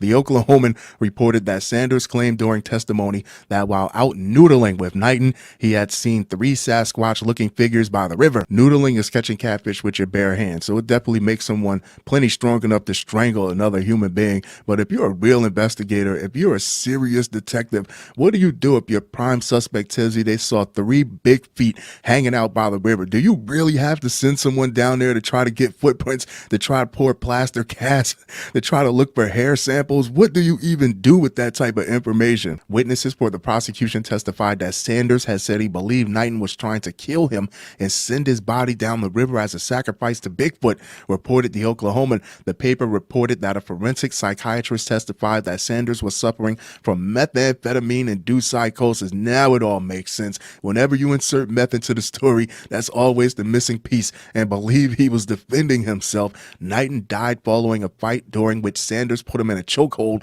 KXII reported. The outlets report that Sanders faces up to life in prison without parole, and he deserves every last day of his sentence down to the second. Once meth enters the chat, who knows what this guy saw? He could have saw 3 deer, he could have saw 3 trees, he could have saw 3 other human beings. Me personally, if Sasquatch was really out there, he'd appreciate if you sent him a 12-point buck. Send him 1 or 2 of those up the river. Hell, send him a catfish. That's what you're out there doing already. But no, you killed your buddy. He trusted you out there. Man who won Republican primary from jail convicted of voluntary manslaughter of his wife. Not another Republican with a violent crime. What the hell is going on? I just caught the story of a Kentucky candidate that was caught choking some kid out in Walmart. At this point, if you want gangsters, you might as well just start jumping them in behind your state capitol buildings. But the federal government does do a good job in letting local and state level figure out how they want to pick and choose their own officials. Like in Indiana, it's perfectly fine as long as you're only accused of a felony, but if you come back with a conviction or guilty verdict, you're disqualified. An Indiana man who once won a Republican Township Board primary while in jail on accusations he killed his wife was convicted of voluntary manslaughter. Andrew Wilhoit was arrested in connection with the death of his wife, Elizabeth Nikki Wilhoit, in March 2022. The Boone County Sheriff's Office said at the time, while incarcerated in jail, Andrew was one of 3 Republican candidates, all that stiff competition, who advanced in a primary election for the Clinton Township Board. The race only drew 3 candidates, the Associated Press reported. Nikki was found dead in a creek by Indiana State Police after co-workers reported her missing, people previously reported. Here's why I found this story interesting, and I'm not a legal expert, but voluntary manslaughter means there's a special circumstance, meaning you were provoked. It was a crime of passion. There was a split second where you might have lost your cool, you let your anger get the best of you. Okay, but why not call the authorities immediately after you cool down? Why hide the body? That doesn't sound like someone who lost control, who had a lapse in judgment. That sounds like someone who knew exactly what they did and knew that they couldn't afford to get caught for it. During the course of a domestic dispute, then 39-year-old Andrew N. Wilhoit, Elizabeth's husband, had allegedly struck her in the head with a blunt object, causing her to lose consciousness. State police said at the time, "Why didn't you call the ambulance immediately?" He then placed her into a vehicle and drove to a nearby creek where he dumped her body. That does not sound like someone who's not thinking clearly. Andrew was charged with murder. WTHR, the AP, and the Lebanon Reporter all reported, citing authorities, that he admitted to striking Nikki with a flower pot during an argument. My line of thinking is provocation calls for instant gratification. You did whatever you did at the moment. You flew off the handle. At the moment, you cracked this woman upside the head with a flower pot, but taking her body all the way out to a creek and hiding it means you're thinking about something way down the line. You're not thinking about what happened right now. WTHR reported at the time of her death, Nikki had just completed chemotherapy treatments for cancer and had filed for separation from Andrew. She was already fighting for her life. Jesus Christ. Andrew's trial began in April. The Lebanon Reporter reported that the jury was given the option to consider both murder and voluntary manslaughter. Andrew could face up to 30 years in prison following his conviction. I read this story earlier this afternoon and it sounded like murder to me then, and I'm reading it again this evening and it still sounds like murder. But what are your opinions? What are your comments on this? Do you think he should have got something a little bit stronger than voluntary manslaughter? Baltimore High School athletic director used AI-generated racist rant to frame principal. There are people out there who are just as bad, if not worse, than racists and xenophobes. These are people who care nothing for any individual culture or ethnic background, not even their own, but they know where the tensions lie. They know how to stoke the fires to get the clicks, to get the attention, in some cases to get monetary gain, to capitalize on it, or weaponize it by using it to drag someone else down. A Baltimore school athletic director faces multiple criminal charges after police allege he framed his school principal using artificial intelligence to create a racist conversation that never happened. Baltimore County Police on Thursday arrested Pikesville High School's former athletic director Dejon Darien, 31, for using AI to impersonate Principal Eric Eiswert, making racist and anti-Semitic comments. Darien faces charges of disrupting school activities, retaliation, stalking, and theft as a result of investigation into the recording about black students and teachers and Jewish parents that was shared widely on social media, WBAL reports. You see how simple it is for AI to manipulate a photo or video? What makes you think it's not just as easy, even more easy, to do the same thing with someone's voice? But there's always a group of people out there that will take something and run with it and spread it regardless if they know it's true or not. Shout out to the people who actually said, hey, that doesn't sound like something he would say. That's out of his character. And of course, they temporarily removed him from his office, but that's procedure and probably more of a safety concern because he was getting so many media message. It was ridiculous. It shows for dark times. Darien was arrested at Baltimore Washington International Thurgood Marshall Airport. That's a long ass name. En route to Houston after Maryland Transportation Authority police questioned him about his declared firearm and realized he was wanted on a warrant issued the same night, according to the news site. The audio clip had profound repercussions. Police wrote in charging documents cited by the Baltimore Banner. It not only led to Eiswert's temporary removal from the school, but also triggered a wave of hate-filled messages on social media and numerous calls to the school. All you got to do is put a little bit of bait and the piranhas will come running. The recording also caused significant disruptions for the PHS staff and students. The faked racist rant involved the voice that sounded like Eiswert complaining he has to put up with ungrateful black kids who can't test their way out of a paper bag, damn, as well as black teachers who should have never been hired. The voice made to sound as if it were speaking to a woman named Kathy that many interpreted to be Vice Principal Kathy Albert. Also said he was sick of the inadequacies of these people, and if he has to get one more complaint from one more Jew in this community, I'm going to join the other side, whatever the hell that means, the Baltimore Sun reports. Because I'm not so naive to believe that someone can't say these things, but damn, that statement was so jam-packed. You could have split it in half and got two people fired with it. That poor vice principal, imagine the shrapnel she must have caught. Like, why would he feel comfortable telling you something like this? The recording was emailed to Darien and two physical education teachers at the school around 10 p.m. on January 16th, not even 24 hours after Martin Luther King Day. Pay attention. One of the teachers, Shayna Ravenel, mentioned in the recording as staff member who shouldn't have been hired, forwarded the email to a student, a media, and the NAACP. Ravenel told police she forwarded the recording to the student, who she knew would rapidly spread the message around various social media outlets and throughout the school, according to the Banner. Ravenel, who was not renewing her contract at PHS, has not been charged with a crime, but she did submit her resignation alongside Darien, an April 16th school board document shows. These are the type of people that make it so easy, useful fools, to spread unfounded allegations like this like wildfire. She didn't even sleep her wine off first, but what concerns me is why did she send a student this type of content without the permission of that student's parents or even the school board? Why didn't she confront the principal first? Both Billy Burke, head of the administrative union, and Eiswert suggested to police the audio was AI generated, with Eiswert pointing to Darien. Investigators subpoenaed documents from Google, AT&T, and T-Mobile that led them to an internet provider address registered to Darien's grandmother, not Granny, and discovered the recovery cell phone number associated with the Google account was registered to Darien. According to police, a district information technology employee discovered Darien used the Baltimore County Public Schools network to access language tools, OpenAI, and a Microsoft Bing chat service on 3 occasions between December and January 15th. The Sun reports Martin Luther King Day. Police also learned Eiswert initiated a theft investigation of Darien in 2023. There it is, for allegedly paying a roommate $1,910 to serve as an assistant girls soccer coach, a role the roommate never held. A separate article said misappropriation of funds, misused funds. You want to know what's interesting? To me, I'll tell you anyway. This is only a microcosm. This is only an experiment. This is only an example of what could possibly happen. What if this type of situation happens to a government official or some sort of politician to incite the masses helter-skelter, and people are going to run with it until they figure out that it's fake. But by then, what if the damage has already been done? Multiple AI experts contacted by the Banner and police concluded the audio recording was fake based on the voice's flat tone, relatively clean background noise, and a lack of breathing or pauses that are common with AI.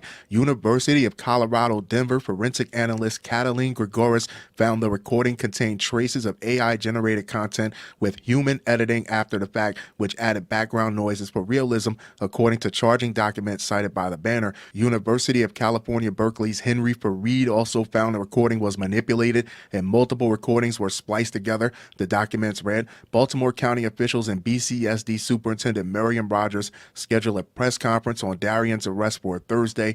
Rogers in January said the highly offensive and inappropriate statements about African-American students, Pikesville High School staff, and Pikesville's Jewish community were disturbing. There are people out there who are racist, unfortunately. Then there are people out there who care nothing for race, religion, or politics, but they know exactly what to use to get people fighting in the comments, to get people fighting with each other in the streets, to sow as much discord and dissension as they possibly can. And AI is only going to be used as a tool to further this in the future. Be careful. Man broke into his ex-girlfriend's house and steals AC unit. Police say that man should serve as a beacon of inspiration to us all. We should all aspire to reach that level of petty professionalism. You tell your new man to bring his own unit. You two will not be making love under my air conditioner. I'm taking that with me into my new relationship. A man is facing burglary and theft of property charges after allegedly breaking into his girlfriend's home and stealing an air conditioning unit. Damn right. On Friday, police officers responded to an aggravated burglary call on Orr Street. When they arrived, the female victim told them that her children's father, Christopher Washington, entered her residence through an unsecured window and took an air conditioning unit. You knew who you was dealing with when you met him, sweetheart. You lucky you only had time to get the air conditioning, because he would have stole your microwave tray, your couch cushion covers, all the batteries out of your remote, and your smoke detectors. She said the air conditioning unit was worth $60. Police say Washington, 41, was recorded on a Ring camera carrying the air conditioning unit away from the residence. Officers detained him nearby with the unit inside his vehicle. The victim was able to identify the unit as the one taken from her home. Officers also located 3 social security cards and 1 debit card that were taken from the residence. Most likely that was the kid's social security card, so you know he was going to bring them back. That's the best way to keep an open dialogue with your ex. I wonder if they touched their hand to the AC unit to see if it had been recently used, like when somebody just drove a car. She told officers that Washington did not have permission to enter her home, and that right there is the problem. Washington was taken to 170 North Main Street where he was read his rights. He waived them and told police that the air conditioning unit found in his vehicle belonged to his uncle. He said he was bringing it to the victim because her air was out. Washington was charged with aggravated burglary and theft of property, $1,000 or less. He is being held on $30,000 bond. There you have it, kids. Christopher Washington, the proud prince of petty. If he can't possess your heart, he will purloin your property. Stolen boat suspect dons dress and wig in poor attempt to disguise himself. This is how police knew he wasn't some sort of trans or gender variant. At least they would have had the decency to shave their legs before they put on that $5 dress bar and get up. He looks like the 5th Golden Girl. Hey ma'am, can we ask you a few questions? Is that a bottle of Old Spice in your pocket, or are you just happy to see me? A man is accused of stealing a boat after he attempted to evade arrest by disguising himself as a woman in Lakeport on Wednesday. The Glades County Sheriff's Office GCSO said just after 3 p.m. deputies were investigating a recovered stolen boat in the old Calusa Lodge area. As deputies searched the surrounding area, they saw 33-year-old Joshua Kalaka allegedly exiting a residence dressed as a woman in an attempt to conceal his identity. It's a weird way to duck the cops, especially when it seems like he could have just stayed in whatever residence he was in for a little bit longer. I mean, if you're an investigator trained to trust your gut, seeing a woman without a purse or a pocketbook and hair on her legs look like drought grass, that would kind of set up a red flag, wouldn't it? Deputies arrested Kalaka on 2 outstanding warrants in Okeechobee County, along with the theft of a John Deere Gator utility vehicle and the stolen boat. He was busy. Kalaka was booked into the Glades County Jail on no bond, pending his transfer to Okeechobee County. His mugshot show himself without the disguise. Maybe next time he goes a thief and he'll dress as the unaccessorized, unshaven woman. That way when the cops come looking for him, he can escape dressed as a regular dude. Retired pro wrestler failed congressional candidate indicted in Vegas murder case. Is this what people told their guidance counselors they were going to do if they didn't become that astronaut, that pro athlete, or that star podcaster, that politics would always be the safe bet? Hell, are these the only people that are willing to occupy office? Alleged killers, shysters, grifters, rageaholics. The bar is low and the pickings is slim. A retired professional wrestler and former congressional candidate in Nevada and Texas, a two-state loser, has been indicted on a murder charge in the death of an Idaho man who suffered a head injury during a Halloween party at a Las Vegas Strip hotel. That's like 4 states in one paragraph. Daniel Rodimer, 45, who now lives in Texas, is expected to appear before a Nevada judge May 8th following his indictment Friday in the death of Christopher Tapp. His defense attorneys David Chesnoff and Richard Schoenfeld said Friday that Rodimer maintains his complete innocence and looks forward to his day in court. At least the old candidates knew it was bad for optics to get caught jerking someone off in a movie theater,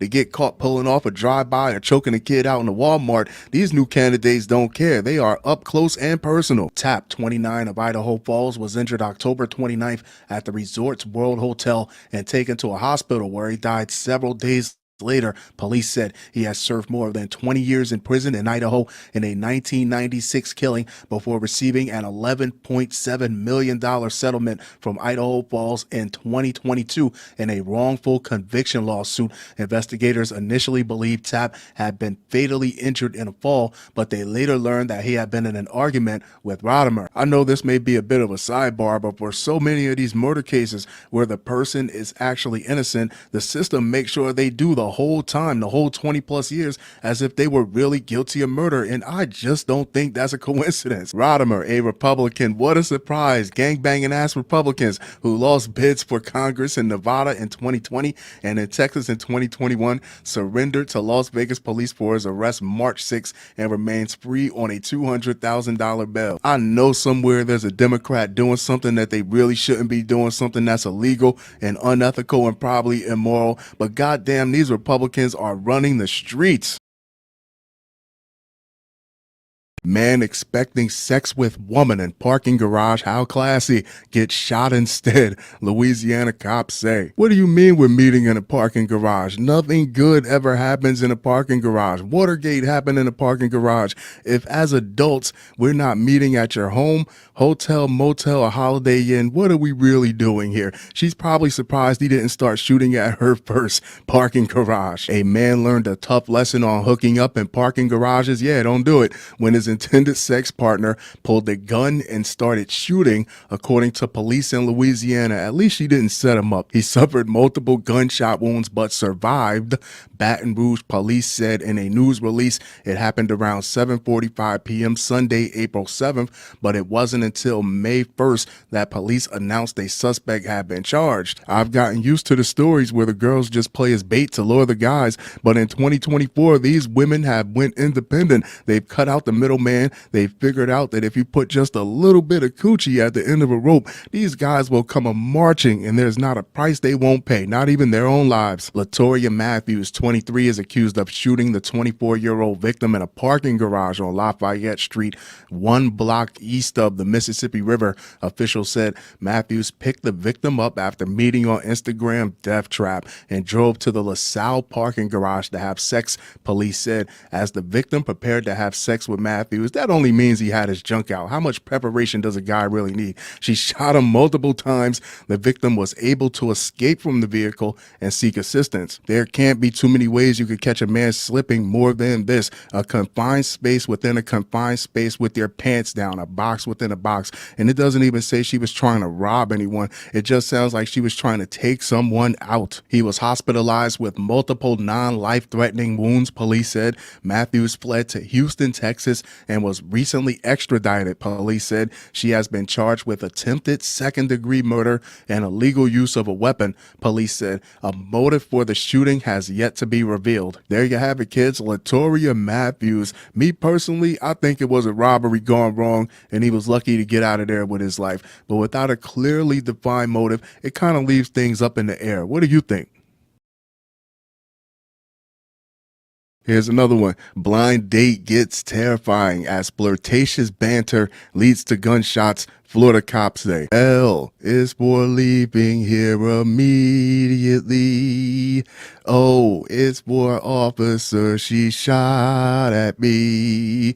V is for very vicious, duplicitous, suspicious. E is for escaping you. I can't believe I thought of dating you. Modern romance, is that an oxymoron? Nearly got a man killed when a date arranged via social media proved to be a setup. According to Florida investigators, the victim discovered this the hard way when his date, identified as Crystal Skiba, pulled out a gun and demanded money. The Hardy County Sheriff's Office reported in an April 30th news release. Investigators say the seemingly innocent online connection turned into a nightmare when the victim drove about 25 miles from Arcadia to a woman's home in Washula. And you see her, she's not an ugly girl. She looks a little crazy in the eyes, but what woman doesn't? You think you hit the jackpot, but you fail to ask yourself, if she's so hot, why isn't someone in her hometown banging her, wiping her up, or dating her? You know why? Because they know better. What began as flirtatious banter quickly escalated into a harrowing ordeal. The victim, whose identity is being withheld for privacy, was invited inside, where he was met with unexpected aggression, which could be sexy depending on what you like. The sheriff's office reported Skiba allegedly attempted to seduce him. Before revealing her true intentions, it became apparent to the victim that he was in a dangerous situation when Skiba demanded payment and brandished a handgun, blocking his exit. He managed to get out of the home, but the woman began firing shots at his vehicle as he sped away. Officials said that flirtatious banter will get you because not everyone has charming, engaging conversation. Luckily, he snapped out of it like, hey, wait a minute, this isn't sexy at all. And at least he didn't get caught with his pants down like the guy in the first story. The man was not injured and reported the incident to the sheriff's office, which sent detectives to the home. Detectives uncovered not only the firearm used in the incident, but also illicit narcotics. The sheriff's office said it's Florida, so you just know it was meth. 2 minor children were present during the ordeal. That's messed up. Further compounding the gravity of the situation, Skiba faces a series of charges, including attempted first-degree murder, shooting into an occupied vehicle, and possession of a controlled substance, among others. The sheriff's office said Wachula is about a 70-mile drive southeast of Tampa. You want to know what's wild? In a lot of these stories, you already know what the guy is coming there for. So if you tell him to bring money, there's a very good chance that he'll bring money. You're working too hard, sweetheart. There you have it, kids. Crystal Skiba, crystal meth. Be crystal clear to consult your crystal ball. Ex-interim police chief arrested again for stealing police equipment. Georgia Bureau of Investigation. Crooked cops, my favorite. Back in December 2022, I caught the story of Matthew Luckhurst, a San Antonio police officer who was fired after giving a homeless person a feces sandwich. Later, he was hired by the Floresville Police Department, and when the public found out who he was, they went to the mayor and said, no, we don't want him policing our streets. So what I'm trying to say is, even though these police precincts across the whole country are facing a shortage of personnel, you can't skimp on integrity, and these type of things happen when you do. A former interim police chief has been arrested for a second time after authorities said he stole equipment from a police department. The investigation ties back to Gerald Rafferzetter. I will be calling him JR for the rest of its article. 57 of Forsyth, Monroe County, Georgia. JR is the former interim Woodbury police chief. On January 31st, Woodbury police contacted the Georgia Bureau of Investigation to investigate allegations that JR stole police equipment from the department. Why couldn't he have just done the respectable thing and stole from the evidence locker like other cops do when they feel like they've gotten too big for the badge? What do you think, you're too good? What do you think, you're special or something? The investigation revealed that JR allegedly stole a department-issued tactical vest. Why? Worth more than $1,500. This allegation comes after JR's separation from the department. Last month, the Milner Police Department, that's his other gig that he lost, and Lamar County asked for the GBI's assistance in a theft investigation. They noticed a LiDAR speed gun was missing from the department. That's worse than stealing the tactical vest. What is he, some sort of klepto? What makes it so stupid is if he wanted a tactical vest, he could have bought one. He's active law enforcement. He probably could have got a discount. You're a washed up police chief. You're not kicking in doors. You're not boots on the ground patrol guy. What do you really need to steal a tactical vest for? What's really that serious? Investigators say that while JR was employed as a Milner police officer. He stole the item and another speed gun and sold it for $800. He was arrested and charged with theft by taking and violating the oath of office in that case. On Friday, the GBI arrested and charged JR with theft by taking. He was booked into the Meriwether County Jail. Who was he selling this equipment to? Criminals that want to check their fastball speeds? I found a very fascinating article about how Illinois is hiring police officers. They are actively hiring police officers who were fired for very fireable offenses. I didn't do commentary on it. I didn't think it was necessary, but I will leave that article in the description. Tell me what you think. Biological matter in his hair. Ill. Murder suspect accused of eating victim's face at bus stop near Las Vegas Strip. Cops say. First things first, safety off. Screw all that zombies have rights to business. I am not trying to be an extra in a Walking Dead spinoff or a background actor in a Resident Evil sequel. A man is facing a murder charge after he allegedly killed a man and then ate his face near the Las Vegas Strip on April 28, 2024. And I am a firm believer in innocent until proven guilty. But if you visibly see someone munching on another person's face and it's not a movie or TV show, then there's not too much alleged about it. The Las Vegas Metropolitan Police Department said in a press release that officers responded to a report of two men fighting in front of a business in the 1100 block of South Las Vegas Boulevard near Charleston Boulevard. Cops found one of the men bleeding from the head and unresponsive. Medical personnel pronounced him dead. The Clark County Coroner's Office will determine the cause and manner of death,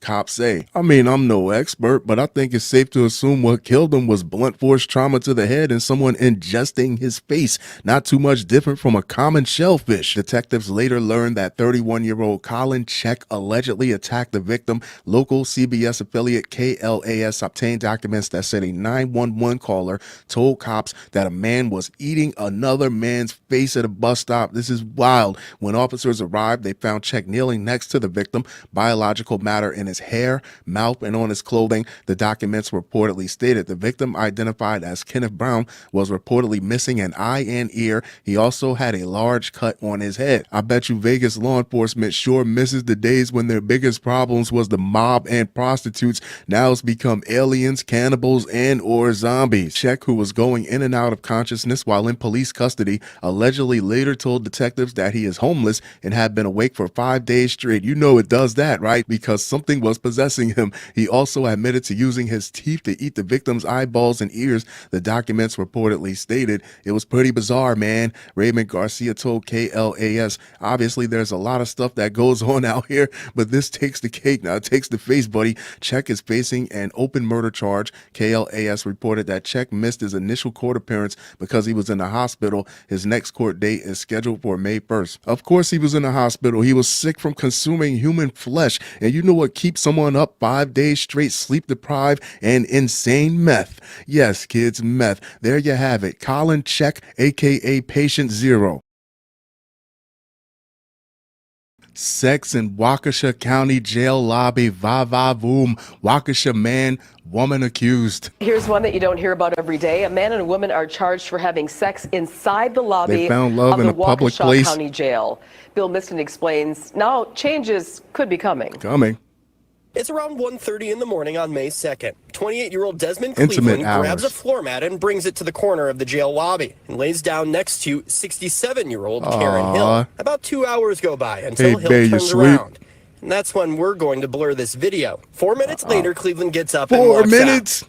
And not much later, That's all he another had. woman walks into the lobby. The incident highlighting an area that a county supervisor says the county Good is grief. lacking in. It's a love story, kids, and I, for one, couldn't be more proud for the both of them, because if that old bat can get out there and find someone to really knock her hip back into place from time to time, there's some hope out there for all of us. A Waukesha man and woman separated by nearly 40 years in age face disorderly conduct charges for having sex in the Waukesha County Jail lobby. The accused are 28-year-old Desmond Cleveland and 67-year-old Karen Hill. He laid the floor mat out for her like a true gentleman gentlemen, you can learn something from this guy, fellas. According to the criminal complaint, a sheriff's deputy was dispatched to the Waukesha County Jail lobby on Thursday, May 2nd for a possible disorderly conduct, lewd, and lascivious call. The jail supervisor called to report 2 individuals had sex in the lobby and that the female, who was later identified as defendant Karen Hill, was still on the scene. He tapped her for sex and she popped up like the Undertaker,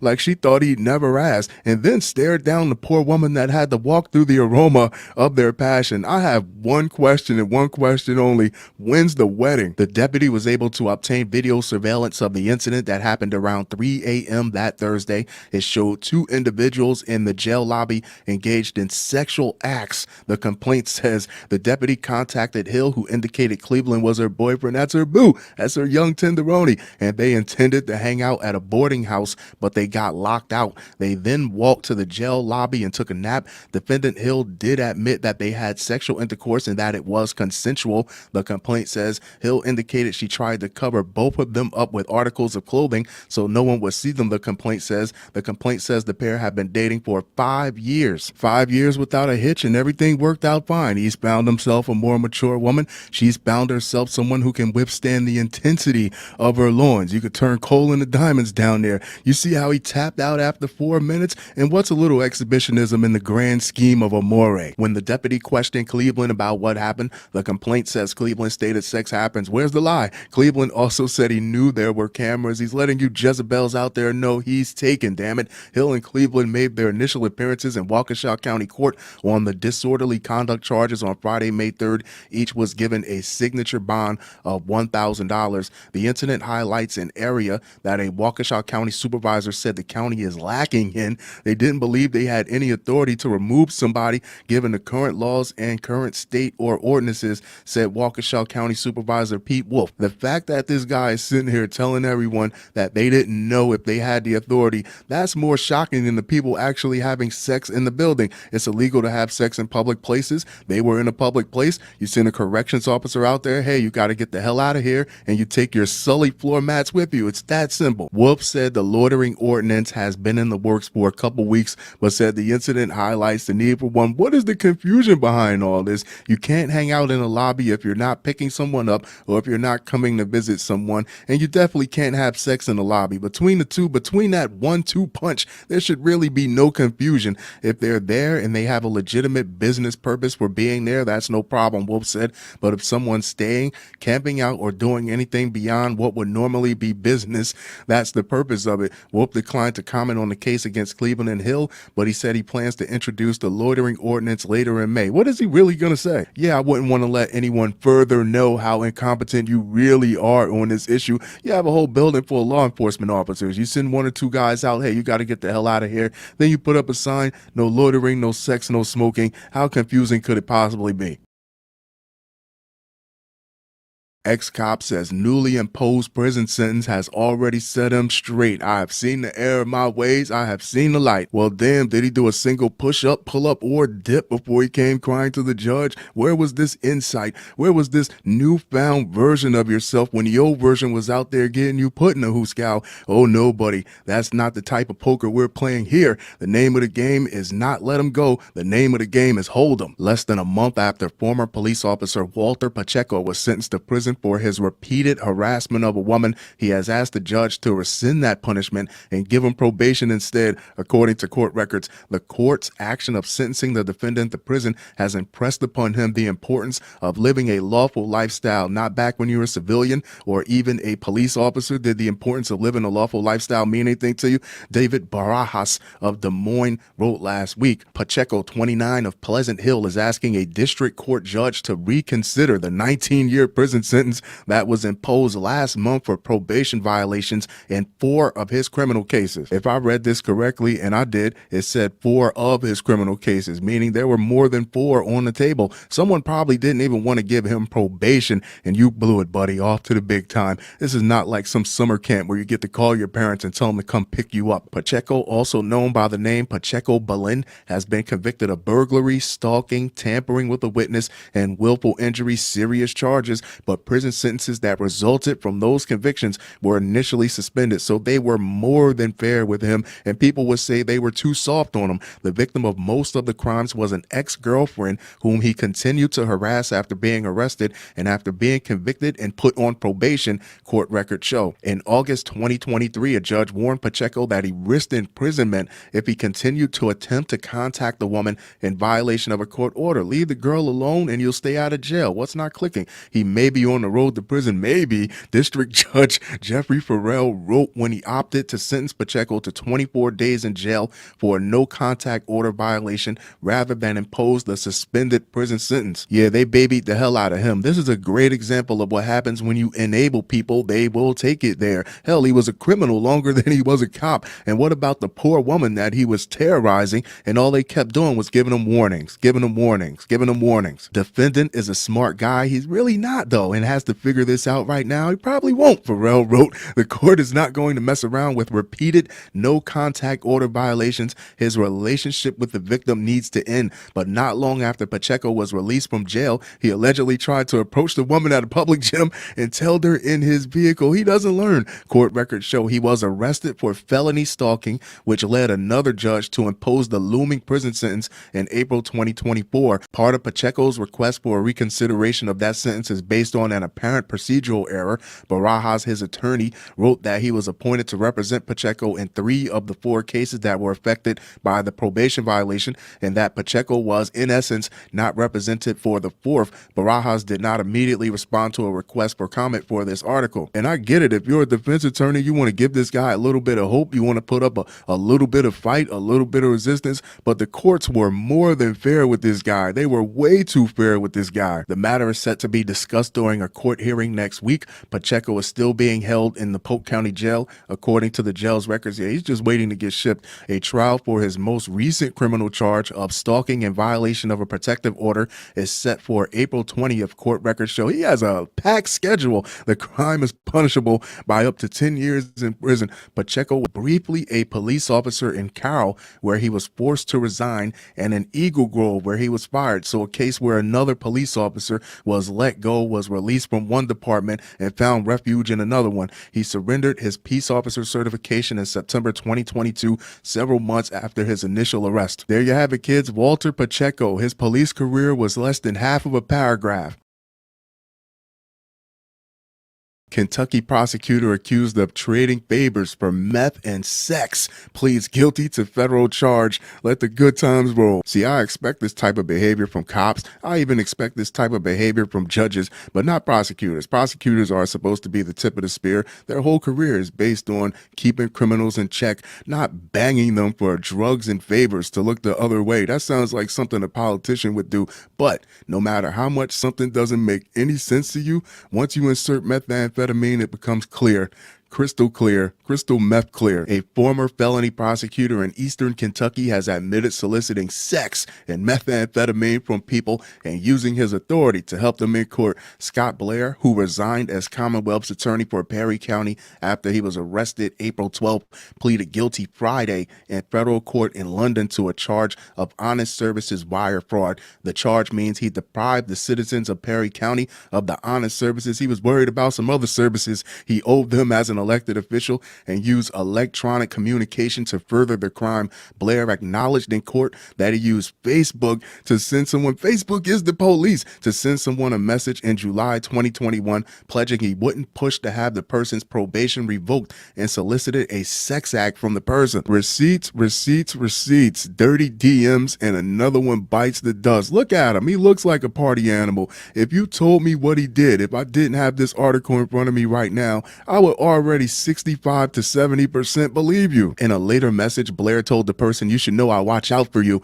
according to an affidavit from Zachary Bryson, an FBI task force officer who investigated the case. The charging document against Blair said there were a number of incidents in which he used his position to recommend probation or participation in drug treatment programs for defendants rather than prison time, or refrain from pursuing parole violations in exchange for meth, the procurement of methamphetamine, and sex sacks. It cited an example in which Blair had a defendant pick up meth for him and deliver it a number of times. It makes me ask the question, how many people were walking out of the courtrooms confused, asking, why didn't this person get any jail time? Why didn't this person receive any punishment at all? Then you got the prosecutor with his frosted tips tricking and blackmailing half his caseload. Hell, defense attorneys who are paid to get these people out of a jam weren't even that thirsty. Court records show the person received a suspended sentence and unsupervised probation. Unsupervised probation is where you don't have a probation officer. You report directly to the courthouse, even though he had multiple felony offenses according to the charge. Blair's case moved from arrest to conviction very quickly. Asked about that, Blair's attorney Ned Pillersdorf pointed to the strength of the case. The initial complaint by Bryson indicated multiple witnesses had provided information about Blair allegedly soliciting meth or sex from people. What did he think was going to happen? That there wouldn't be any witnesses, that nobody would say anything while he tricked and frolicked his way up and down a legal system? I mean, you're keeping people out of jail, but at the end of the day, you're still forcing folks to do something that they don't want to do. And these are criminals. How trustworthy could they possibly be? Bryson also got access to Blair's Facebook account through a search warrant. I know his DMs were filthy. The search turned up numerous messages about Blair requesting sex or meth from people in exchange for using his office to help them. Bryson said Blair told U.S. Magistrate Judge Hanley A. Ingram during the hearing that he was quite confident the government could prove the charges. Blair said he is addicted to meth and feels great contrition over his conduct. He resigned as Commonwealth's attorney soon after being arrested and said Friday in court that he will give up his law license voluntarily and take steps to remove his name from the ballot. Me personally, I feel like half the people that work within the legal system across the whole country is either smoking or snorting something, but at least they have the common decency to call themselves up a prostitute and keep the shenanigans away from the workplace. Blair took office as Commonwealth's attorney in 2019 and was unopposed for another term this year. Yeah, he got a little too big for his britches. At the end of the day, this is a textbook example of how methamphetamine corrupts your judgment. Pillersdorf said the charge against Blair is punishable by up to 20 years in prison, but Blair's sentence will likely be less than that under advisory guidelines. Ingram said he would recommend that U.S. District Judge Robert E. Weir accept Blair's guilty plea. There you have it, kids. Scott Blair. Blondes really do have more fun.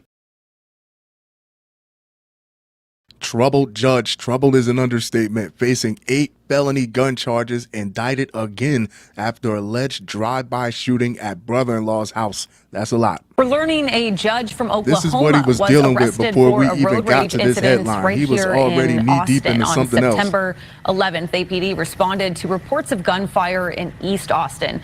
A witness told officers a man in a white SUV was shooting a gun while driving down the street. Like Police Mad say Max. Brian Noel Lovell damaged 5 parked cars and intentionally rear-ended another vehicle at East 7th and I-35. The John Wick of He was charged Oklahoma. with deadly conduct in Travis County. Lovell is a judge from Garfield County, Oklahoma. Remember that Nevada judge that everyone was so fake outraged at because she took a picture in a hot tub with her bathing suit on? Doesn't sound so bad now, does it? Because since then we've had the Pennsylvania judge that shot her man in the head while he was sleeping. Now we have this epic rageaholic who seems like a Terminator with a robe on, who was still presiding over cases while these charges were wide open. This judge was out of order. Who wrote this? I'll allow it. A sitting Oklahoma judge already facing multiple felony gun charges in Texas has now been indicted for allegedly riddling his brother-in-law's home with bullets in a drive-by shooting in his home state, authorities said. Garfield County Associate Judge Brian Lavelle, 59, was charged with fresh felony accounts to go with those old ones that are still open of discharging a firearm into a dwelling and use of a vehicle to facilitate the discharge of a firearm last week in connection with the February 12th, 2023 gunplay in the town of Bison, Oklahoma, the Enid News and Eagle reported. 2 days after the alleged shooting outside brother-in-law Kenneth Mark's home, Lavelle claimed the gun had been stolen from his vehicle. Oklahoma Attorney General Gentner Drummond said in a press release this week. My question was, with the charges that he already had pending prior to this even happening, he hasn't been convicted. He has a right to a fair trial, but can the state still see him as a threat to himself or others and confiscate latest weapons? And the answer is tricky. It varies from state to state. If you live in Oklahoma and you know a little bit more about this, I'd love to see it in the comments. But then again, who's to say he doesn't have a whole casket full of unregistered weapons buried out in the middle of the Oklahoma grassland somewhere? It was not Lavelle's first scrape with the law involving a firearm. Lavelle is about it. The controversial jurist also faces 8 felony counts in Texas for allegedly using the same Glock 23 .40 caliber gun in a similar incident in Austin on September 11th of last year.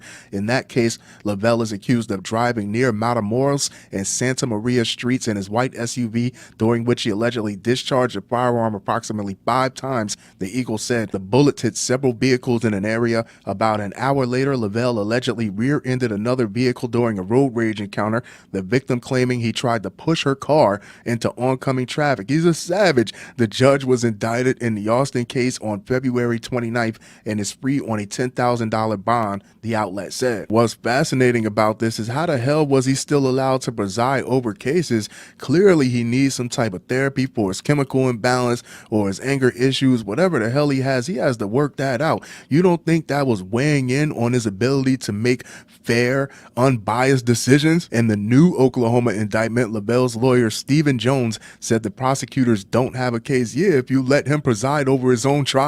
As far as the merits of the charge and the defense, we do not at this time have the discovery material, which in due course will be made available to us, Jones said. From our own investigation, the evidence is insufficient to convince a jury beyond a reasonable doubt. We intend to defend the case vigorously, and during the course of the investigation, the judge and Mrs. Lavelle have cooperated fully, he said. There you have it, kids. Judge Brian Lavelle. Look at him. He probably has a shotgun under his robe in that picture, a little deuce in his sock. You definitely will not jump the bench and choke him. Nashville police officer fired over OnlyFans video showing traffic stop. According to my new favorite website, crimegrade.org, where an A is the safest, Nashville gets a D overall, with a D in property crime and a D in violent crime. They're in the top 18% of cities with the most unsafe areas, and on average, a crime happens every 4 minutes. Now I know why. At least teachers have the decency to wait until the kids leave the classroom before they start filming OnlyFans. But no, not this guy. He's just riding around on patrol with his dick out, looking for a spot to set up. Warning, this story contains explicit details. Oh, this should be good, kids. The Metropolitan Nashville Police Department in Tennessee recently fired a police officer who allegedly appeared in an OnlyFans video in uniform. The video, which was obtained by local outlet WTVF, appears to show the officer engaging in sexual activity with a woman during a fake traffic stop. The officer's face is deliberately hidden in the video. The amateur video was shot from the perspective of a man in the front passenger seat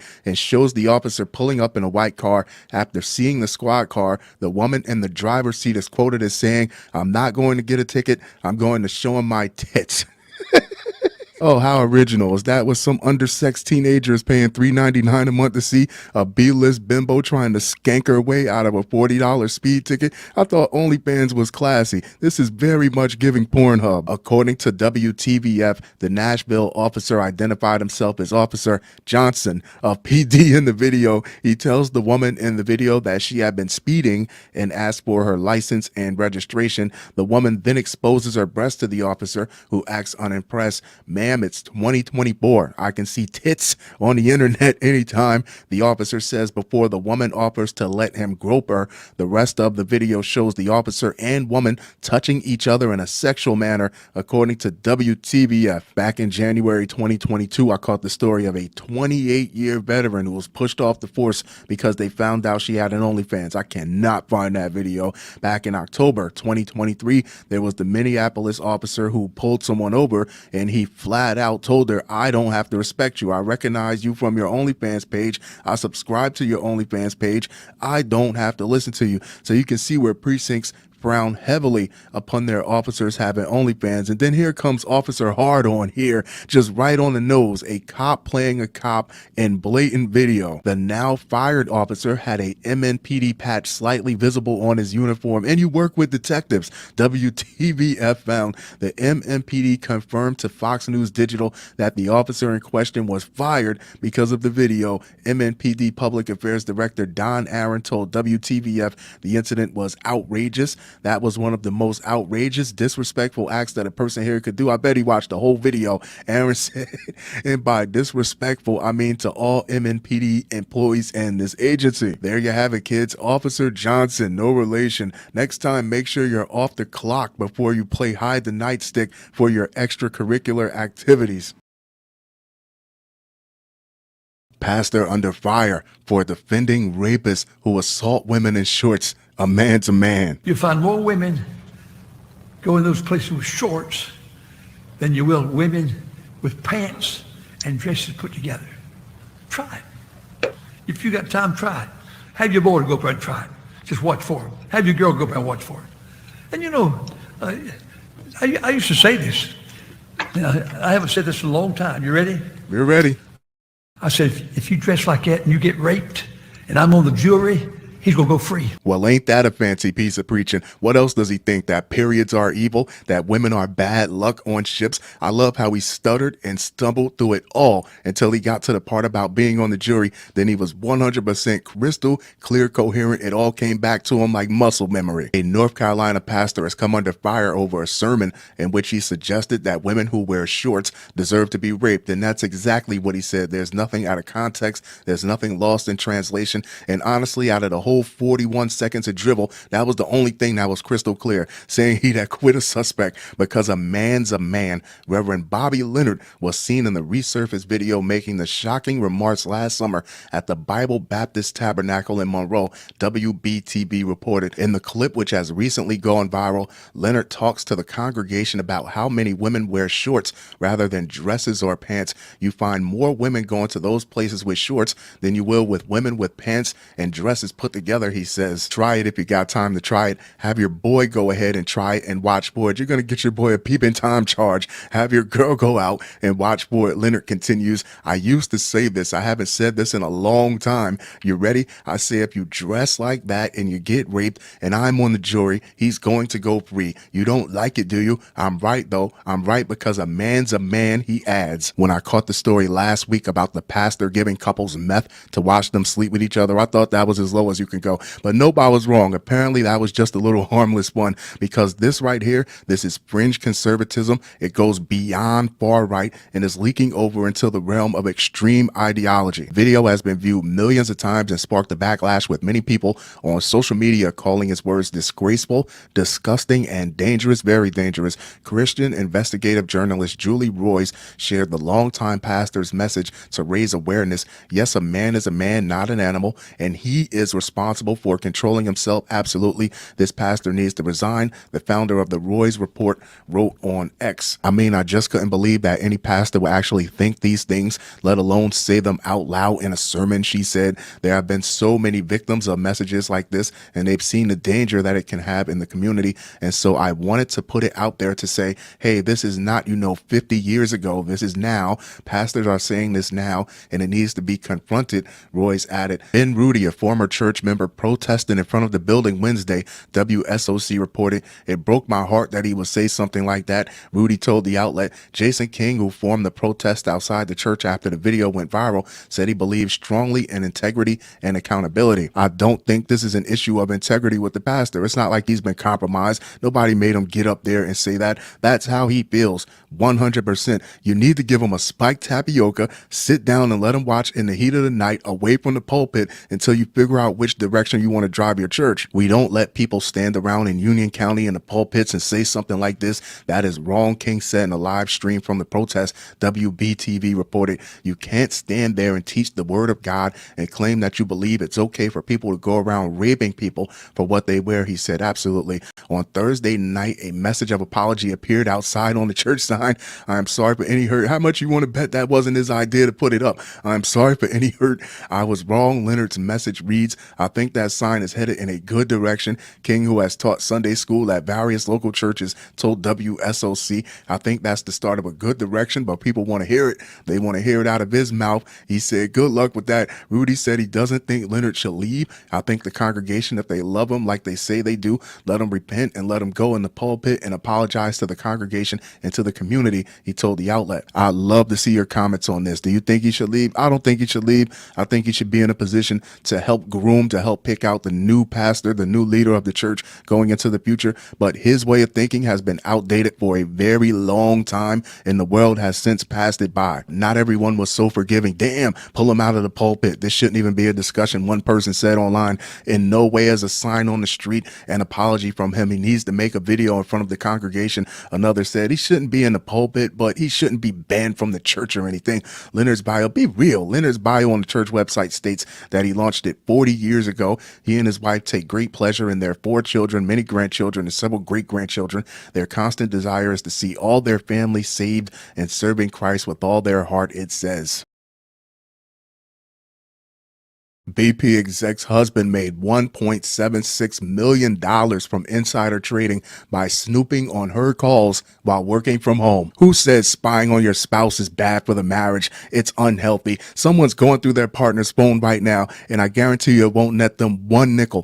$1.76 million buys you a lot of chances to apologize later. After all, it's just a little fraud. It's not like it's illegal or anything. The husband of a former BP merger and acquisitions manager has admitted making nearly $1.8 million with info he got from eavesdropping on his wife's phone calls while she worked remotely. He was going to get her a gift with some of the money. Come on. Tyler Luden, 42 of Houston, pleaded guilty to securities fraud Thursday from using info he got from listening into his wife, who has since filed for divorce, and been fired by the oil and gas conglomerate. Luden and his wife, identified by the Mirror as Emily Krause, were working remotely in a small Airbnb during a trip to Rome in December 2022 as she handled BP's possible acquisition of Travel Centers of America, a gas and truck stop operator, CNBC reported. If only he was a politician, he could have avoided all of this, but I'll tell you where he went wrong. He should have never made that deal himself. He should have paid the percentage and had someone very far removed from him and his wife do the trades.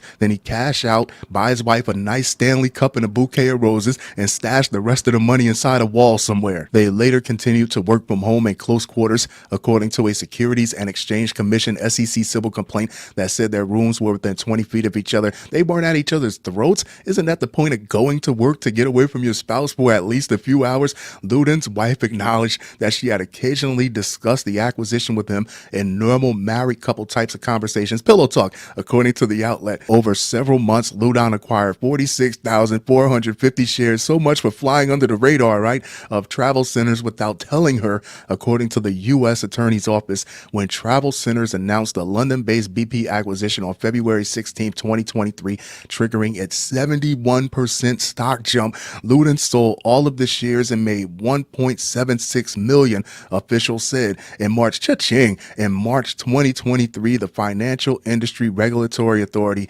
asked the oil and gas conglomerate for a list of everyone who was in the know about the acquisition before it happened, according to CNBC. A former BP worker who had worked on the acquisition later told Luden's wife about having to disclose her address and other personal details to comply with the FINRA request. Here's how you know the game is rigged for all but a select few, and he wasn't one of the select few. So here comes the pit boss to shake you down. Have you been counting cards? What's your system? What's your system? Because the house always wins, and you're not part of the house, so you must be cheating. When Luden's wife told him about her conversation with the former employee, he asked her if current employees would receive the same scrutiny. Luden's wife responded that they would, according to the SEC. Screwed. Luden later admitted to his wife that he had illegally traded the shares to make enough money so that she did not have to work long hours anymore. His heart was in the right place, according to the filing. I guess that and a quarter will get you a pack of gum. His wife reported her husband's illegal activities to her supervisor, but she was later fired from BP and she filed for divorce in June. Damn. Luden pleaded guilty to securities fraud and agreed to forfeit the money he made illegally. The U.S. Attorney's Office said in a statement he will be sentenced May 17th when he faces up to 5 years in federal prison and a fine of up to $250,000. Mr. Luden made a terrible mistake in judgment for which he has taken full responsibility, Luden's lawyer Peter Zeidenberg told CNBC. A BP rep told the Post in an email that the company typically doesn't comment on personnel matters. Poor bastard lost the money and his wife, although I think losing his wife isn't necessarily a negative for him, but damn the money though. Man robbed bank that shares building with police department. What, did he think he'd make the tellers close their eyes and count to 100 while he made a smooth getaway and he'd be long gone before the cops even found out? You see that big ass sign on the building? They're not hiding. They want you to know there's police in there. A would-be bank robber, would-be means you failed, didn't get too far in his plot to take money from a St. John bank. According to the St. John Police Department's probable cause statement, the attempted robbery happened on October 24th, 2022 at the Bank of America branch located in the 8900 block of St. Charles Rock Road. Police claim Mike Larry entered the bank and presented the teller with a note demanding $500 and declaring he was robbing the bank. So he walks into a bank that shares a building with a police department and all he asked for is $500. That sounds a lot to me like he's looking to get locked up so he could suckle on the government's teeth with no real responsibilities. And if he doesn't get caught today, he still has $500 to play around with until he could figure out how to get caught some other time. The teller hit a panic button but gave Mike Larry, the $500. Meanwhile, other bank employees ran to the St. John Police Department located in the same building and alerted authorities. Larry was promptly arrested. I know that police response was record-breaking and the $500 was recovered. The St. Louis County Prosecuting Attorney's Office charged Mike Larry, with one count of stealing, fourth offense within 10 years. You can't tell me this guy doesn't want to be locked up and living on the state's dime. Larry was issued a summons on February 27th to appear in court on the morning of March 26th. There you have it, kids. Mike Larry, if he can't do nothing else, he sure knows how to get locked up. I mean, a bank sharing a building with a police precinct, that's like a Dunkin' Donuts Baskin Robbins, like a KFC, Pizza Hut, Taco Bell, best of both worlds combo. And I'm pretty sure that's why they rented the space anyway, for that extra security. Ohio incel sentenced for plotting to kill sorority girls in manifesto. Ohio, the missing side tooth of the Midwest. Basically, incels are an online community of guys who hate women because they can't get laid, so they attack a woman's morals, but no woman will lower her standards to sleep with them, which makes them even more angry, and you can see where the snake kind of keeps eating its tail. An Ohio man is self-described incel, short for involuntary celibate. I thought they had pills for that, has been sentenced to 6 years in prison after pleading guilty to a hate crime charge. According to federal prosecutors, Trace Jenko, 24, of Hillsborough, admitted to planning a hate crime to shoot 3,000 people, including sorority girls, at an Ohio university in 2021. Jenko wrote in a 2019 manifesto that he wanted the death of women he had been deprived of, yet cherished and fantasized about having. Go touch some grass, buddy. Jenko intended to carry out a devastating mass murder of innocent women in his state for no other reason than the fact that he hated them. Everybody deserves to live without threats of violence or fearing acts of terror, U.S. Attorney Kenneth L. Parker said in a February 29th statement. Jenko's sentence reflects the need to protect the community from him for a significant period of time. I thank each of our law enforcement partners for working together to keep our community safe. You know what he sounds like, kids? He sounds like a pussy. I can't get laid. I can't get laid. Go outside, touch some grass, smile, introduce yourself to a few girls as a non-homicidal threat, and a couple are going to say hi back. You know, it's funny how girls have diaries, boys might have journals, women go on to write memoirs, but men go on to write manifestos. Where is the train jumping the track? In a manifesto titled A Hideous Symphony, a manifesto written by Trace Jenko, the socially exiled incel, the involuntary celibate. That is not a badge of honor. Dated August 3rd, 2019, the then 19-year-old wrote that he was set to go into the U.S. Army to train for the attainment of one reality. According to an indictment, the incel movement is an online community mostly composed of men who harbor anger toward women and blame them for their own sexual inactivity. Prosecutors noted this is delusion at its finest. Jenko described that reality as the death of what he had been deprived most, but also cherish and fantasize at the opportunity of having, but has been neglected of, women. I will slaughter out of hatred, jealousy, and revenge, he wrote. I will take away the power of life that they withhold from me by showing there is more than just happiness and fulfillment. There is encompassing death, the great equalizer that will bear all of us into its seductively calm velvet of silence and serenity. Strangely enough, that was very colorful writing. He does have a gift. He could have gotten the recognition that he claims he was deprived of if he would have only use that talent for something good. Come out of that dark hole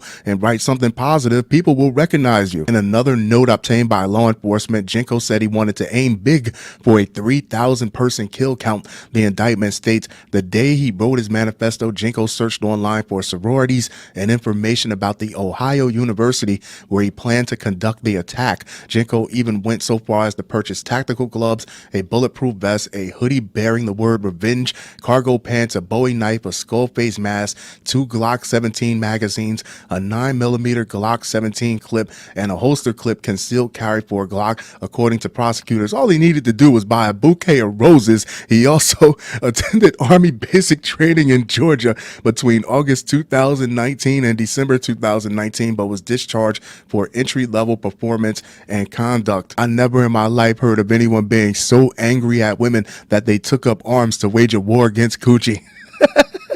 Did any one of these women, did any one of these girls on the campus even know that his ass was alive? Did he say a word to anyone to even feel this type of rejection? Jenko plotted to violently attack women and was motivated by his personal hatred, FBI Cincinnati acting special agent in charge Cheryl Mamora said in a statement. Law enforcement working together, it should be only right for a woman to slap cuffs on his silly ass. Law enforcement working together stopped this deadly attack from happening. The FBI's Joint Terrorism Task Force will continue to work closely with our law enforcement and community partners to disrupt threats and prevent violence in our community. Jenko maintained a number of profiles on a popular incel website between at least July 2019 through mid-March 2020, publishing hundreds of posts throughout that period. In one post, he detailed spraying women and couples with orange juice from a water gun. Known incel Elliot Rodger, who killed 6 people and injured 14 others in a 2000. This is because you couldn't get laid.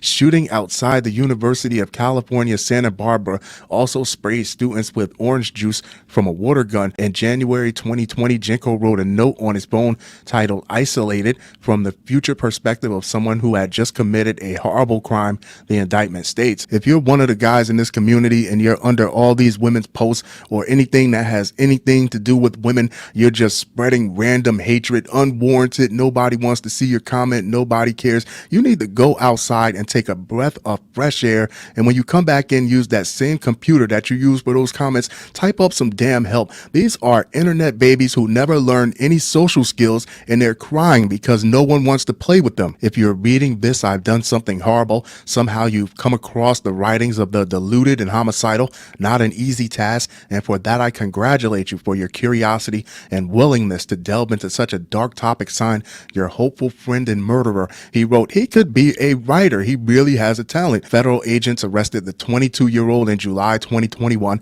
after responding to a domestic incident at his mobile home in Hillsborough, and he has remained in custody in Butler County since then. Once detectives arrived and questioned Jenko, they found a firearm with the bump stock attached, several loaded magazines, body armor, and boxes of ammunition inside his vehicle. Police also found a modified Glock-style 9mm semi-automatic pistol with no manufacturer information or a serial number hidden inside a heating vent in Jenko's bedroom, at which point police realized they were not responding to just a domestic incident. According to court documents and prosecutors, in October 2022, Jenko pleaded guilty to attempting to commit a hate crime. There you have it, kids. Trace Jenko. I wonder with the incel community, if you finally sleep with a woman, are you kicked out of the club now? Are you considered a traitor? They just seem like a bunch of backed up, angry virgins in a lobby who get online and spew hate to women, but in real life will never shoot they shot at one. El Paso man shoots another man for asking a woman if she wants a drink at Northeast Bar. Let me be the first to tell you they're going to offer her so much more than just a drink now that you've taken yourself out of the picture. Oddly enough, it doesn't say anywhere that's even his girlfriend. So now he's going to jail and he doesn't even get a dating credit for all of this. I wonder if she'll write him back. An El Paso man allegedly shot another man for asking a woman if she wanted a drink at a bar in Northeast El Paso, authorities said. Now this girlfriend not a sister, not a cousin. Urban Alexis Gerardo, 19, was arrested on suspicion of aggravated assault with a deadly weapon in connection with the February 28th shooting in the 3700 block of Hercules Avenue, El Paso Police Department officials said. A 40-year-old man whose name was not released was walking to a bar about 1:15 a.m. At 19, you're supposed to be home sleep. You out here minding grown folks' business when he saw a woman and asked her if she wanted a drink. Officials said the woman said no, and the man continued walking to the bar. The woman then told Gerardo about the man who asked if she wanted a drink. Please don't tell me he shot someone over puppy love or trying to get out of the friend zone. You're not even old enough to get into the bar. If she would have said yes, she would have had to tie you to a bike rack until last call. Gerardo allegedly went up to the man and pulled out a gun. For what though? He offered, she said no, and they both kept it moving. The man told an officer who responded to a report of a shooting that he feared for his life, so he pepper sprayed Gerardo. Officials said the two men then began fighting for the gun. The man was able to pull the gun away from Gerardo, but he had already been shot. Officials said the man was taken to a hospital for treatment. No information was released on where he was shot or his current condition. Gerardo was arrested on suspicion of aggravated assault with a deadly weapon. He was booked Wednesday into the El Paso County Jail on a $100,000 bond. He has yet to post bail and remains jailed as of Friday, jail log show. That is a rough looking 19. That is a butthurt looking 19. That is a 19 that looks like he did something that wasn't called for nor asked of him to do. Would your Stanley Cup take a bullet for you? Ohio woman says her tumbler saved her life. Could any more misfortune push this company's stock up any higher? Why aren't these tumblers standard issue in law enforcement and military? You give them a gun and a mug. Happy hunting. It's a wildly popular mug these days, the Stanley Cup, said to keep ice frozen for days and survive fires. I seen a video with the fire, but would it take a bullet for you? It did for a woman in Steubenville. The story you're about to hear is unusual, but it is certainly true. A woman managed to survive a stray bullet from hitting her, all thanks to her Stanley.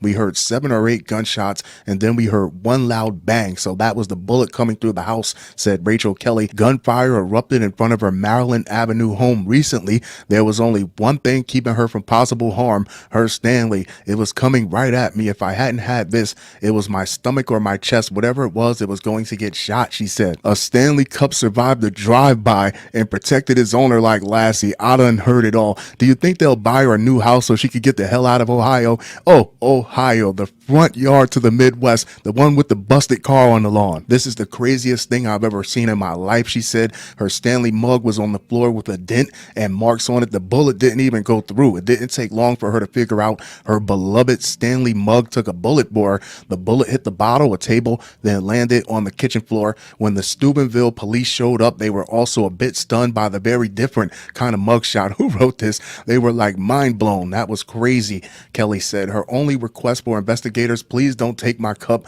I need that cup. Would you keep the Stanley Cup that took a bullet for you, or would you associate it with a bad experience and want to get rid of it? Either way, it looks like it's in great shape. She could still drink a lot of whatever she drinks out of it. I'm keeping it forever, she said. Others were convinced it had mystical powers. Now see, they're just overthinking it. Is it like made of magic? I think it's just really good stainless steel. That's exactly what it is. No one was injured, but the incident did leave a hole in the wall. And of course, there's the dented mug. And after what happened, Kelly and her fiance are moving. She also gained get the hell out of there. She also gained new respect for her new best friend named Stanley. I would have never thought it'd be the savior of my days, but I'm glad it was, she said. I'll never make fun of those cups again, Kelly added. After that car fire, we had a chance to see that they weren't all talk, that it was really quality mugs. But here, taking a bullet for someone and you can still drink out of the mug, there's really nothing wrong with it. That's above and beyond.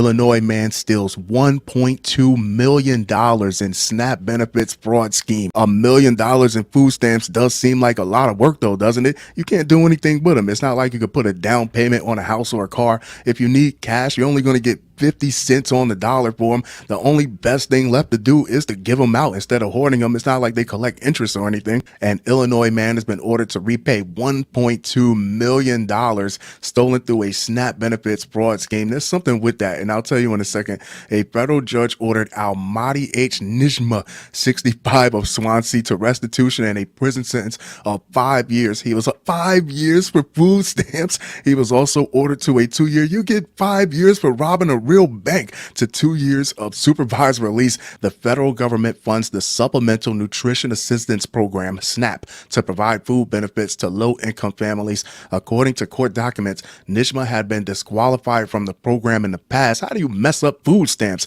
But he regained admittance into the program by reapplying and using names of various family members. You just messed it up for them. I'm curious. I want to know if they're going to make him pay $1.2 million in cash for the $1.2 million in food stamps that he stole, because that's two different things. We know the food stamps are only worth 50 cents to the dollar. Court documents indicate that Nishma used the East Side Meat Market in East St. Louis to accept SNAP cards loaded with benefits in exchange for cash and other ineligible items from August 2017 through November 2021. Nishma had reportedly put the property and the SNAP license in the names of other family members, even though he was considered the de facto owner and operator of the business. Millions of Americans rely on SNAP benefits to provide nutritious food for their families, but individuals who misuse the program to commit fraud and enrich themselves are breaking federal law, said U.S. Attorney Rachel Audcrow. I guess if you got a decent system, the food stamps will make a good side hustle, but the way he was moving, he was acting like the food stamps are worth more than the cash. Greedy ass. Court documents revealed that Nishma and employees under his direction routinely purchased SNAP cards from customers in exchange for cash equal to 50% or less of the benefits. I told you that's all they worth, like 50 cents on a dollar. They also accepted SNAP benefits for ineligible items like alcohol and tobacco products, sometimes upcharging customers for the illegal transactions. In total, the scheme acquired $1,239,546.79.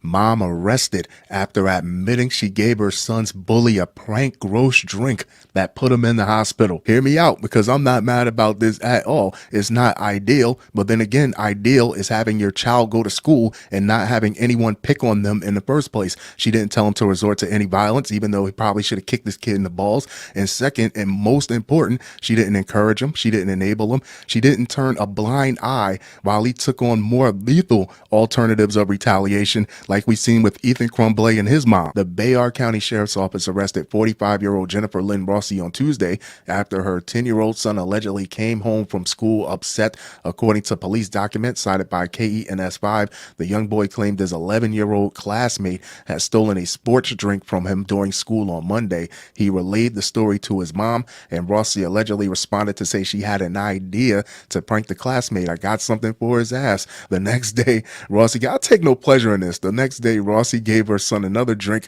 which he took to school and later gave to the 11-year-old during their PE class. The older child recounted the events to police, claiming he had taken a large swig of the drink but spat it out when he realized how bad it tasted. An affidavit cited by KSAT said the student had thought the liquid was a Prime Energy drink. Officials at the Legacy Traditional School said the 11-year-old then started feeling sick and suffering from a headache, so he was rushed to the hospital. For the people in the back that are searching for a reason to be upset about this, let's not forget that he had absolutely no business touching anybody else's stuff, taking anybody else's stuff. But let's offer some alternatives. He could have asked to share. He could have asked, hey, can you bring me another one next time? It's not ideal, but then again, ideal is not having anyone messing with your child in the first place. And I feel justified in taking this type of stance on this because at 10 and 11 years old, kids are already bringing guns to school, knives to school. Kids are already planning to hurt other students or themselves behind this bullying. In a statement, the official said other students had also tried the drink and were checked out by the health office afterwards. The Bayard County Sheriff's Office were contacted about the incident, leading to the arrest of Rossi. The following day, Rossi admitted to having spiked the drink, which was made with Gatorade with a mixture of lemon, salt, and vinegar. They probably thought it was piss. And claimed she was a nurse and that the concoction wasn't harmful. Rossi told deputies that she only did it to stop the bullies at her son's school, with the affidavit reading the son stated the drink mixture was made due to the child stealing his drink the prior day and being bullied by the child. I got a couple questions, because how long was this going on that they were taking this kid's drink and passing it around amongst themselves and sharing it amongst themselves? And the second question is, who's still drinking after somebody else post-COVID? Bayard County Sheriff's Office said that while the contact contents of the drink were non-toxic. The incident resulted in a child being hospitalized. Yeah, somebody's got to go down for that. I mean, I said I understand. I never said nobody shouldn't be held accountable for it. It said hospital staff informed the investigator that the child victim required additional medical monitoring and would eventually be discharged from the hospital. Rossi's son was disciplined at school over the incident, and the mom took full responsibility and was charged with injury to a child, a state felony. She has since posted bond and has a pretrial hearing in April. After consuming the drink, the 11-year-old has returned home from hospital and is said to be doing well. Bullying in school has been going on forever. It's not going to stop anytime soon, but I always say no one ever sees the provocation. No one ever sees anybody getting taunted. They never see anyone getting picked on, but somehow everyone is always around for the end result. They're always around to see the retaliation. And hey, that kid learned a valuable life lesson. Silver linings. You do not want to grow up to be that guy eating everyone's lunch out of the break room fridge at work. Serial bank robber hits another Florida bank one day after prison release. What you gonna do when you get out of jail? I'm gonna do the same exact thing I did that got me locked up last time. Sounds about right. Did he even check in with parole within those 24 hours? A man is accused of robbing a Florida bank, the Sunshine State, gearing up for another year full of hijinks one day after being released from an 8-year prison sentence on bank robbery charges, federal officials said. At least he's following suit. The man, a 60-year-old from Orlando, was released from Putnam County Correctional Facility on June 1st, 2022, after serving 8 years, according to a February 14th news release from the U.S. Attorney's Office for the Middle District of Florida. He was accused of robbing a Wells Fargo on Orange Blossom Trail in Orlando years ago, the Attorney's Office said. He also had previous robbery convictions in 1995, 2006, and 2013, officials said. The Attorney's Office called him a serial bank robber. This is a very raw reality that a lot of younger people should be paying attention to.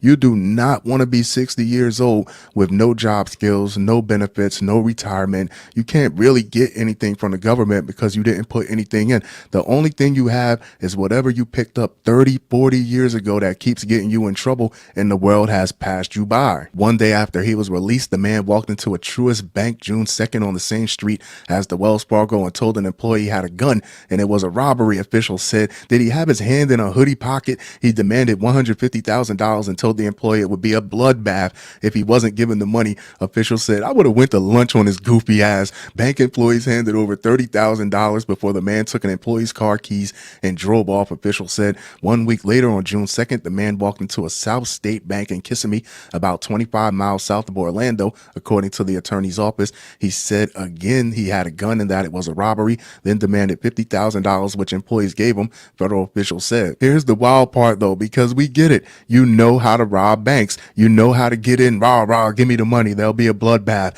and all that good stuff. But once in all your years in that think tank they call prison, did you even come up with a plan to not get caught? He stole an employee's car keys again, officials said. He was caught later that day in a stolen vehicle with the money, according to the Attorney's Office. That has to be about the dumbest thing you can possibly do, because it takes less than a minute to put a bolo out statewide on a stolen car with your silly ass attached to it. While in custody, the man told investigators he was mentally incompetent and unable to stand trial, officials said. In May, he wrote a letter to a family member while claiming to be contacting an attorney and said he was just pretending in order to manipulate, trick, and fool the doctors and court system, according to the Attorney's Office. Oh, he's mentally incompetent, all right. I will not argue with you there at all. You know the jail checks all incoming and outgoing mail, yet you still gave them a written receipt of exactly what you plan to do. The man pleaded guilty to 1 count of bank robbery September 26, according to the release.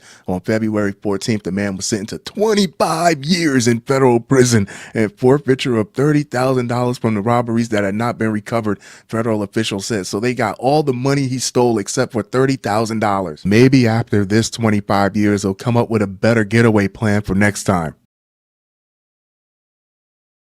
Woman charged in scheme to steal over 1,000 luxury clothing items worth $800,000. The very first thing I pictured was nothing but rows and rows of black leggings and animal printed yoga pants. How much you want to bet she stole all those clothes and still told her man she has nothing to wear? A Michigan woman faces multiple fraud charges in connection to a scheme to steal over $800,000 in luxury clothing and goods from rental websites to resell online. Federal prosecutors announced on Wednesday.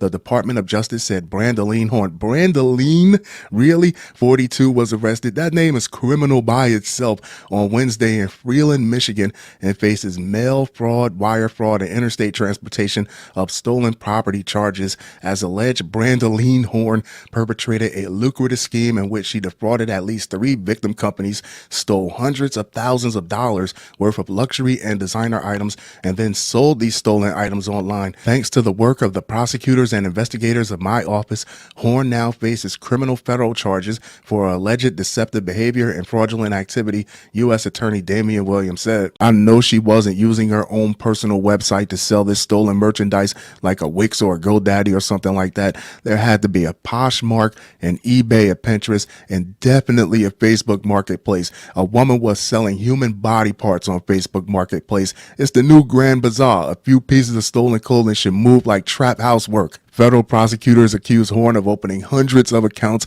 with at least 3 subscription-based clothing rental companies and defrauding them. They named her Brandeline. What else was there to do but crime? According to a federal complaint from at least April 2022 through February 2024, Horn did not return pieces, sometimes worth thousands of dollars, from the companies and then sold them on an e-commerce marketplace. Horn is alleged to have stolen over 1,000 items valued at over $823,000 from companies and sold over $750,000 worth of stolen items. Horn's listings for the stolen items on the e-commerce marketplace, they will not tell you the platform she was selling these clothes on, often use the victim company's proprietary photographs and item descriptions that substantially match the descriptions used by the victim companies, the complaint said. The complaint said that despite attempts to charge Horn for the items, she avoided the bills by disputing charges with her credit union or canceling the credit and debit cards she used to rent the items. What was her credit looking like in the beginning for them to let her get enough leeway to bend the system over the barrel like that? Just sign up for a bunch of accounts and then choose your primary method of payment as a bunch of prepaid money pack green dot cards. When the companies would flag or close one of her accounts, she opened new accounts so she could continue stealing and selling luxury and designer goods. She got her hooks in them. The complaint said if convicted, Horn could spend multiple years in federal prison. It's a victimless crime. She probably won't. According to the Justice Department, the mail and wire fraud charges each carry a maximum sentence of 20 years, and the interstate transportation of stolen property charge carries a maximum sentence of 10 years in prison. She'll probably do a little sprinkle of jail time, then they'll let her out so she can hurry up and start paying that damn money back. After all, it is a victimless crime unless you're one of the very unfortunate customers that has to go after her to set up an account for one of these spots that she defrauded. I know their policies are coochie crunch now. Massachusetts FedEx driver gets 6-day prison sentence for selling guns stolen from packages. I know that ain't who I think it is. FedEx, the bungling morons that had all weekend to deliver my package, but somehow a package I still do not have. But it's not about that. It's not about that. It's about what else did you slap this poor bastard on the wrist with besides 6 days in prison? Did you send him to bed without any dinner? Don't be too hard on him. A former FedEx driver in Massachusetts was sentenced in federal court to 6 days in prison months after pleading guilty to stealing and selling 3 guns from packages he was meant to deliver. The prison sentence issued last week accounted for the time Frank P. O'Toole, 40, had already served in custody before he was released from jail to await the resolution of this case. O'Toole of Middleborough was released but will remain under 3 years of supervision, according to a press release from the Massachusetts U.S. District Attorney's Office. U.S. District Court Judge Angel Kelly further ordered O'Toole to complete 250 hours of community service during his supervised release. Larceny or theft, illegal possession or transport of firearms, possession of stolen property, conspiracy. These are a list of the charges that should have been on the table, not to mention what could have happened if one of these guns would have made it to the hands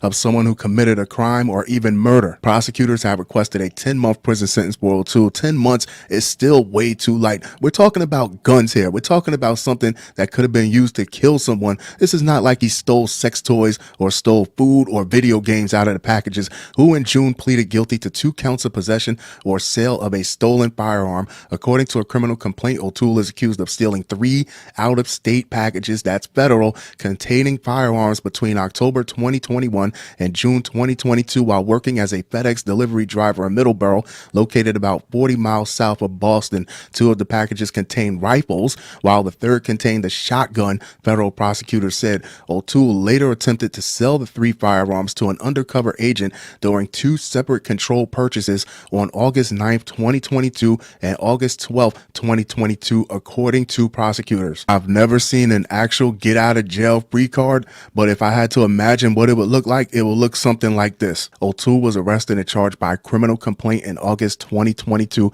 and subsequently indicted by a federal grand jury in September 2022. Prosecutors said the charge of possession of a stolen firearm carried a maximum 10-year prison sentence. They didn't even give him a year, and a fine of up to $250,000.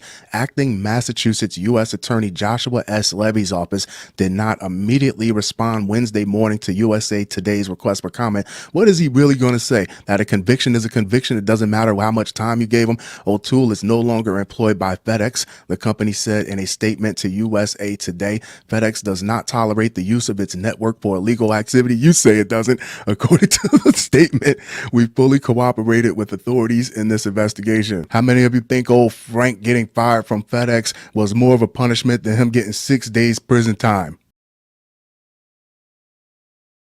Pennsylvania judge charged for shooting ex-boyfriend in sleep was accused of similar crime against husband. Say it ain't so. I bet that judge who caught all types of hell for showing a little cleavage in the hot tub doesn't sound so bad now, does it? Funny how time puts things in perspective. When they say a couple should never go to bed angry at each other, that's proving to be more of a warning than actual relationship advice. A 57-year-old Pennsylvania judge, Pennsylvania, why am I not surprised, is behind bars after authorities say she shot her ex-boyfriend in the head while he was sleeping. The incident happened on Saturday, February 10th at a residence in Harrisburg, about 106 miles from Philadelphia. Dauphin County Magisterial District Judge Sonia M. McKnight, that's a Commonwealth title, a long-ass Commonwealth title, is accused of striking the man in his right temple, resulting in him being blind in one eye, WGAL reported, citing police records. The bullet exited through his left temple. It came after the ex-boyfriend broke up with McKnight and attempted to get her to move out several times. He informed McKnight that he would call her mother to help her remove her belongings, solidifying the end of the relationship. Apparently, she doesn't take breakups very well at all. Some people are like that. They'll leave anyone for anything, but they refuse to be the ones that get left. And the fact that he had to call her mom on a damn near 60-year-old woman, means he probably should have called the cops first, because her mom already knows she's a nut. Police noted that at this point, Sonia McKnight responds, "Oh, you're serious," and realized that it was over. When he woke up, he described having massive head pain and struggling to see. How could you go to sleep comfortably with her still in the house? According to the report, after the victim was shot, he alleged that McKnight asked, "What did you do to yourself?" He later told police that he didn't hurt himself. McKnight is the one who called the police to the scene, but couldn't give a clear explanation of what occurred. She could not explain what happened and stated that she was sleeping and heard him screaming, officials said per the news station. The gun used in the incident was registered to McKnight, and a test determined that she had gun residue on her hands. NBC News reported she was charged with attempted murder and aggravated assault. The ex-boyfriend was identified as Michael McCoy. She said, "What did you do to yourself?" That part gave me chills. That's almost like she was telling him, that's what you get for trying to leave me. It's funny how you never realize these people are nuts until they're dug all the way in. As the WGAL reported McKnight claimed that she didn't leave the home that night, but footage from neighbors' doorbell cameras tells a different story. Cumberland County District Attorney Sean McCormick is overseeing the case. According to PennLive.com, McKnight curbed charges connected to shooting her estranged husband in 2019. He was hit in the groin, but ultimately survived his gunshot wounds. You want to talk about cops abusing their badge? How about judges abusing their robes? She tried to shoot her estranged husband's dick off and slid off with it on the premise that it was self-defense. We found that Miss McKnight acted in self-defense, which is why our office did not file charges, the Attorney General's office reportedly said at the time. You see how time puts everything in perspective? Then that wasn't even 10 years later. She shot another love interest in the head. In November, McKnight was also suspended after the Judicial Conduct Board claimed she violated judicial probation stemming from a previous case. The AP reported it was based on her alleged misconduct when a son was involved in a traffic stop in 2020. There you have it. Dauphin County Magisterial District Judge Sonia M. McKnight. Turn all the lights out, say her name 3 times fast, and she'll become your new girlfriend.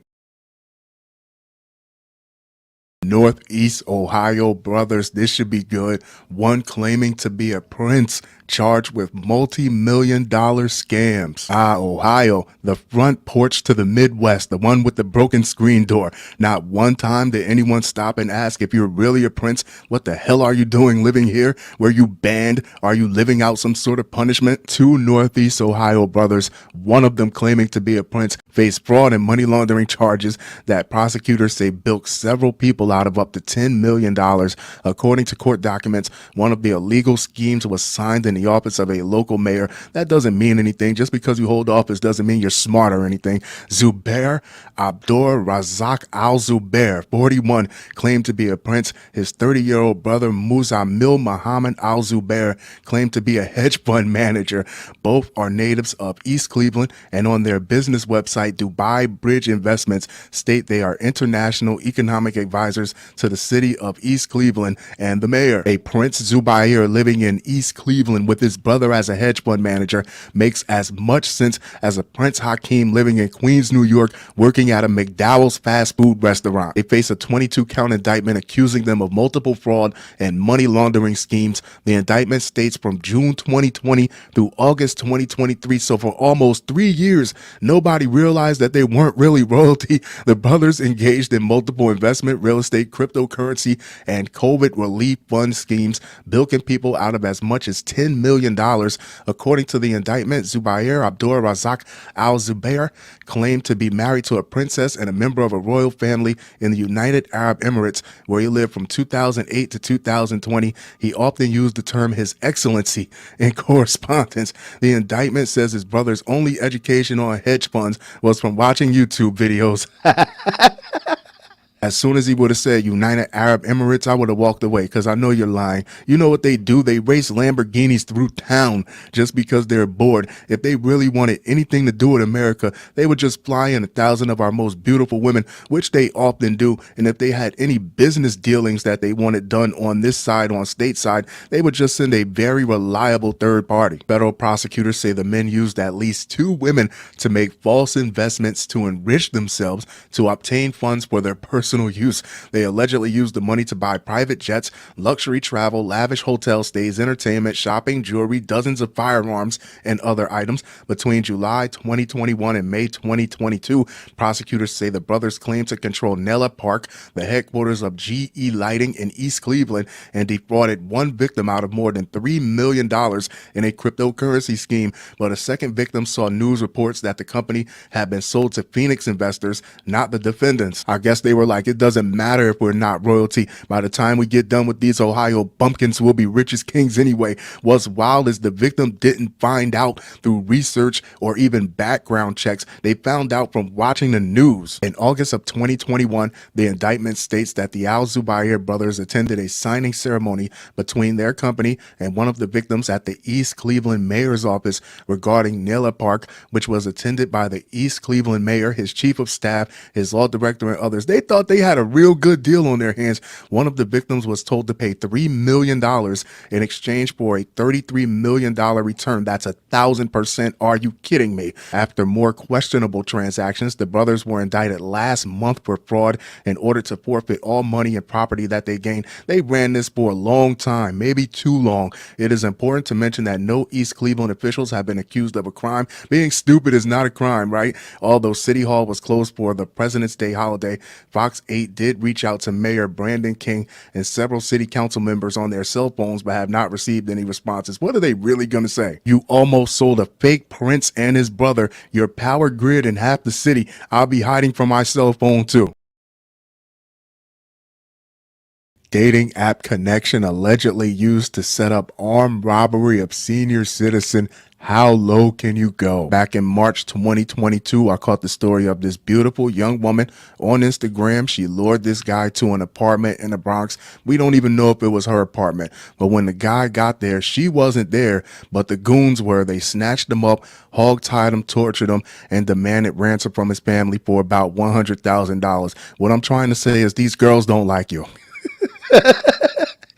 Look at the way her edges is laid. She's not looking for love. That is business attire. The dating application BLK promises you can date on your terms, send a DM for a vibe check, and find matches that get you. They got them all right. What a 65-year-old man reportedly got from a woman on the site earlier this year could have cost him his life. According to court records on January 23rd, 19-year-old Lashani Daisha Arndell, aka Cassidy, exchanged messages with the 65-year-old whom 10 on your side will call Ronnie. They agreed to meet on the evening of January 31st at the Southside Gardens Apartments. That sounds like a death trap. While court records did not reveal how the date started, emergency transmissions and court records revealed how it ended. I'm not here to victim shame. There's no fun in that, and that's not my ministry. But that age gap, 19 to 65, it sounds like only one of two things. Either she's a honeypot looking to attract guys to rob, as was the case here, or she's just looking for a sugar daddy. Either way, it would be very rare that she would be looking for romance or even sex in this specific situation here. A probable cause document stated that the so-called date was an ambush robbery that included 6 armed men. While it's not known what was taken from Ronnie, we know he was left with serious wounds to the buttocks. Police said Arndell then jumped in her 2009 green Toyota Camry and fled the scene with 2 of the 6 accomplices. Ronnie now has permanent scarring on his upper right hip and left buttocks. He has difficulty walking and must use a walking cane. A slight difference between this story and the one in the Bronx. The girl in the Bronx, we don't even know if that was her apartment. She didn't even show her face. This girl here, she showed up for the whole thing, for the setup and the getaway. Portions of the armed robbery and the getaway car were caught on camera. 7 days later, Arndell was arrested. Her Camry and iPhone were confiscated as evidence. The iPhone cost more than the Camry. Arndell is due in court Friday morning on 6 felony charges. According to court records, this violent armed robbery appears to be her first serious brush with the law. That only means this is the first time she got caught. Appearances can be deceiving. She's a pretty young lady. No telling how many men she set up out there. Connecticut pastor was dealing meth in exchange for watching sex. The flesh is weak. I bet you didn't have that on your bingo card this early in 2024. A trickin' ass pastor. A welcomed addition to my ever-growing catalog of train wrecks. Hell in a handbasket, kids. Hell in a handbasket. A Connecticut pastor was arrested after police said he was selling methamphetamines from his house and at the church. Selling crack? Where you arrest that, Rev? Connecticut State Police arrested Herbert Irving Miller, 63. That does not sound like a meth dealer's name. But then again, I guess Walter White didn't either. And the term meth dealing pastor doesn't quite roll off the tongue either. On February 9th, after police noticed that he was operating his vehicle with a suspended registration and failed to maintain the insurance requirements. During the police investigation, Miller was in possession of crystal methamphetamines in both rock form and liquefied into a hypodermic needle prepared for injection. I'm curious because the only people that ride around with loaded needles are people that intend to use them, actual addicts. So what was he doing? Was he selling preloaded syringes like people sell pre-rolled blunts? Miller was then charged with operating an unregistered vehicle, operating a vehicle without the minimum insurance. If you sell drugs, you should take just a portion of that money to keep your tags and insurance straight so the cops don't pull you over and find this type of stuff. Use of drug paraphernalia. Don't listen to me. Possession with intent to sell or dispense narcotics and possession of a controlled substance, the police report said. He is released on a $10,000 bond. Miller was the pastor of the First United Methodist Church in Shelton, 48 miles southwest of Hartford, before becoming the pastor of Woodbury United Methodist Church in July 2023, the Connecticut Post reports. What was he doing out there in Shelton that he wanted to move town? Nobody ever changes towns, changes locations to start selling drugs and tricking for the very first time. It's a very good chance he was out in Shelton doing his dirt and decided for whatever reason that he needed a change of venue. The Woodbury Police Department received a tip that Miller was allegedly dealing drugs from his house